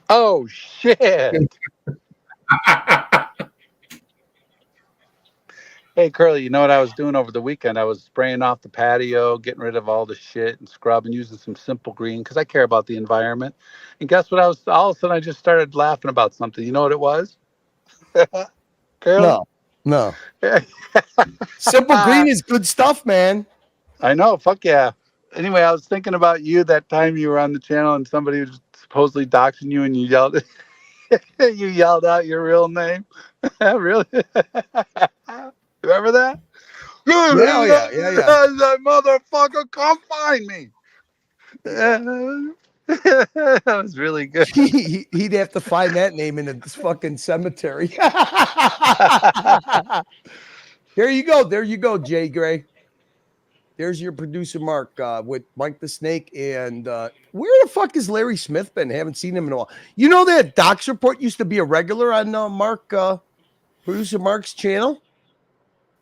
Did you know that, Jay Gray? I think we lost him. No, but he's I'm here. Hello? Yeah. What's going Hello? on, man? Yeah. Yeah, no, producer Mark's making videos of car shows. Oh, to is that what coincide you with wanted? his Wait a minute. magazine. I didn't know that's. Is that what you wanted? Okay, hang on a second. Let's. Yeah. I have to hang up so I can super chat. Once in a All right. lifetime super chat. You don't have 2024. to super chat. That's a joke. I'll see. Maybe it'll see if it'll go through. Dude, you won 2023, but you don't even have an entry in 2024. Nope, 0. But I'm gonna give it a try and see if it works. All right, Jay Gray, take care. Good luck to your leg and hip and foot and back. Oh, I'll be fine. All right, I'll be see ya. fine. Take care. Check out Mark Hogbin. All right, take care. All right, hey now. See you, Okay, Patrick. see ya. Oh All shit! right, You bye. know what? Ciao. Producer Mark got rid of all his old live streams. What the fuck? Why did he do that? He was just running tests, having fun, shooting the shit. No, but he got rid of all his old live streams. They're all Oh, gone. what was the point of keeping them up? Oh, dude, are you kidding me? That's some of the best content. Well, I agree, but what was the point in keeping it up? I mean, I guess I don't know. I enjoyed Christmas with Doc's report, but it's not there anymore. It's all car stuff. Oh, I see what he's doing. Okay, it's all car and motorcycle stuff. So he doesn't want to do any of the Archieverse drama shit no more. I got it. Okay. No problem. He left up, that just shows how much he likes Mike the Snake, because he did leave up the one with Mike the Snake. So that's cool. Let me see what he's got here. He's got a playlist. Let's see if his playlist has anything with, nope, it's all cars. Okay, I got you. We'll just keep producer Mark stuff going in the background at the Wheel-O-Rama in, I think that might be McCormick Place or maybe Rosemont. Did you catch Conehead on Marcelo this morning? Who? Conehead Marcelo this morning. No, I actually he put it in members only, and no, I didn't watch anything this morning. I just had my phone and I just saw that Tan was on the dungeon, so I just was listening. Well, anyway, this is better to look at for the punters than a picture of Conehead in the corner of the screen, and wait a minute. I'm looking at it now. It looks like in the hot tub with a burger on the side of it. Okay, so that means that me and you have to. Hey, there he is. Producer Mark. Producer Mark, listen, I got to give you a selfish reason. I was looking for some of those times that you had Doc's report on your channel, a one-on-one with Doc's. I mean, kind of funny. It's pretty different than what he does on his channel. Actually, it's for me, it's gold. But I saw that your live streams are, either gone or you just got rid of them on your channel. But listen, Jay Gray wanted to put this content up, so here we got him, man. Producer Mark at some car show. I really enjoy Producer Mark because he's local to me. It's kind of funny. I was watching one of his I think it was 2020 after COVID, so it would have been 2022, or maybe it was before COVID. One of the Toys for Tots rides, and it looked like he was Curly. Yeah. Drop a link for Mark. What's that? Drop the link from. Oh, the link Mark is pinned. Of course, I'll drop a link for Mark. Yeah, well, it's pinned at the top. But yeah, you had. I actually ride by with a few of my hog members accidentally on your video, Producer Mark. I think you were on. Were you on Ashland Avenue filming that? Pretty sure you were.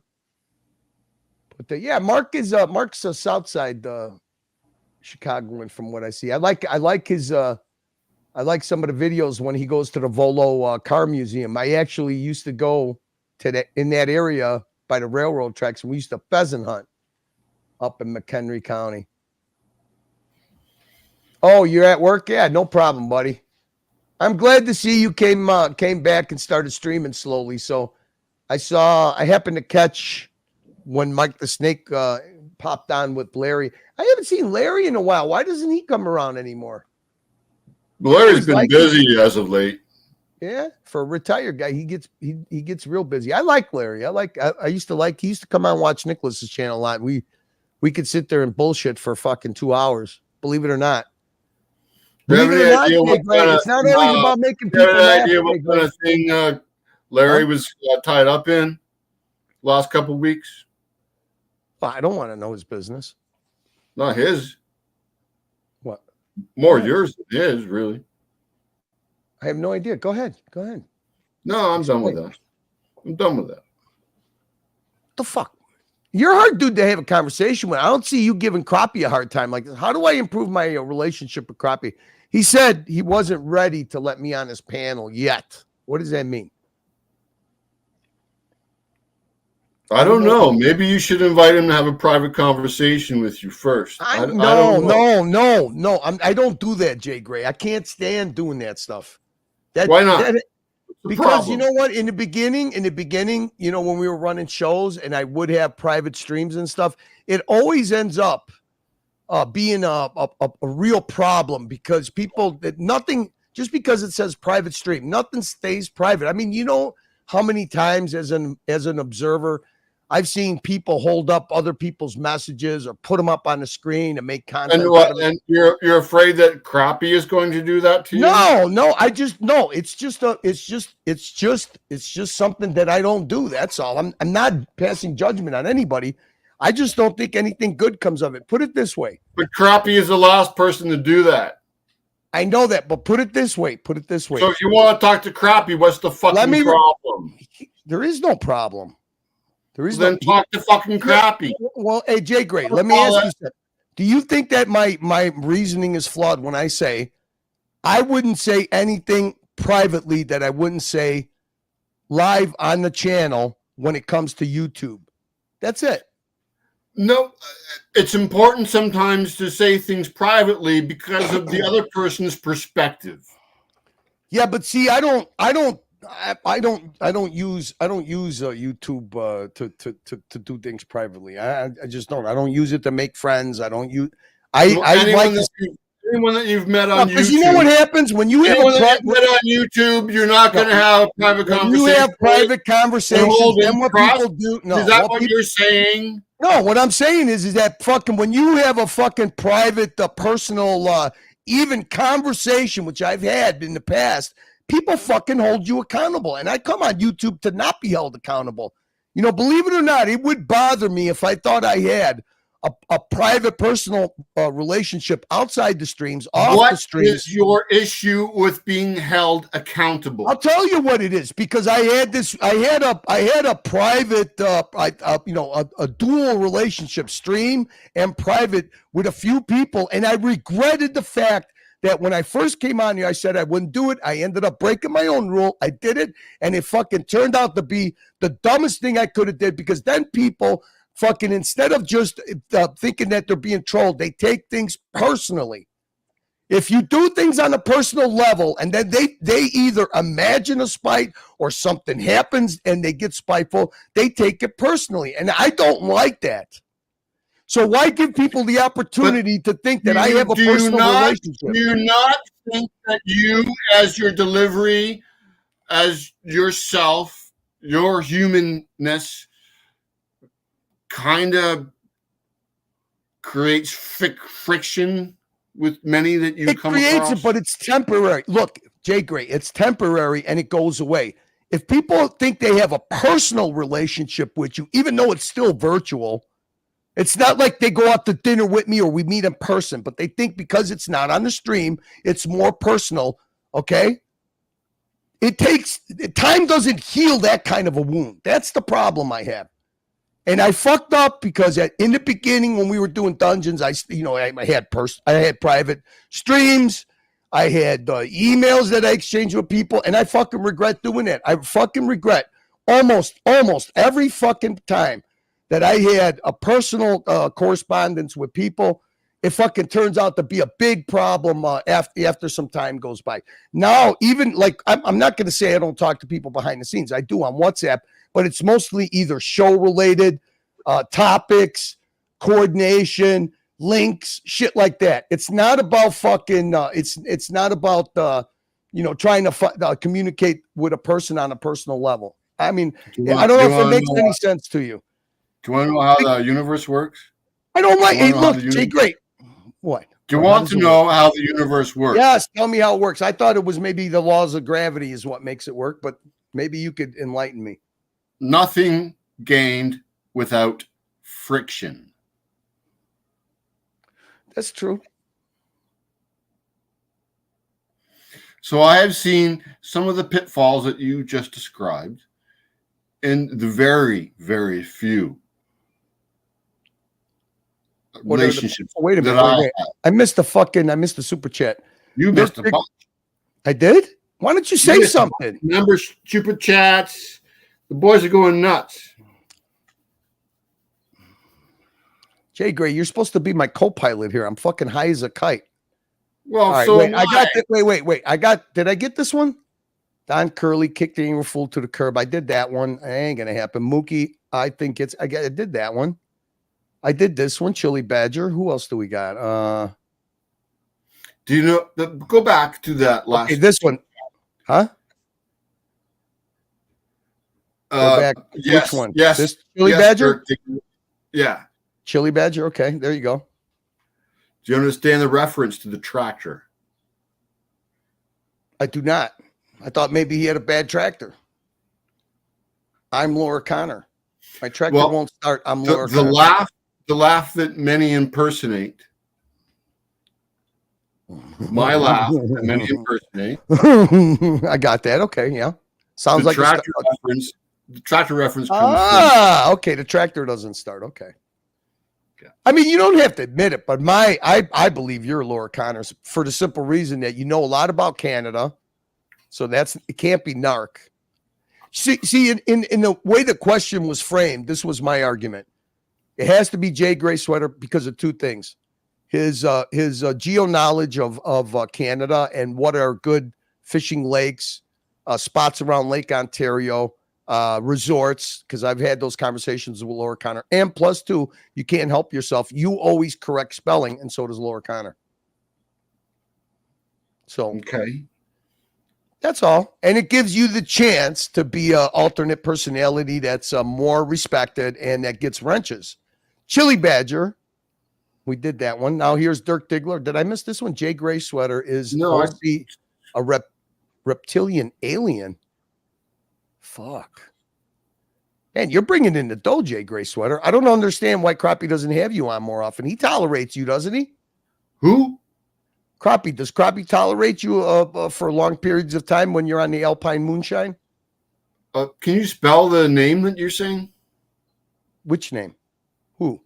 You're Crappie? saying why doesn't so and so have me?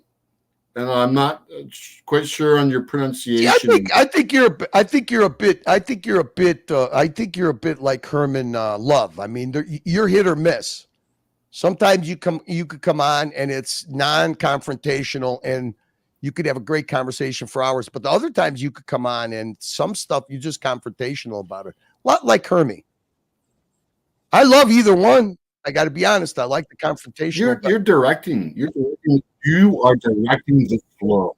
You are directing the flow. I thought you were. You spent too much time in the courtroom. You spent too much time in the courtroom on the wrong end of the stick.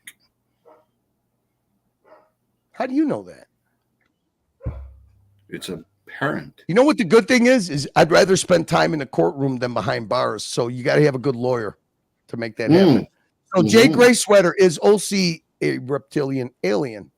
No, I don't think so. I think OC is just a California transplant who's in NYC. He's a good. He's good at the. Can I answer the question?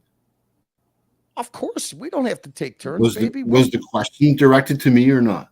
It was directed to you, but you got a delay going on, so I was trying to backfill the delay. Go ahead. No, not that question. The previous question. What the fuck? Previous question in the form of a super chat?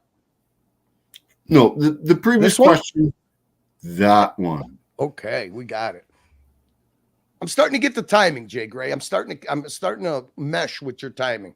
Okay. No, actually, I'm trying to mesh with yours.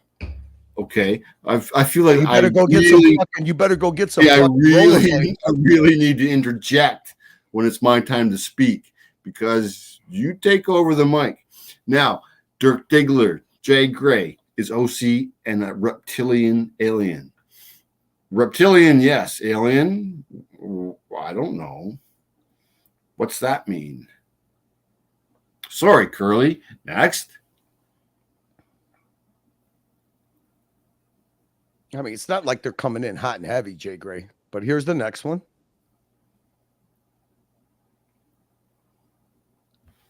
It exists. Jay Gray, look, You can't give these fucking 1 and 2 word answers, these little quick answers. You got to expand a little bit. We got fucking time to fill in here. Do you want to be assassinated? Do I want to be assassinated? Do you want a car that runs on water? Oh, hydrogen power? Not hydrogen, water. Oh, I think if somebody invented a car that runs on water, they would probably bury him pretty quick. They have. Jay Gray, can I interest you on the next Dungeon Conspiracy show? I think you'd be perfect. I had fun on the last one, especially You were after on the last one? Oh, well, after the fact. What do you mean? On a private stream? You did a private stream. Oh, God, thank God. No, I didn't do a private. I dropped in after the fact. Curly, what are we talking? We talking Michael Francis? We talking Sammy the Bull? Who we talking about? 0 point energy weapons and conspiracy theories. Do you watch Michael Francis's channel at all? I do not. I don't watch. You know who I'm getting a kick out of? Sammy the Bull. No, that guy I cannot stand. I'm getting a kick out of fucking. I'm getting a kick about Skinny Joey Marlino blowing all those guys up. I haven't seen. Oh my God, you would fucking laugh so hard. You got to see him go after Francis. You got to see him go after. He's literally calling. He's literally saying that Sammy the Bull was a fucking homosexual. No, the whole time. Did you see the video where Francis and Sammy the Bull were on at the same time, like going at? They did some like documentary and they like did a whole like, that guy from Valuetainment had it. That's done right. some Yeah. in the middle of nowhere. Yeah. No, I don't look to me, the and I was very, very young. So, but to me, when Sammy the Bull and Gotti, those are typically Americanized fucking Italians. I mean, they literally committed suicide for almost all organized crime. I mean, if you really look at it from a old school greaseballs perspective, like a old school Chicago outfit, and I actually heard a conversation like this. They motherfucking committed suicide for all of organized crime. Who in the fuck does a 1920s style execution in the middle of Manhattan, in the middle of Christmas shopping season? You know, when they're all under investigation, they decide to clip the fucking boss of all 5 families. I mean, it's not only that, they didn't get the commission's approval either to do it, right? That's what I mean. But I mean, you literally what they did was literally challenge the whole federal government, not just New York, but the whole federal government to come after them because they blatantly, I mean, did an execution Christmas time downtown Manhattan. And, you literally committed suicide. I mean, you made it a 1920 spectacle, basically putting the focus on every federal agency. They said, fuck you, you can't stop us. And then that's it. That little by little, they dismantled not only the New York 5 families, but everywhere. Because Curly. Yeah. Curly. Yeah. Are you in a bathtub? No. But can you have a look at Billie Jean's comment? Okay. From 2 minutes ago? Yeah.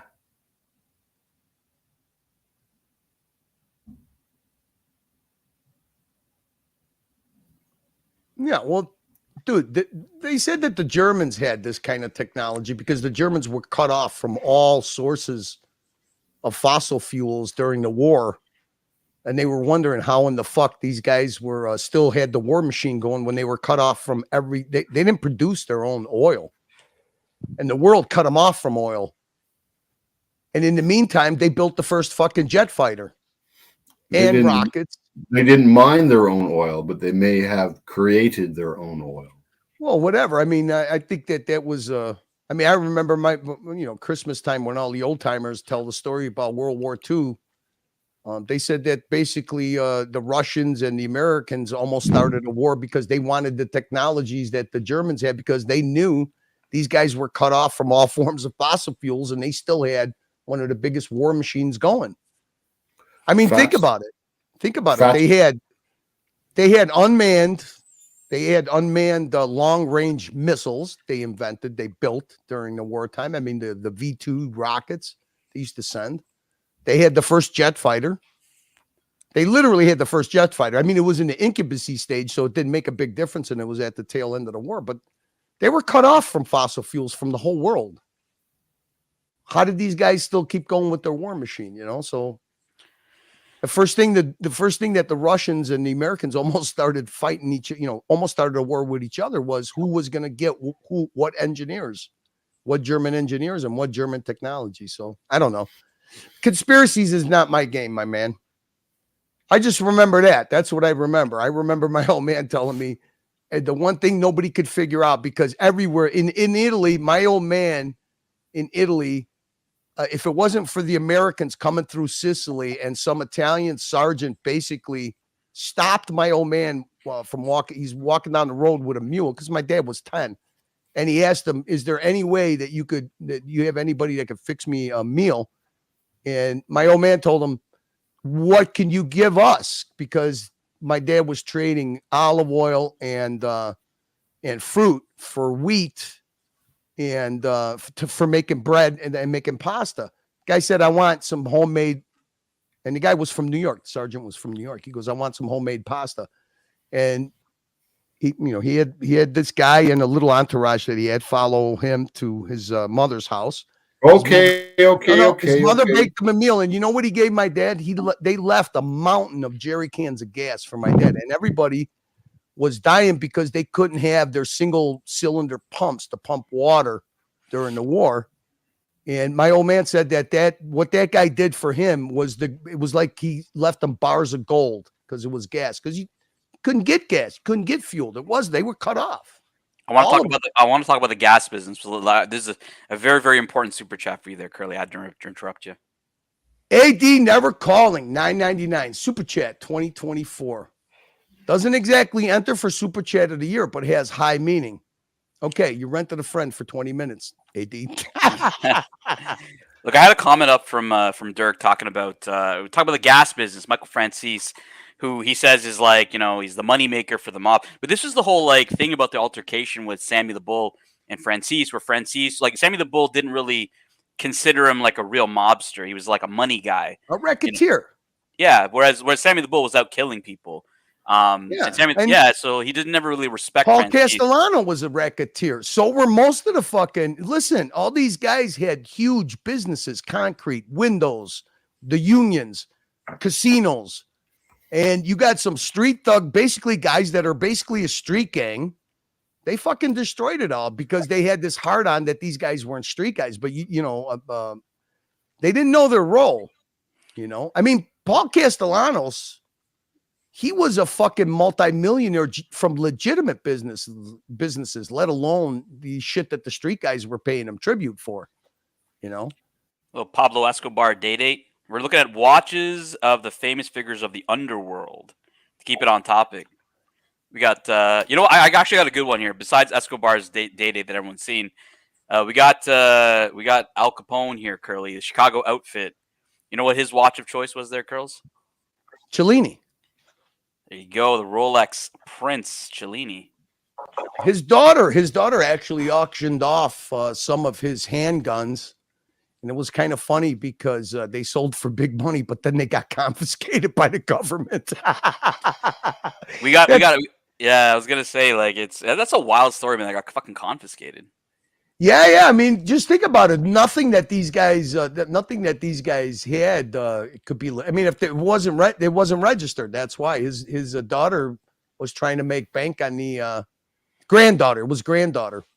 Right. He actually had a great niece that was actually the mayor of the town that he used to rule, Cicero. She got indicted just because of her association. They don't let the affiliation with organized crime die. They always go because it makes good news, and then they can take over the rackets that they did. I mean, Tickology. I've seen Boardwalk Empire. It's a great show. You seen that, Curly? It's like where the guys in it's the whole Nucky Thompson. Bits and pieces. Well, the Nucky Thompson character, Tickology, I heard I don't know if it's a real character or not, but I do have a character from that show on the screen here. We got Lucky Luciano, the inventor, the creator of the commission. What watch do you think, old lucky hat on the wrist. It looks small. It looks small, but it's round. I mean, I don't know. You know this watch, Curly. You know this watch. It's one of Archie's favorite watches of all time. It is the Patek Philippe Calatrava. Didn't fuck Look at around. that. And you know what he did? He apparently gave this watch, I think, to Joe Bananas. I think that's the story. Is like he ended up gifting the watch to Bonanno, and Bonanno ended up wearing it after for a while. Yeah, now there's a guy that mixed business with organized crime. He structured organized crime as a business. I mean, Who, Bonanno? Lucky Luciano. No, Lucky Oh. Luciano. Yeah, I didn't think you had too many good things to say about Joe Bananas. Then we got the Yakuza. So this is a Yakuza Patek Philippe Nautilus. You know the funny thing is nobody covers it. There's a documentary. You know the prime minister that got shotgun blasted, the Japanese prime minister that got assassinated by a guy that made some kind of homemade gun. Yeah, I remember. You know that he was the most effective prime minister ever to fight the Yakuza because he basically made the Yakuza. You know, with these gangsters, even now on YouTube, they're glamorized, and they're idolized. And what the prime minister did is actually show the effects on the population and how people pay more money for everything and how the Yakuza affected them. And they basically, anybody that was associated with the Yakuza, they cut them off from any means of dealing with banks, credit cards. They couldn't get cell phones. It's this great documentary that shows the effects of somebody who actually knows how to fight organized crime. And he took it to the media, and the Yakuza are basically they're looked down upon by the Japanese population, and they show these guys are so isolated now they can't get a loan, they can't buy cars. Once they put them on the registry, on the Yakuza registry, they basically can't get a credit card, they can't get shit, so they basically turn them into non-existent citizens. I don't think so. Biff F is asking. I don't think Bonanno took over Luciano's family because Luciano took over after Masseria, right? And then Luciano had his family. I don't know if that ended up becoming the Gambino family or the Lucchese family eventually, but Bonanno had his own family. The Bonanno family still exists today. Lucky Luciano's the one who formed the commission, and then he also formed. Now, when I say commission, I mean throughout the United States. Then he also formed the five. Because you had the Buffalo, you had the Chicago outfit, you had Buffalo also involved in the commission, right? Yeah, Bonanno and Luciano were the people that were direct. They ran the New York families as you would run it in Sicily. Okay, and then you had the other families like the Lucchese family. I mean, Bonanno was always a fucking.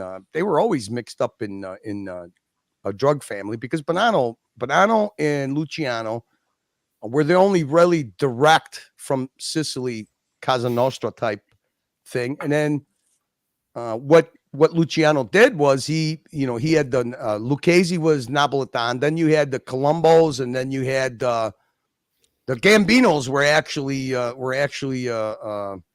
who the fuck were they from? They weren't the Carlo Gambino is the one who turned Gambino, who made the Gambino family, but they were part of. Was it Profaci family? Maybe Profaci's. Yeah, I don't remember. I don't follow the New York structure was very strange because they obviously they must have tried to run it like the five families. Now in Chicago, what made Chicago different is they ran it like the politicians run their aldermen.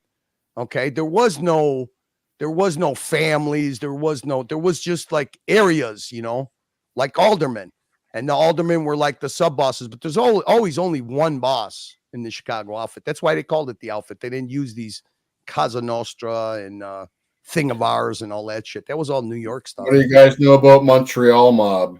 Well, they're connected to the Bonannos. Yeah, they're basically Chicago. Back in the 80s? Yeah. Yeah, Vito Rizzuto was tied to Bonanno for sure. Because Bonanno hired Vito in his squad to do a hit in New York. It's very famous. I think Francis even talks about it on his show. Even the Buffalo Mafia was actually had stronger ties to Chicago than they did to the New York mob. Because because that whole Oh yeah, the Montreal mob is definitely active, man. Canada's a bit different. We don't have like RICO laws like you guys do, so organized crime really sticks in Canada. Where we've got a lot of biker gangs, like Hell's Angels are very big here, but they're I think they traffic for like the mob. So the mob's definitely big here in Canada, but Montreal for sure. I don't Montreal, know. Toronto. I think they pretty much taken such a hard hit that they're mostly involved in legitimate businesses, and they actually what they do nowadays is they just use the laws. They skirt the laws, and they're they declare bankruptcy. They use the laws, the loopholes in the laws mostly nowadays. Are Curly, up here we've got almost the same biker gangs you guys have there, right? Like where Yeah. I'm at, we got both the Hell's Angels, we've got the Outlaws here as well, which is obviously like that's obviously dangerous between those two clubs. And then there's also like I think the Banditos were here for a while. They got snuffed out by the Hell's Angels. Look at any time that you could run any kind of black market stuff. Like, I mean, I know, believe it or not, I mean, they used to bring a lot of weed in from Canada into the eastern part of the States. Same thing with Cuban cigars. Anytime that you have the opportunity to sell stuff on the black market at a discount, there's going to be people that are going to take advantage of it. Where are the bikers on the food chain? Bikers have always had a tie with organized crime. I'll tell you where they're at. Yeah, well, of course they have. But where are Porno, they? I'll tell you what. Porno. They run. Where are they hookers, on the food chain? I would have to say they're on the dirty part of the food chain. They do the dirty part. It's like the bottom feeders. Oh, look, I'll tell you one thing. Every strip club in Chicago used to have ties to the bikers because they controlled all the chicks, all the stripper chicks. No, was that the so- Outlaws? Was the Outlaws control Chicago? Oh, yeah. Because Yeah, you guys they also I'll tell you another thing that they used to do in Chicago a lot that they didn't do in New York, just to show you what kind of, I mean, in Chicago they killed women. In Chicago they used bombs. That's a lot of times they would use the biker gangs to do that stuff because they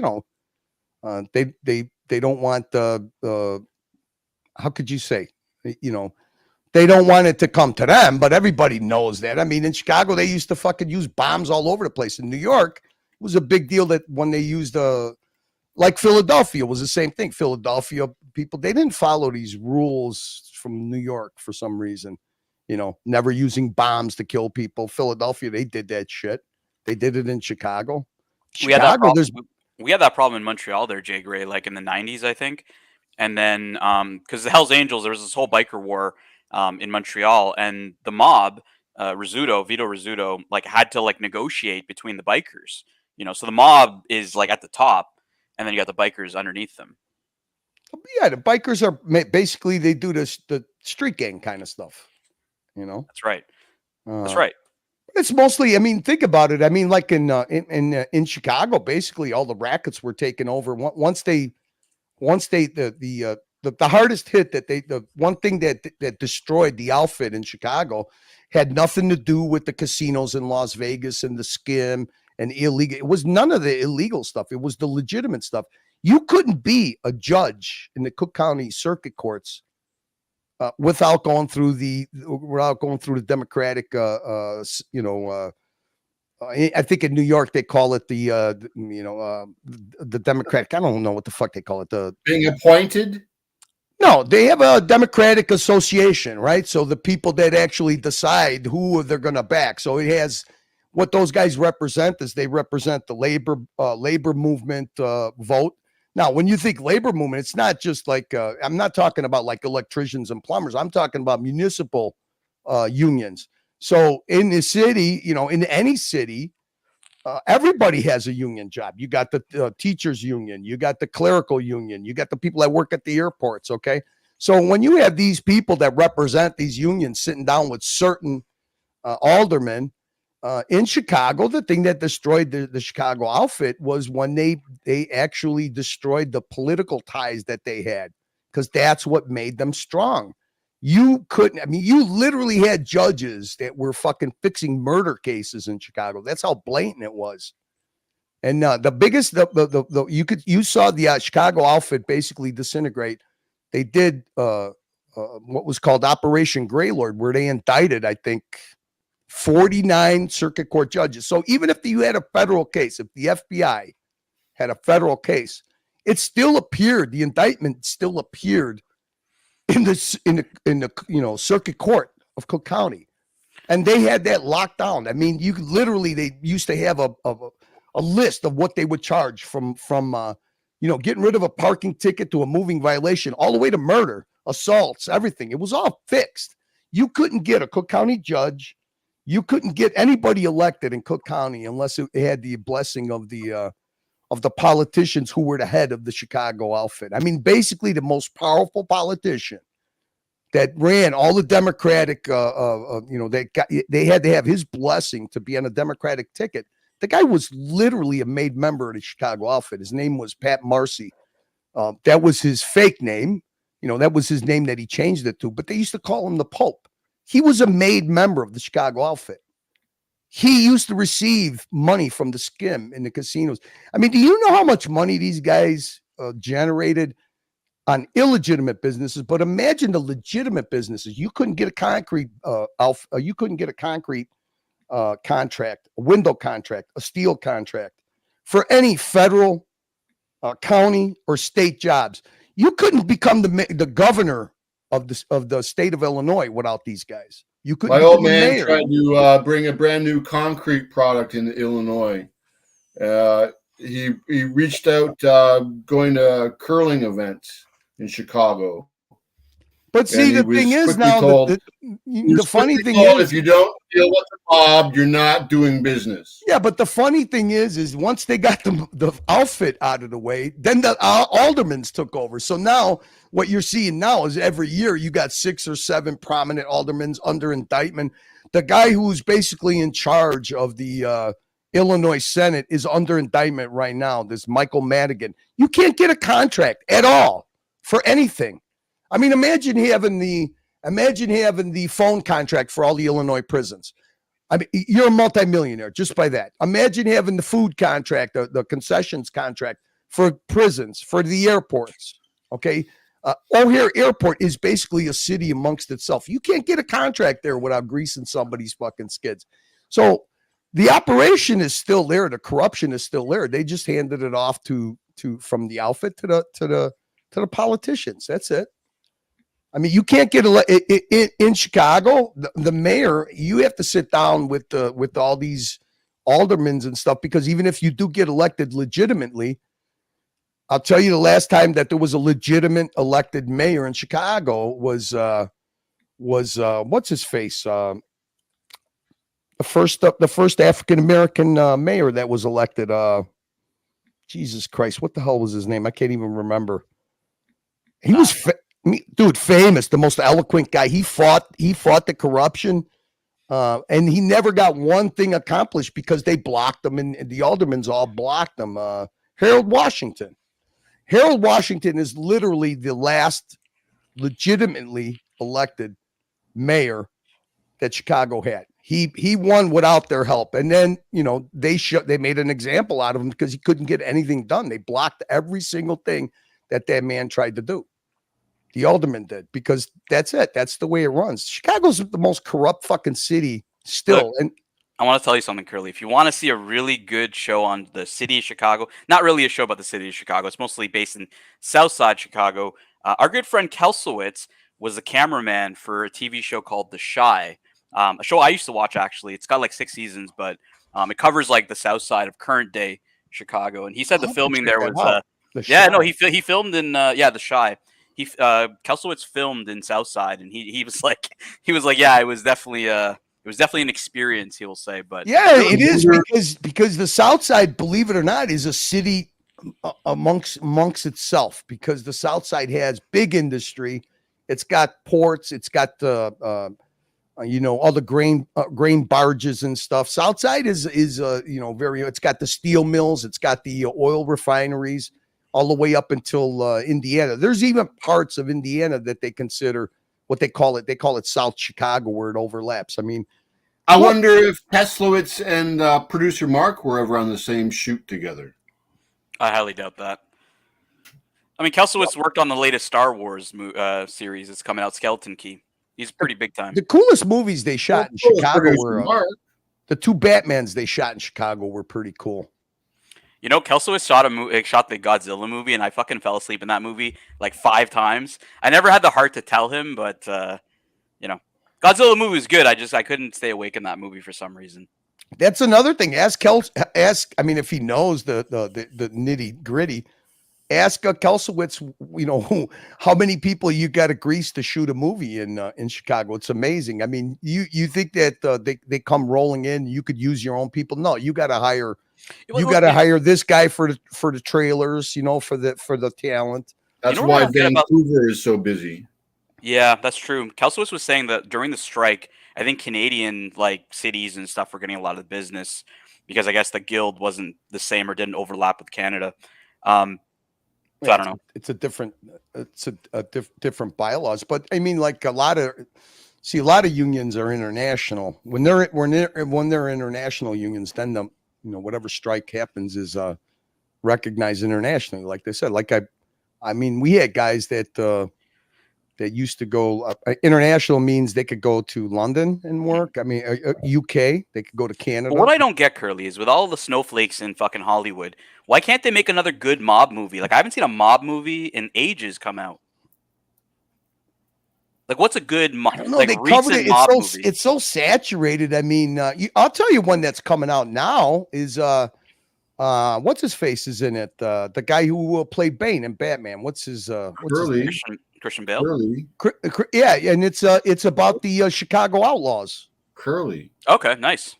Yes, Curly. yes, Jay Gray. Yes, hang on. The obvious question is, when are you going to finance a mob movie? 10? Oh, I'd love to, man.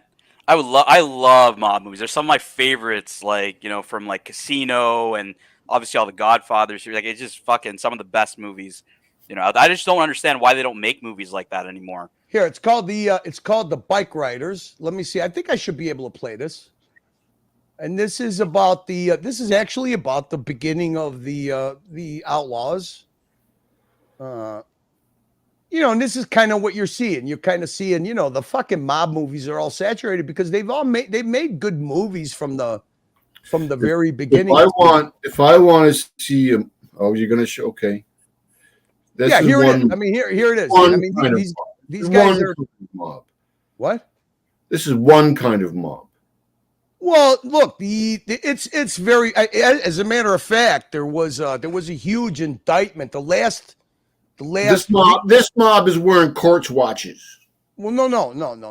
There was recently this mob ain't wearing Patek Philippe.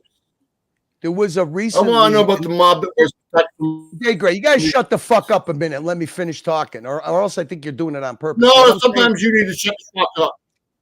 Sometimes you need to shut the last indictments of the last factions of real organized crime, which is called the Outfit. There was indictments from Family Secrets, and it was actually a father and a brother snitched, actually wore wires in prison with the old man. And what ended up happening, the last indictments, and they actually solved the Spilotro brothers. I don't know if in Casino you saw the two brothers that got beaten to death, and they got yeah. Okay. So those were the last tentacles of organized crime, and it actually, like I said, the son's out on he's on YouTube now. He snitched on his old man. The old man kept his mouth shut. I mean, all the snitches are on YouTube, Curly. All of them are on YouTube. But the last indictments that actually came from the federal government or involved two outlaws.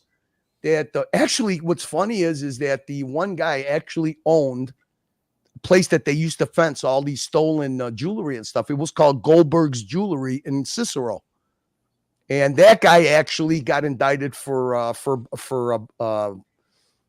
a jukebox and poker machine business before it got legalized. Like I said. Yeah, Pablo, I was going to say, the mob talk is really, we had 80 viewers and it shot up to 100 from the mob talk early. So we got to do mob talk in a relaxed format. So just a tie-in. Look, the Outlaws were always tied to the Outfit. There was always a faction of stuff that they gave to these guys. And this guy got indicted because he blew up a competitor's a guy who wouldn't pay tax to the mob, street tax. They blew up his business, which at that time, before they made, now poker machines are all legal, but poker machines existed in every tavern in Chicago, and it was a win-win. It was a win for the tavern guy because that's how he paid his mortgage. Okay, and then there was enough money made to where the guy paid his mortgage for his bar, and then he kicked up. The rest of the money went to the mob guys. So the poker machines have been around. You couldn't get a poker machine. You couldn't get a cigarette vending machine. You couldn't get a jukebox. That was all tied to fucking to the outfit. But I'm telling you, the last indictments that actually were tied to actual organized crime in Chicago, two of the leaders of the outlaws were indicted. First time ever that those guys were tied to the outfit, that the public knew about. And this is actually a story about the beginning of the outlaws. It all started with Vietnam veterans coming back, and these guys, their headquarters were one on the south side, one on the west side. JB, hop on, man. We're talking the mob. We're talking biker gangs. We're starting to look at the outlaws. Hop on, bro. Yeah, these guys were protected by the neighborhoods their headquarters were in. So if you ever went, are the tadpoles. No, they're not tadpoles, Jay Graham. They're fucking tadpoles. I can guarantee you these guys are not tadpoles. I mean, they're tadpoles. When these guys, hey, listen, let me tell you something. These guys used to be on the west side of Chicago, which was all gang affiliated by black and Hispanic gangs, and nobody did anything with these guys. They worked hand in hand. Nobody fucked with these guys, believe me. And they don't to this day. I mean, they'll literally burn down your fucking house and stand there, and nobody's going to do anything to them. There's strength in numbers, buddy. Tadpoles. I'm thinking of starting a riding club. Why? All those clubs do is sit around talking about motorcycles. That's what we do. You don't belong nowhere else, so they belong together. You're the man in charge. So I'm just gonna do a fair use thing. So I'm gonna have to pause this. But listen, just shows you it went from camaraderie to making money. And how do you make money? When you have loyalty, you have people that keep their mouth shut. Right. You start getting into illegal fucking things. That's Curly, it. is this a story of biker gangs in the United States, or is this specifically for the Outlaws Motorcycle Club? Okay. Yeah. I'm Johnny. See, even in the outfit, you couldn't fuck around with drugs, right? I mean, they actually used to trunk people if they found, the thing is they used to take the money from the guys on the street. But if it was known that the guys on the street were doing selling drugs and making money from drugs, they would trunk them.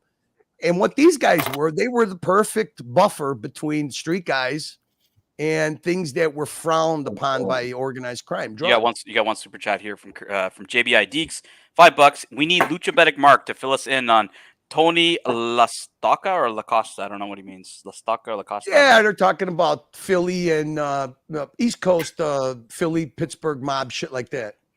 Yeah. Hop on, Mark. Hop on. I would have to say the Philly mob was a lot like in Philly, they called them a mob. It wasn't, Cosa Nostra or anything.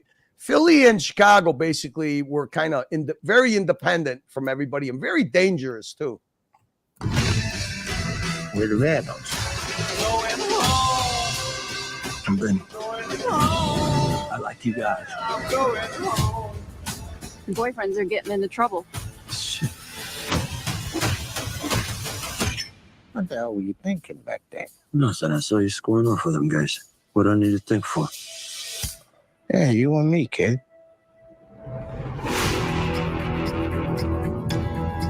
Johnny always loved Benny. This is our family. Forever. Hey! I told you to take that jacket off. You'd have to kill me to get this jacket off.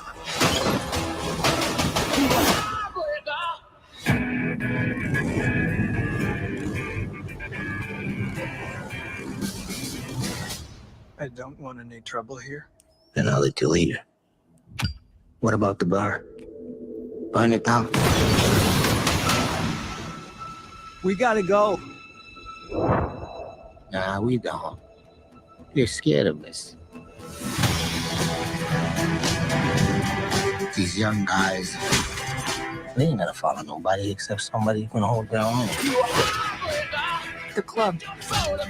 Yeah, you got to understand something too. Why would these guys want to mingle with the mob? I'll tell you why. Because if any of them ever got arrested, pinched, okay, number one, you could go to the fucking prison unions and they would be taken care of in prison. Number one. Number two, you know, they would have favors done for them, like a judge would fucking dismiss the case. I mean, that's what I mean about the real power of even the New York mob was their political ties. More than anything, their political ties. And that's why they never wanted to soil their relationship with their political ties. And when you started mixing in drugs and, you know, real, you know, stuff that people would shy away from, like nobody's going to shake a drug dealer's hand.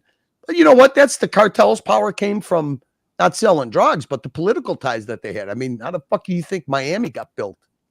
It's changing. Running drugs, gambling. That we are not. You can't have him, he's mine. If he keeps riding, he's gonna die one way or another. I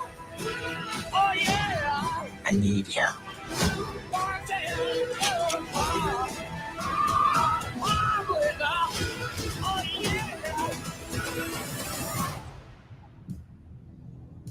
Some people would rather crash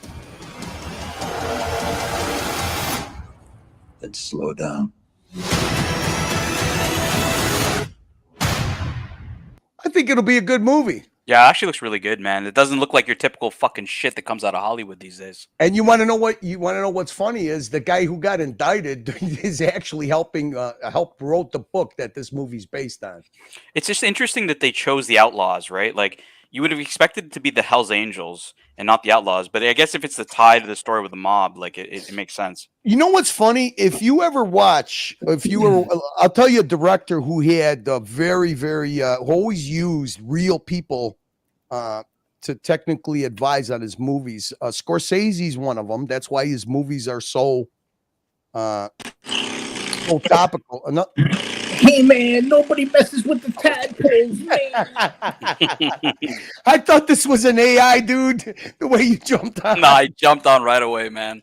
You know another one. You ever see Michael Mann's movies? Tadpoles, man. I'm driving a motorcycle, man.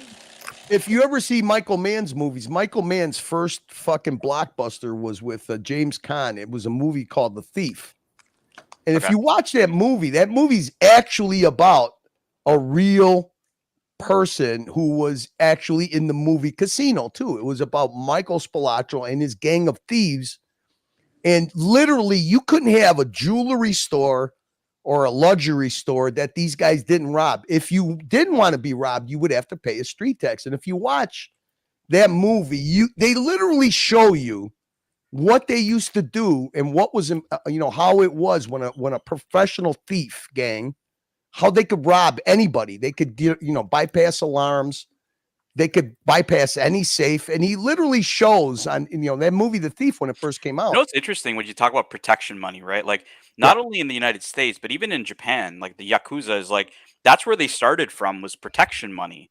Paying protection, businesses paying protection to them. Same thing for like the Tongs in let's talk about like San Francisco in the early 1900s, right? The Tongs that controlled that was all about protecting the businesses or protecting, for example, immigrants at the time. So it's just really interesting about the whole, it starts with protection and it kind of expands out from there. Yeah, and Tin, you see in the movies, like they have these two goons walk in, oh, you're going to pay me, or, we're going to, you're going to have a fire. That's not the way it's done. I'll tell you what they do is in any neighborhood, okay, where they have like say a jewelry store or a pawn shop, they just go in and they rob them. Okay.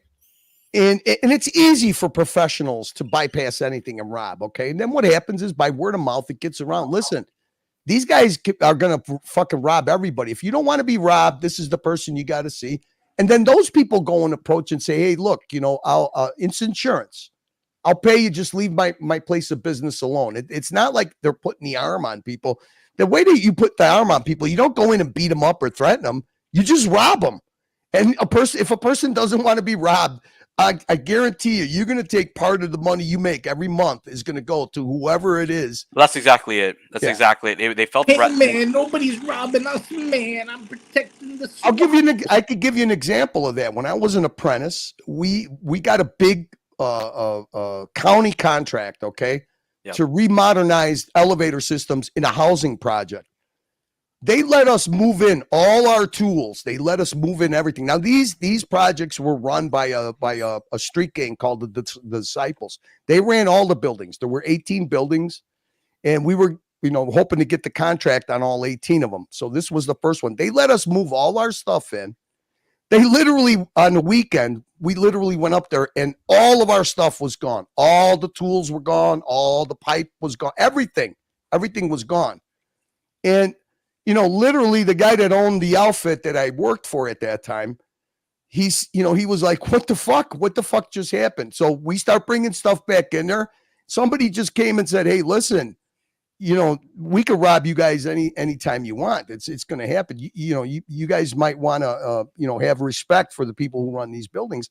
What we ended up doing is they ended up paying them a little bit of money, but we also gave them an elevator that they only used for drugs.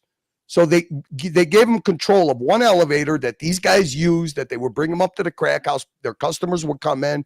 It would go right up there. No, if the police came in, they couldn't use it because they could stop it. I was going to say Jay Gray posted something about some gang, but I actually watched them. This is a really good channel. That's your tax. That's your insurance. You're going to pay it. Listen, you're going to pay it because in the end, if you're going to make money, you have to pay tribute to who runs anything, Same thing like Chinatown in Chicago. Chinatown in Chicago basically at night turned into Las Vegas. Well, that's exactly it. Like, in the Chinese communities, like around Canal Street, for example, in New York, in that part of Chinatown in Manhattan, like, the Chinese gangs originally with the Tongs, like they're like business, like the Tongs are really weird. In the Chinese like underworld, it's like the Tongs are actually like legitimate businesses too. But then they employ the Chinese like street gangs. Yeah, like you had the flying dragons and the ghost shadows. Ghost shadows, yeah. Like I remember in the them 80s. as a kid. Yeah. But how do you get the police to stay away from you? How do you get Dude, downtown over there is totally different world. You've got all kinds of tunnels and stuff. There's domino games, card games. There's so much shit. My friend was a fireman down there in Chinatown. So many times those places would go on fire. They wouldn't even leave. They would be playing cards while the basements were on fire. That's wild. If you would go to Chinatown in Chicago after midnight, to this day, you had opium dens, you had the whorehouses, and you had casinos. And any cop could bust these places because the place, there were cars parked everywhere. It was like fucking the place just lit up. How was it that the Chinese were paying street tax to the Chicago outfit? Why? Because they had political ties and they could make the police not go there. It's just that simple. That's why the power of any mafia is as long as they have political connections and they could keep the federal agencies, even, and I'm not talking about just police. I'm talking about health inspectors. I'm talking about building inspectors. I'm talking about all of them. And none of those people get jobs without being in some kind of a union. And if you think that some guy is going to, jeopardize a civil service job by, his boss comes up and says, hey, listen, you know what, this building over here you're going to inspect, go in there, go easy on them. Go easy on them. They're friends of ours. And that's it. That's how it happens. And if they lose their political ties, they lose everything, because then how do you get it shut down? Well, you get the police sent on you. You get the crimes division sent on you. Those guys go to jail and they have nobody in jail to give them an easy treatment or anything else. It's just that simple. I was gonna say, Curly, I'm really interested in like the drugs element of this because prior to like drugs being on the scene, like the mobs shied away from drugs. It was like completely forbidden to sell drugs. Do you think that if the mob had kind of stayed on that path of keeping drugs out of the mob, that they would have survived? Like, was it a necessity to just to survive? They always had drugs. That's a myth. That's the biggest myth of all time. Yeah. Every wise guy had a partner that was a drug dealer. Yeah. They would just divert it. They would just divert it to other people. Nobody ever listen. When somebody hands you an envelope, you're not going to ask, "How did you make this?" You just say he's a good earner. Good earners get more Well, that's the power. question, right? Like, is it like from the capo level below, or do you think like even it was just kind of like turned a blind eye at the underboss level and above? What the fuck? Who is it? Salt of the Earth. Oh, it's Salt of the Earth crew. Hey, Mark. What's up? We got Evan G, OC. What's up, boys? What's up? We got Evan G. Check it out. We've got the original G. Small G. Over here. Then we got Salt of the Earth crew leader, Lucha Bedic Mark. What's up, guys? What's up, man? Yeah, we're in Philly, and Mark's here visiting from Pittsburgh. Evan G is visiting from, I don't want to dox him, but from another state, and we're just hanging out, doing watch nerd stuff in Philadelphia. Checking out, we're in the mall. Oh man, that's one hell of a mustache that dude's got. Look at that. Yeah, wants to see the doesn't play, man. Evan G doesn't play. Wants to see the mustache. Let's check out the mustache. You guys trying on some outfits in Nordstrom's? No, we're grabbing a coffee here at Nordstrom. Yeah, I can hear you, so I can relay questions to these guys. I remember little G. I remember little G. Little G's the guy that Timmy used him as a line marker. What's up, little G? He's Big G now. Curly says hi. Yeah. We're just hanging out. We thought we'd pop on the dungeon, say hi. I know you guys have been streaming for a long time, but I heard Tan earlier, and I wanted to kind of echo his OC, thoughts. we're doing mob talk right now on the dungeon. Oh, hey, sorry. OC, since Lucha Bedic is there, I got to do an intro for Lucha. Yeah, okay. There I go. Like little Yachty. I just wanted to do that for Mathis. He's got amazing moves, doesn't he? Yeah, OC, you got the frogs. You got the birds. Oh, sorry. Just hit the auto cancellation a couple of times to get rid of it. Oh, no shit. That's learn something new every day. Is that better? Wait. Let me see. Where are you at? Check. 1, 2, 1, 2. Edit mic settings. Yeah, it's all auto cancellation's all out. Let me see if it's on the main channel. Hang on. Yeah, just click it a couple times. No, he's good now. Curly's good. Yeah, there cool. You go, man. Look at that. Yeah, just want to hop on and say hi to you guys. We were talking about Mark like literally 2 seconds ago. Yeah, he's here. What are you guys doing? You guys going out to lunch? You going for a drink? You going to a watch event? Just hooking up? We had lunch with Lucky Bastard in Philadelphia Center City, and then we've been doing some watch browsing. We went to Watchbox. They went to Goldberg. We went to Booker here. So just watch stuff, watch nerd stuff. Nothing exciting. All right, hang on a second. I'm sorry. I know Lucha. I know Little G. The guy with the mustache again. What's his name? Evan G. Evan G. Listen, the Dungeon does a conspiracy show once a month. They're going to be doing one on espionage. I heard you on Diego's channel, dude. You would fit right in if you wanted to, join the panel on. Yeah, they said they're doing a show on espionage on the Dungeon pretty soon, and then you would be a perfect panelist. What do you say? Maybe we'll see. Okay, we'll see. Guys, have a good one. Just wanted to pop on and say hi. Peace out. All right, hey, guys, boys. take it Have a easy. good one. Hey, guys. All right. I think they're a little shy because maybe they. Yo, I thought they were getting on the mob talk. Like I thought entering the Church of Hate. man, I thought they heard us talking the mob, and then they were like, "All right, we gotta fucking comment on this shit."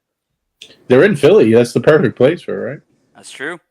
That's true. Tan, I'm telling you, if you want to laugh, the new YouTube mob guy that's hilarious is Skinny Joe Marlino. I mean, he blows all these guys up. It's fucking hilarious.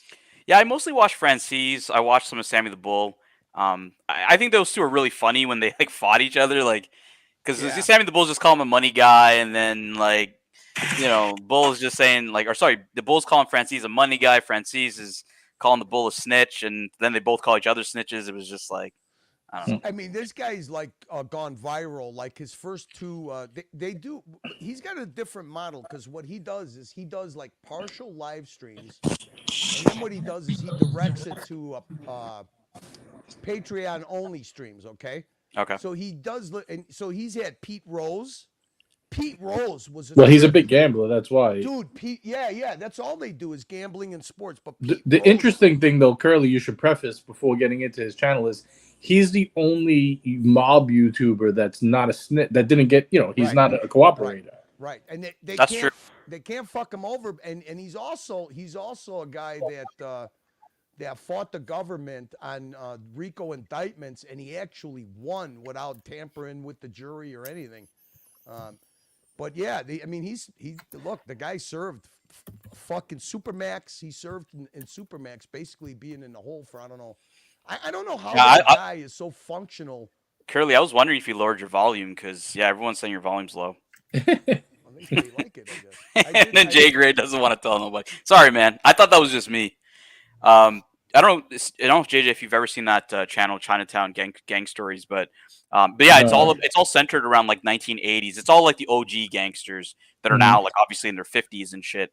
Right. But yeah, it's pretty cool because it talks about, like you said, the ghost shadows and all the different beefs that were around in the the Canal Street area. Flying dragons were the biggest. I just always remember Ghost Shadows because I always thought that was a cool name as a kid. I don't, just like a name is catchy. I mean, I was, at the time, what was I, like 12 years old? You know what I mean? I was a young kid. So I remember hearing that name. But you know who has a good? He's a rapper, but he has he does like food. He eats food and stuff. I don't know if you ever heard of China Mac. Oh yeah. Yeah, he was a Ghost Shadow. Yeah, because I think because China Mac came on Francese's show because that's how I found that Chinatown Gang Stories. I was watching Francese's show and then China Mac was on there and then I looked him up and then he did all these like things with Chinatown Gang Stories. So yeah. Who does a good job? Jeff Nadeau does a pretty good job. He's like a young kid. I think he's Albanian. He's not like tied in with anyone, but he kind of tells the stories pretty decently accurate for the most part. See, I try to go like OG mob with Curly, talking about the Luciano days. Didn't want to get into that. I didn't know if I had to go to like fucking Chin Gigante. Like, I'm trying to, Curly, what era do you want us to talk about here? Like, look, like I said, I got a different perspective because I have family in New York, I have family here, and there's a huge difference between, like I said, the way the outfit ran things in Chicago and the way the Five Families did things in New York. But I mean, in the Italian community, some of these people are revered as, like you would revere a politician, like a president of the United States. I mean, like I said, I remember the old neighborhood we lived in. I mean, everybody that got a city job, it was like you won the lottery, and you didn't get that unless you fucking went through one of these, connected people. So these people were revered, and they paid tribute to them, like they did in Sicily. I mean, it's just that simple. It's very different when you look at it from that perspective. But then when you see people like Sammy the Bull and the second generation of these guys that are in organized crime, they can't hold a candle to the old timers, Jimmy, I love that show, Godfather. I don't know if you guys seen that. Oh, it's such a terrible show. You like that? I like that show, man. I do. It's so off. Forrest Whitaker as fucking Bumpy Johnson, like, fuck. Oh, man. They try to make it that what's his name? The Chin's daughter was going with the guy. The Chin's daughter was like 2 years old when that shit happened. But it's pretty funny how they change shit around. But I just want to get back to your other point real quick. I was just gonna say though, they brought up a whole beef with like Bonanno and Gigante over that. Like, yeah, was that all fake? That's all fake. All right. Yeah, his daughter was like 2 years old when that shit went on. I mean, I'm not saying who she dates. I don't have no idea, but just factually, she was like 2 years old when that shit was happening. But getting back to the thing where you said, do you think if they would have held on to drugs, if they would have kept them around, that's really not what happened at all, because they all had someone partnered up with them on the DL paying them. Everybody was paying. What crushed them was RICO. There's no way around it. That's why Canadian gangsters lasted so much longer. They're still lasting, bro. Like, we have no RICO laws like at all. So, organized crime is like rampant in Canada. Yeah, when you get 30 years for popping someone's tire, because you're affiliated with someone, it's how long is that going to last before? That's why there's so many snitches. Yeah, there was a. People don't realize. People don't realize I'll be right back. the civil freedoms that we enjoy, because they wanted to go after the mob so bad. The civil liberties that we lost because of RICO, because of the way that FBI started doing stuff. I mean, as a matter of fact, the funny thing is, in Chicago, the media was on the side of the crooked politicians and their affiliation with the mob for one simple reason. There was an investigation called Operation Strawman, and I mentioned it. It's been in the news. There was Alderman Rhodey and Pat Marcy. Those were the guys that ran the whole. I mean, you couldn't get elected for anything. You couldn't get a city job or a county job without these guys blessing it. And these guys, literally, one of these guys was a made man in the outfit. The FBI had these guys not only wired, but also under video surveillance. And the only reason it was this place called the Chancellor's Row. It was a restaurant. They had their own table, their own phone. And some cleaning person was cleaning the booths and found this wiring and a camera. And then the owner of the place followed this wire from the camera and found out that he was under investigation. And the actual news and the judges were outraged that the FBI was doing this surveillance without being able to show a court approved indictment, court approved surveillance. It wasn't approved by any judge. The FBI were doing it. They were building the case. And then what would happen if they got an indictment? They would be able to admit it. All that shit was inadmissible in court, and those guys actually kept operating for 2 additional years until actually what happened was the judges were the ones who turned into the stool pigeons and ratted these guys out. But they had surveillance of these guys fixing cases. There was a stool pigeon that was a bagman that basically took these guys down. And then once they indicted all these judges, of course, the judges are not going to, they're not going to take time. They're not going to shut their mouths. But if you saw at that time the outrage from the papers, the media, the public itself, the judges, about the FBI coming into Chicago and doing what was basically called illegal surveillance and a misuse of people's civil rights, it was amazing. Now just flip to what's going on with Trump. They literally spied on him and nobody gives a fuck. You know what I mean? So that's the little bit of civil liberties that we end up losing bit by bit by bit. And it did all start with RICO. I mean, if you imagine, if you were ever indicted under RICO, imagine you could be an innocent person that just affiliated with these people, but you're being held accountable. It's a guilt by association indictment. It's scary. That's scary because when you get papers, Tanzil Ansari versus the government of the United States, you're fucked. I mean, the best is when they global plea you. Those are you get called in. There's 2 guys that are connected to a boss that killed 3 people. You're connected to the same boss. You broke someone's car window, and you're all on the same indictment with a global plea. That's right. I mean, if you see that, if you ever see RICO, baby. Yeah, if you ever see the government versus JJ, you're gonna shit your pants because you're literally up against. But the question is that was RICO because it existed before Giuliani tried to morph it into the whole mob law, but before, what was it originally put in for you guys in states? Like that law. What was Giuliani's? Giuliani's partner? What the fuck was his name? He's a famous. He was a prosecuting attorney in New York City, but now he's he's like a mega lawyer, in the private sector. But Giuliani had a partner. That's the guy who those 2 guys when they partnered up. Giuliani tried to do an indictment under RICO. The first time he did it, it failed. And what the fuck was his name? Jesus Christ. He was a federal appointed federal prosecutor for New York. That's how he started. Kirchhoff, I think his name was. Sounds familiar. But him and Giuliani, the second time that they did RICO, what the reason they were able to make it successful is because the FBI used what they call backlogged surveillance. The surveillance became look. They could go to a judge and backlog a surveillance warrant anytime they want. They could illegally survey for a year, and as long as you end up pulling up a grand jury, you could backlog that surveillance warrant or surveillance approval anytime you want.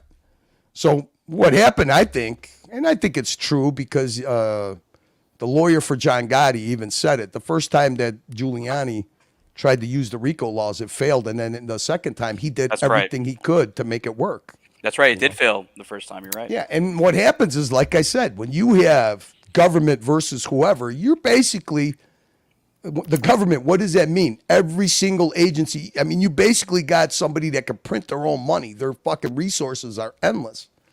Nah, Gary, that was me. I heard Jay Gray and Curly were fighting, and then I think I was watching a Francis video when I was looking over lunch, and then I came in. I started the mob talk. It was all me. My bad. You like the mob talk, Curly? We got like 30, 40 viewers. Well, I mean, imagine. I mean, like just take some of the indictments that stuck. I think the first RICO case was actually brought against the 5 families for the windows. It was a windows and concrete. The cement.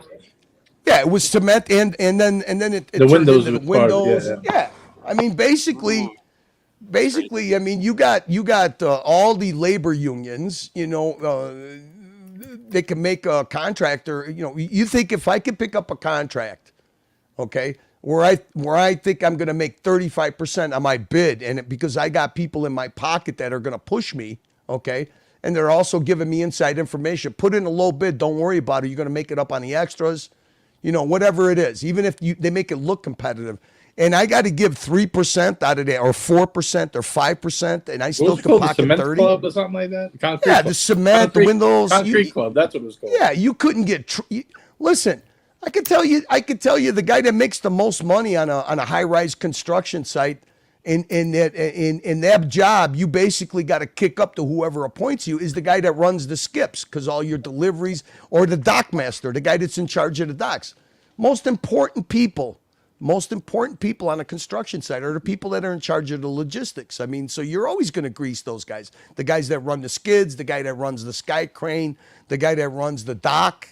I mean, that's just the way it goes. And those guys get appointed to those jobs, you know, because they got ties. Really, is this a catfish title for the main show? Sorry to interrupt you on this one, but I just put it up. I just wanted your thoughts on these, if you want me to change this.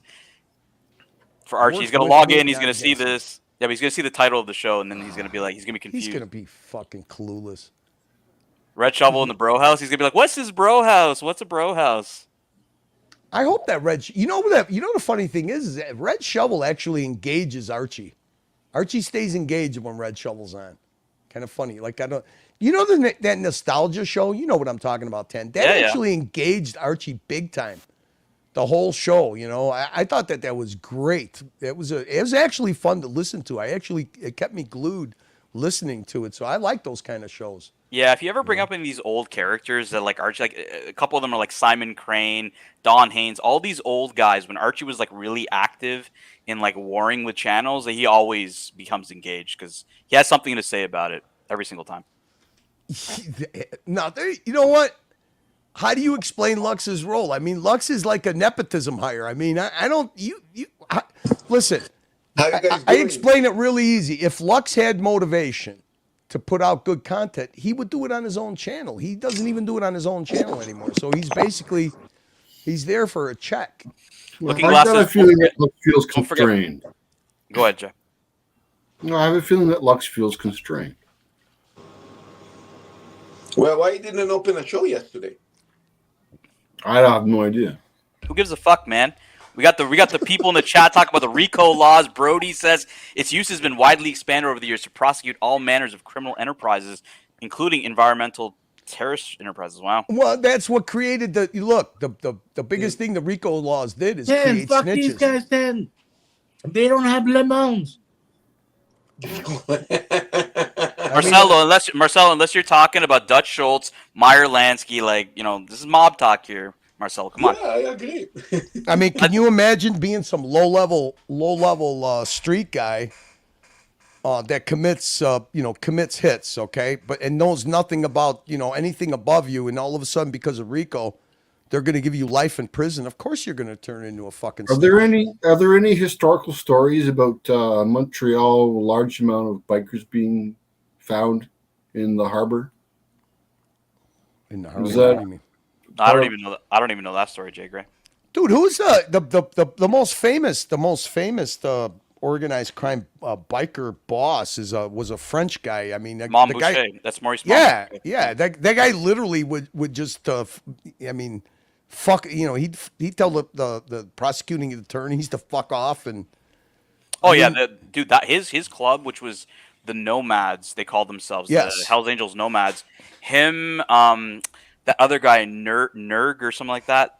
Those two guys, man, like that was they were considered pretty fucking ruthless, even amongst the American biker gangs, on the Canadian Nomad guys, Boucher and those guys. Yeah. I heard a firsthand story, and the person that I heard it from is now deceased. So, do you think it's safe to say? Well, if he's dead, well, we don't know the story, so hard to say. Well, he went with a co-worker across the border into Detroit to pick up some product, and got shot through the belly, and maybe shot a couple of people on the way out, and made his way back across the border, and got driven home to Montreal in a limo.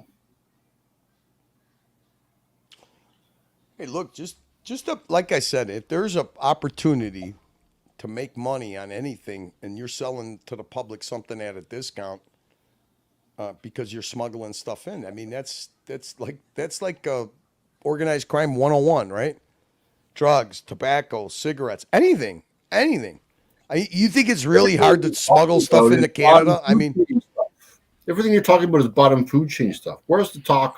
What do you mean bottom food chain stuff? What are you talking about? You're talking street level shit.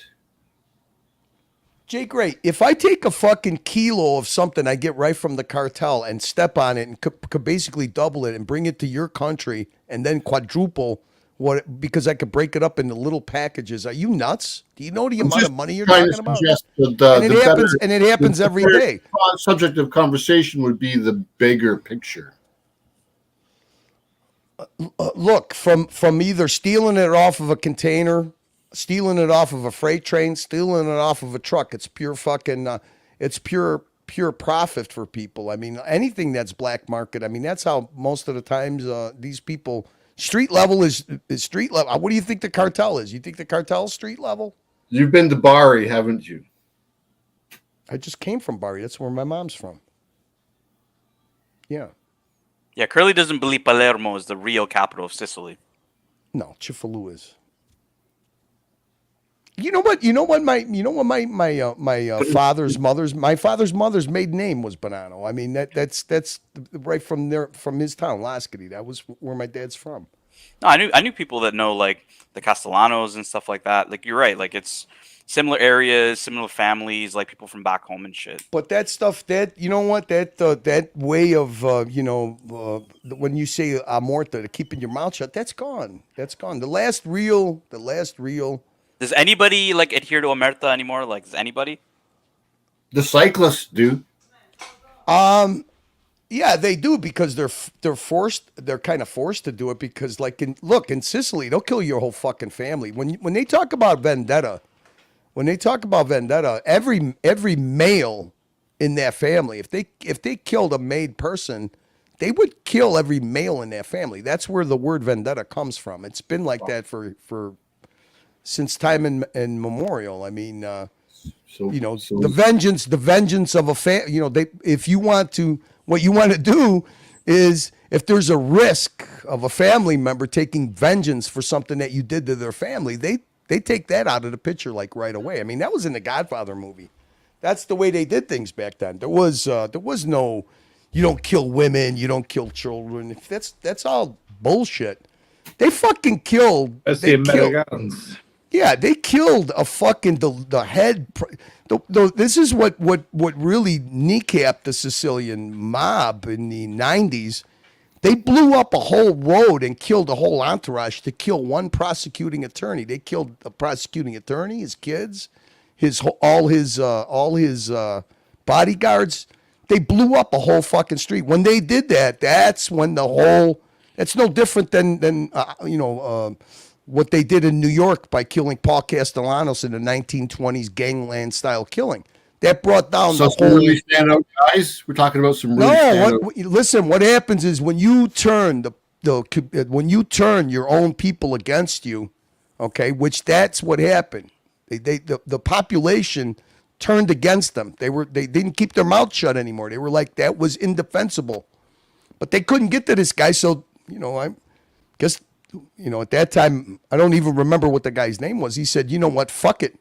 Blow up the whole fucking street. The guy drives. The only thing that they could pin down is the guy took the same route with his bodyguards and his family back and forth from where he lived to actually Chifalou was where the guy was based out of. And he was like the head ministry, like a head prosecuting attorney of the government of Sicily. And he actually had some people on indictment, and those people were tied. They were basically doing like the first time they were doing a RICO law in Sicily. They were doing a RICO law in Sicily.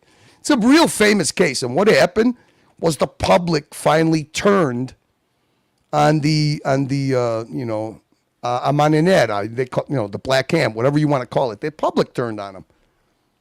And then it's been basically Wile E. Coyote chasing the Roadrunner since then. From they went after the people in Napoli.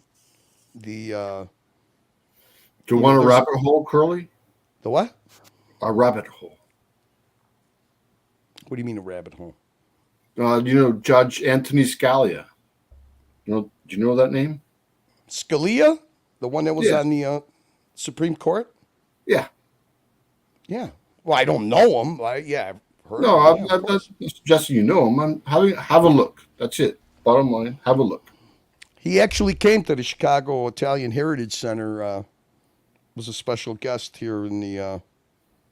Actually, before he was a Supreme Court judge. Mm-hmm. The only time I think of you and judges, Curly, is when you called yourself like the 14th district judge of some fucking thing with Bud the Stud, and then you just kept saying that. Yeah. Of some place in Connecticut. I was like, why the fuck is he saying he's in Connecticut? New Haven. Because that's the best coal-fired pizza I ever had at Sally's. Yeah.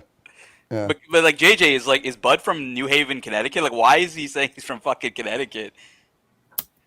I thought because Come on, Bud. That was great. Come on, Bud. Come on, Bud. We made good the next. I think it was the next day or the day after. We had a virtual handshake and a hug. I would say that those are my two favorite like Curly moments. Was the "Come on, Bud" moment, and then the other one was when you did the O'Sheen fucking impersonation where you like lit a cigar off a twig in your house. Like that was some fucking funny shit, man. Oh yeah, I remember that. I remember that. I had a handcuff on. That's when O'Sheen sent he actually sent Nicholas an email that he wanted to speak to Nicholas and how involved I was with him, and it was pretty funny. I think Nick talked about it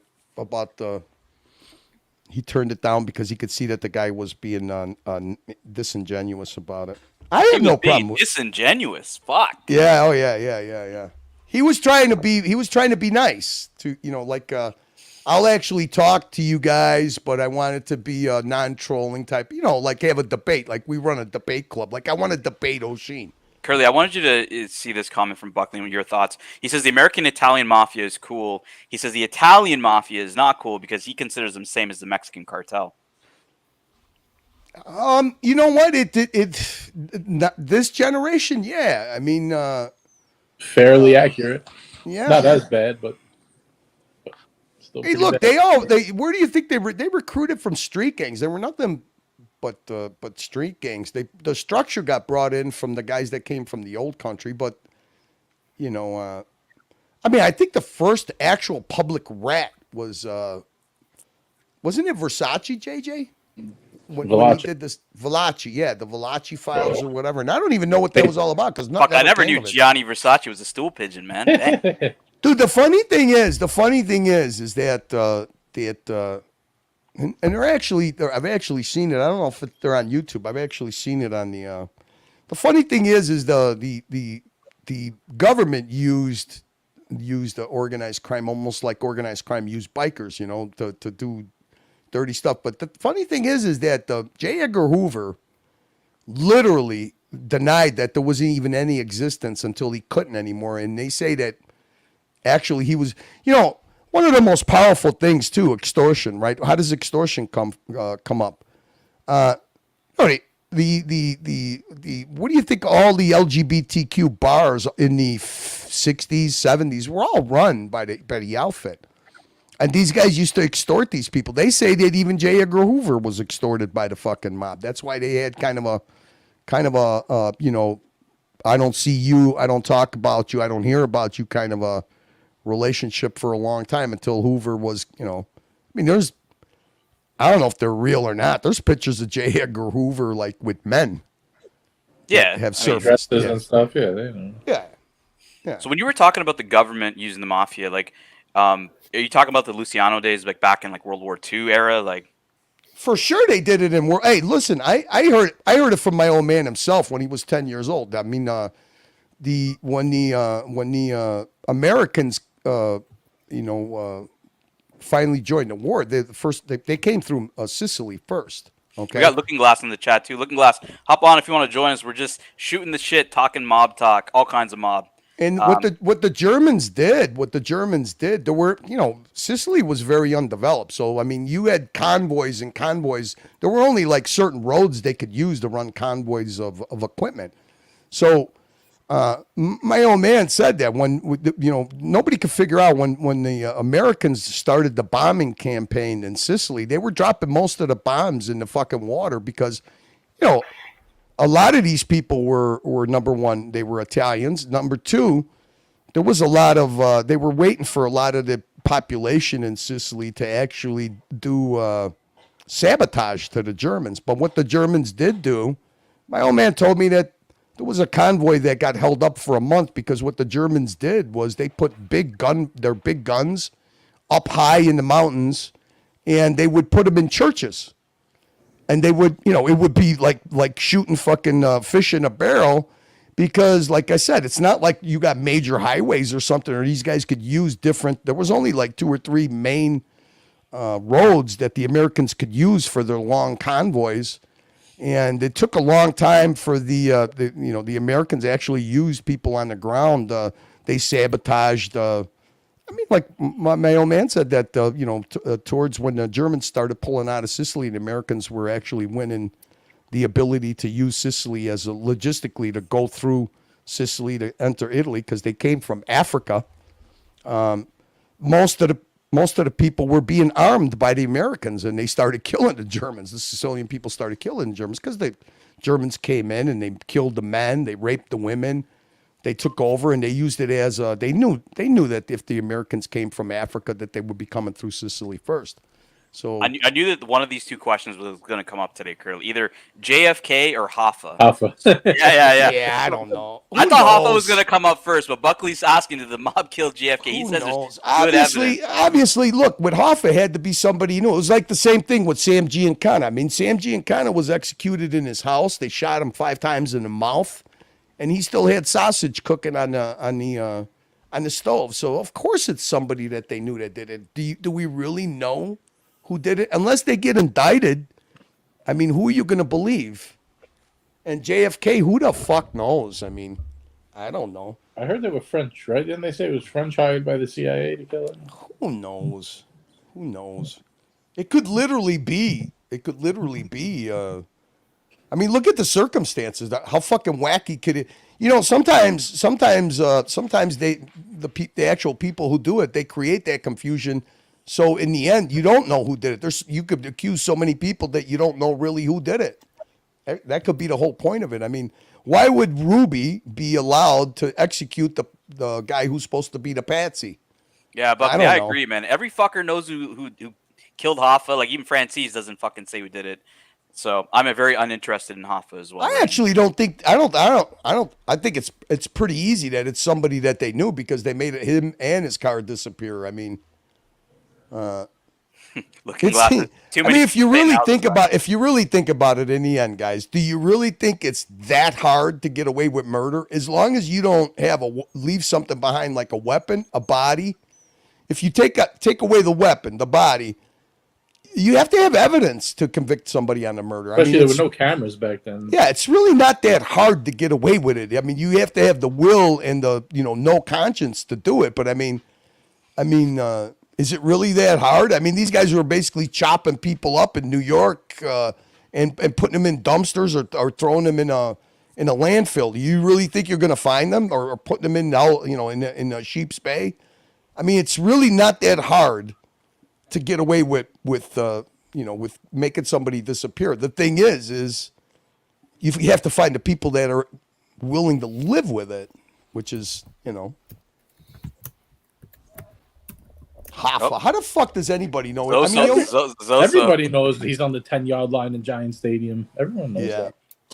That's always the one I heard. Yeah, Zoso says anyone who says they know where Jimmy Hoffa is buried is like, no, we're talking about Michael Francis, an actual made man. So he's claiming he knows, but who knows?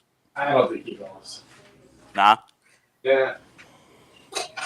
Actually, his father was super plugged in. Super plugged in. You know what's crazy, man? The Francis story is like his father never snitched, got out of jail, and then I think he even didn't he either approve a hit on his son or was okay with it or some shit? He agreed, but yeah, it's like he doesn't mean he agreed. wanted it. Yeah, no, I know. I mean, it is what it is, but and then they ended up he tells the story of how they ended up making up towards the end and stuff. It's a really sad story. But that's actually what compels me to watch that guy's channel. Just around his story and where he is today and then his beef with Sammy the Bull, man. I'd love to do a little clip show with Curly, just commenting on the fucking the clip, the beef between Sammy the Bull and Francis. I'm telling you, the funny guy. Sammy the Bull's such a bullshit artist, though. Yeah, exactly. The funny guy is Joey Marlino because he actually. See, the funny thing about him is he's got this group that actually manages him. I forget what the group is called, but what they do is on the Patreon, Joey Marlino says that Franchise did rat. He was a rat, but what they do is because it's public, it's a freedom of information. He shows the statements from the FBI, the 302s, okay, of when Sammy was convicted. I mean, Sammy the Bull basically tries to reinvent himself as, okay, the only reason I ratted is because I had no choice. But no, he's full of shit because it's not just John Gotti he got indicted. He got 30-something people. 88 people. Yeah, and anytime they whistled him in, he volunteered all that information. I mean... he was always a piece of shit. You want to hear a good story about Francis? I know you like him, Tan, so I figured... Yeah, 100%. Right. So he was partners with John Gotti in a I don't know if you know this one. If you know it, you could stop me. He was partners with him in a flea market. I know this story, but I want you to tell it. I like this story. So it sucked. He was making no money, so he wanted to get out of it. So he's like, "How the fuck am I going to get out of this?" So he goes, John was always the alpha guy. Right? He had to win. So he goes, "How can I get out of this and get what I want, and make him think he won?" So he tells him, I don't want to be partners anymore. I want to buy you out of this thing. I want to take over the flea market. And he actually tricks him into saying, and God, he tells him, "You don't buy me out. I'll buy you out." Buy you out, yes, exactly. Yeah. That was a really good story, man. Yeah, I like that one. That one always made me laugh. It was very clever. just imagine this guy Francis. Just imagine when he was young. He's driving around in fucking convertible fucking Rolls Royce Cornets. He's getting on private jets. And then, now how hard is it for the government to figure out, well, what the fuck is this guy doing for a living? I mean, that's what's funny about these guys. That's what's funny about John Gotti always had to be the Teflon Don and shit. You knew these guys were gonna fucking get railroaded at one time or another. I mean, You would never see anything like it. Look at John Gotti. Look at John Gotti. I mean, the guy was a fucking joke. I mean, literally, he was a fucking joke. He would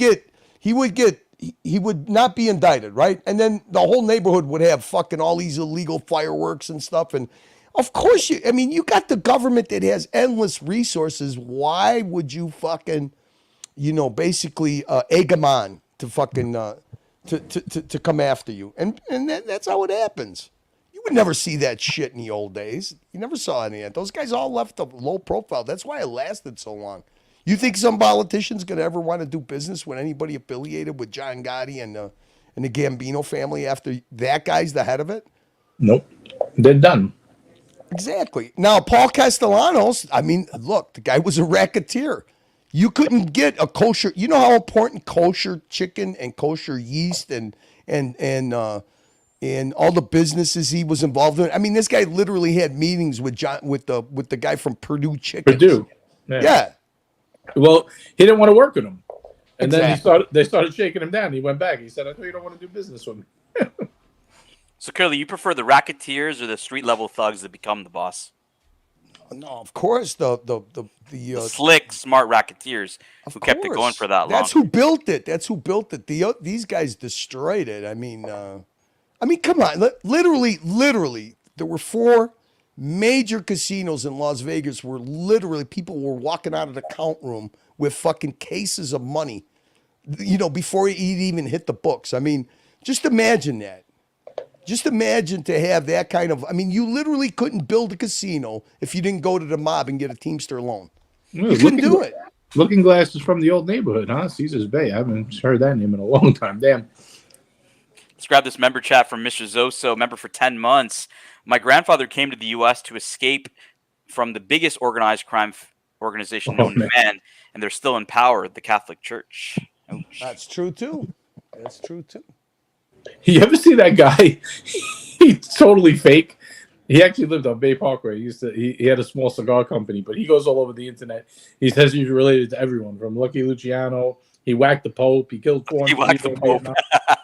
Oh, he's crazy. Hey, Kelsois, we were talking about some of your work earlier. We were talking about the show The Shy. I was telling Curly about it, how you did some filming in Southside Chicago. So he did some work for The Shy. I like that show. Yeah, he did the camera work for The Shy. Oh, sick. I like that show. I like that girl is smoking hot. What's her name? Ooh, Hannah Hall or whatever. Oh my god. Yep, yeah. You know exactly what I'm talking about. Yep.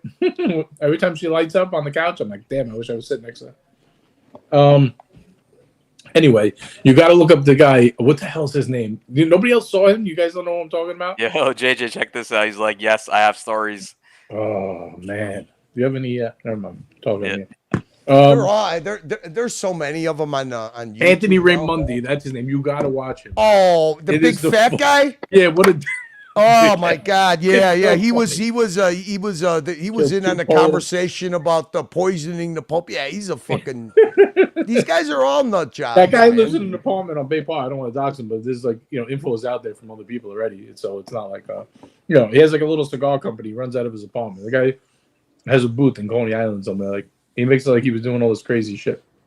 So Curly, Buckley's saying he's German, Italian, Irish from Long Island parents. I think it means Long Island parents. He's saying his wife, however, has got the connections on the other side. He said he's seen some shit. Yeah, I mean, for me, it was just growing up in a neighborhood that was actually run by people like that. Like I said, the big tie was, the biggest favor that they did for most people and why most people kept their mouth shut is because everybody had a relative that got a city job, a state job. I mean, that was huge. I mean, can you imagine, just fucking going to somebody in a social club and oh yeah, no problem. We'll get your son. My son's a fuck up. What can we do? He just got kicked out of school. He's a bit of a troublemaker. Oh, don't worry. We'll get him a fucking job in the city. We'll get him a job on the state. Oh, don't worry. I'll get him into the union. I mean, that's the power that these guys. It's not a small thing. I mean, you get reputation. The reputation that you end up building. You build up almost like a fan base. Okay. You think you're gonna go into? I mean, you literally could fucking murder somebody in the middle of the, like in the Bronx Tale. You murder somebody in the middle of the street. People are gonna keep their mouth shut because most of their family members either have a state job, a city job, they're in a union, and that's what these people do to help their neighborhood. I mean, that's just plain and simple. That's how it used to be,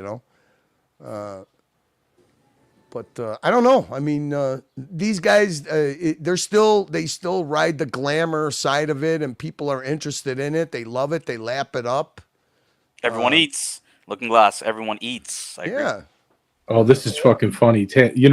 I shouldn't even open this can of worms, but KX Tribe is right. You could get like a guy like Gene for $500 to come on a show.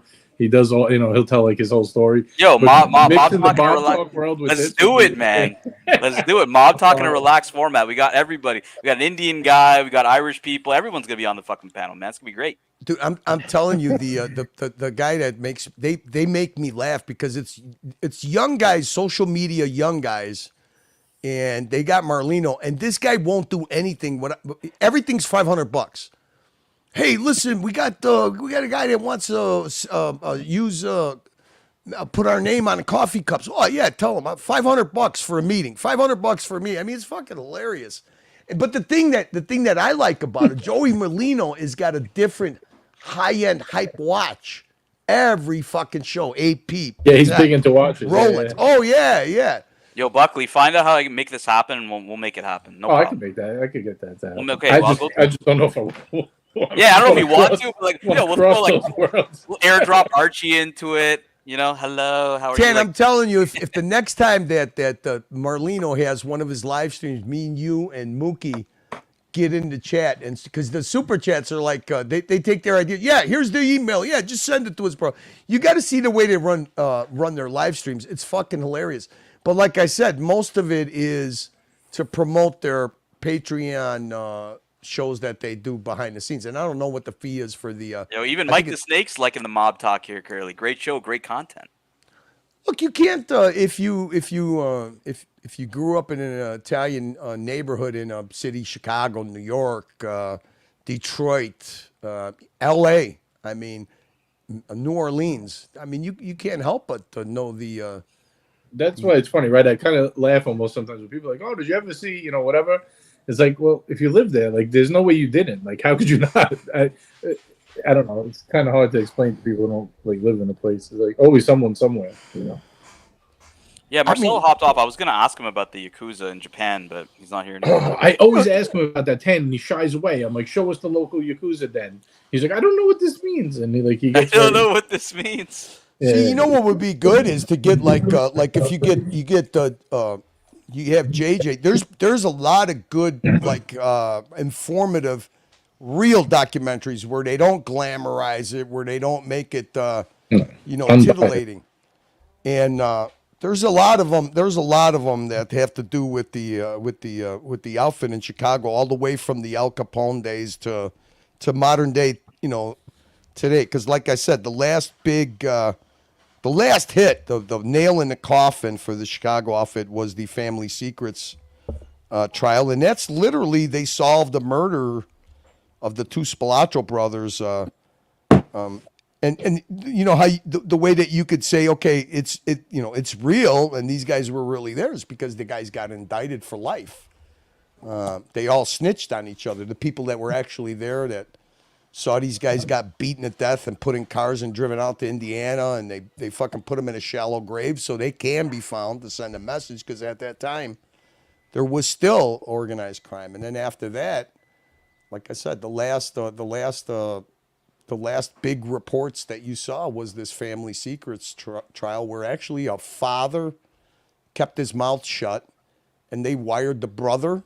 His brother and his son actually were the ones who snitched him out, and that was it. Curly, I think we got some Bronx Tale lore here. So, Ticketology, $10. When I was 18, I dated a girl that passed Sonny's door test. I think that's the Bronx Tale reference. I should have never broken her heart a few years later. Hey, listen, let me tell you something. Imagine me bringing home a woman of color. When I first introduced my wife to my family. It was actually somebody's birthday party, and I brought her. So my wife is Puerto Rican Cuban. You know, she's a woman of color, and actually I had just broke up with a woman that I was engaged with who was Sicilian. She had her own hairdressing business. We actually lived together in her condo. Okay, so imagine me showing up with a woman of color to a fucking Sicilian fucking birthday party. So Technology, hey, listen, I know exactly what you're talking about as far as the door test. I mean, my wife passed the door test. Oh, Looking Glass too. He says he gave that test to his wife, man. Yeah. We got $5 from Schwinton. He says, so $500 super chat, and we can have this history in the making. Imagine Mike the Snake on the same panel as those folks. Oh boy, I can't get any ties on just saying that. The Bronx Tale is actually my favorite mob movie. It is. Out of all of them, that is my favorite because it's very localized. There's a lot of different stories going on. You got the story of the father who wants to, stay away from that. And it's, you can't stay away from it if you live in the neighborhood. I love that story. I just loved the Bronx Tale. I think it probably sums it up 100% what the lure and the attraction is for young people that are growing up to the gangster guys, the guys that are, and I mean, if you strip it down, what are these guys doing? They're basically they're in a club, they're in a bar, and that's they're hanging around in a fucking bar every fucking night, and dressed to the nines with the Cadillacs and the everything else, and then you got the other people in the neighborhood that are trying to make an honest living. So I really like the Bronx Tale movie out of all the mob movies. I don't know. What's your favorite, JJ? Donnie Brasco. I always thought was the best. Yeah, Buckley's chiming in. I just love Al Pacino. Sorry. Yeah. Buckley is saying Goodfellas, Casino, Godfather. I mean, I love Casino, so I would agree with Buckley on Casino. Jay Gray, any thoughts? Goodfellas. Oh, sorry, Jay Gray. Goodfellas was the classic, but I don't know. I just always had a soft spot for Donnie Brasco. So many funny lines in that. He just really killed it, Al Pacino. He was so good in it. I think Casino was probably the best story, right? At all in though. Yeah, for me, Casino's that's a masterpiece, man. It's a great movie. Great movie on Gotti also was the HBO movie. Armand Assante killed it. So much better than that fucking shit that Travolta made. That was the biggest piece of garbage ever. I haven't even seen the Travolta stuff, man. I was just like, nah. The HBO one was great. Everyone Casino was kind of like a hometown thing because it was all about basically the Chicago outfit and the casinos. Just another fat fuck with a suitcase. Speaking of which, did Archie started already, right? He did, man. Let me wrap this up. I'll thank all the super chatters, Curly, and we'll end the show and send it over there. We had Neo $10. Thanks so much, Neo. Neo again. OG Baby Girl showed up. We had P-Cars. Zeppy was in the house. We had our good friend Looking Glass. Muhammad Ali with 5 British pounds. And then he follows that up with the biggest super chat of the day. Really, really generous. 100-pound super chat from Muhammad Ali. We had Trading Profits, 2 British pounds. Mr. GMT, 20 Australian dollars. The Dodger member for 5 months. Time Lord, $2. You had your boy Patel here, $2. Chili Badger with 2 pounds. We had Dirk Diggler, fucking 2 months there. Come on, man. We had Dirk Diggler again, $2. Like, bro, come on, what the fuck is this, Dirk? Man, fuck. We had AD Never calling, AD Never super chatting. She finally super chatted $10. Oh shit! Yeah, Curly got him to cough it up. We have JBI Deeks, $5. Mr. Zoso, this is a proper membership, 10 months. Mr. Zoso. We had Tickology, $10, and finally we had Schwinton, Swinging Kangaroo, $5. Obviously I want to thank everybody on the panel, Jay Gray, you had Curly, we have JJ, and everybody who joined us earlier. Really, really good show, Curly. I mean, we're almost 6 hours, man. Appreciate you helping me out on this one. Hey, can I throw in one more honorable mention of mob movies I love? Yeah, 100%. Once Upon a Time in America. Great movie. All right, guys. If you haven't seen it, check it out. It's holy shit. Wait a minute. Ali and Archie are. Hey, let me ask you something before we end, JJ. What do you think about Ali's honeymoon phase with making his rounds on the streams? I love it. I love. Hey, you it. gotta put you gotta. Put I in the remember work. when I first did that. It was the honeymoon stage usually lasts about 2 to 3 weeks until you start realizing I would he's be gonna happy. Ali was the reason across all platforms. he's gonna hit that Hey, fork in the road. Stay tuned. He might be raising his profile to leave me, and a new drama will begin. Who knows? Nah, I don't see that. I meant maybe on the other just channel. teasing. Yeah, that would be good. I'll help him out 100%. No, please don't do that. I Really, love- no. Leave him alone. Fuck you, you fucker. I fucking sat here nicely with you. I'll fucking what the fuck, Jay Gray? So What? I love Ollie's. I love Ollie's name. It's double X credibility. I love that guy. See you guys. See you guys. Thanks, I'm gonna send you Tan. guys. Thanks, Jay Gray. JJ. Cheers, gentlemen. Cheers, all the boys. best. I'm gonna send you guys over right now. No clips. See you guys on the other side. We'll put together a once a month mob talk stream. Let's I think do it it, was baby. good. I would think it was good, Tam. We'll fucking put those guys in competition with the conspiracy once a month. Oh man, we would totally destroy the conspiracy. Hey, and That's you a know ton. what? Hey, Tan, I got pictures too. All right, guys. I got good pictures. All right, I'll see you guys. See you guys. Bye.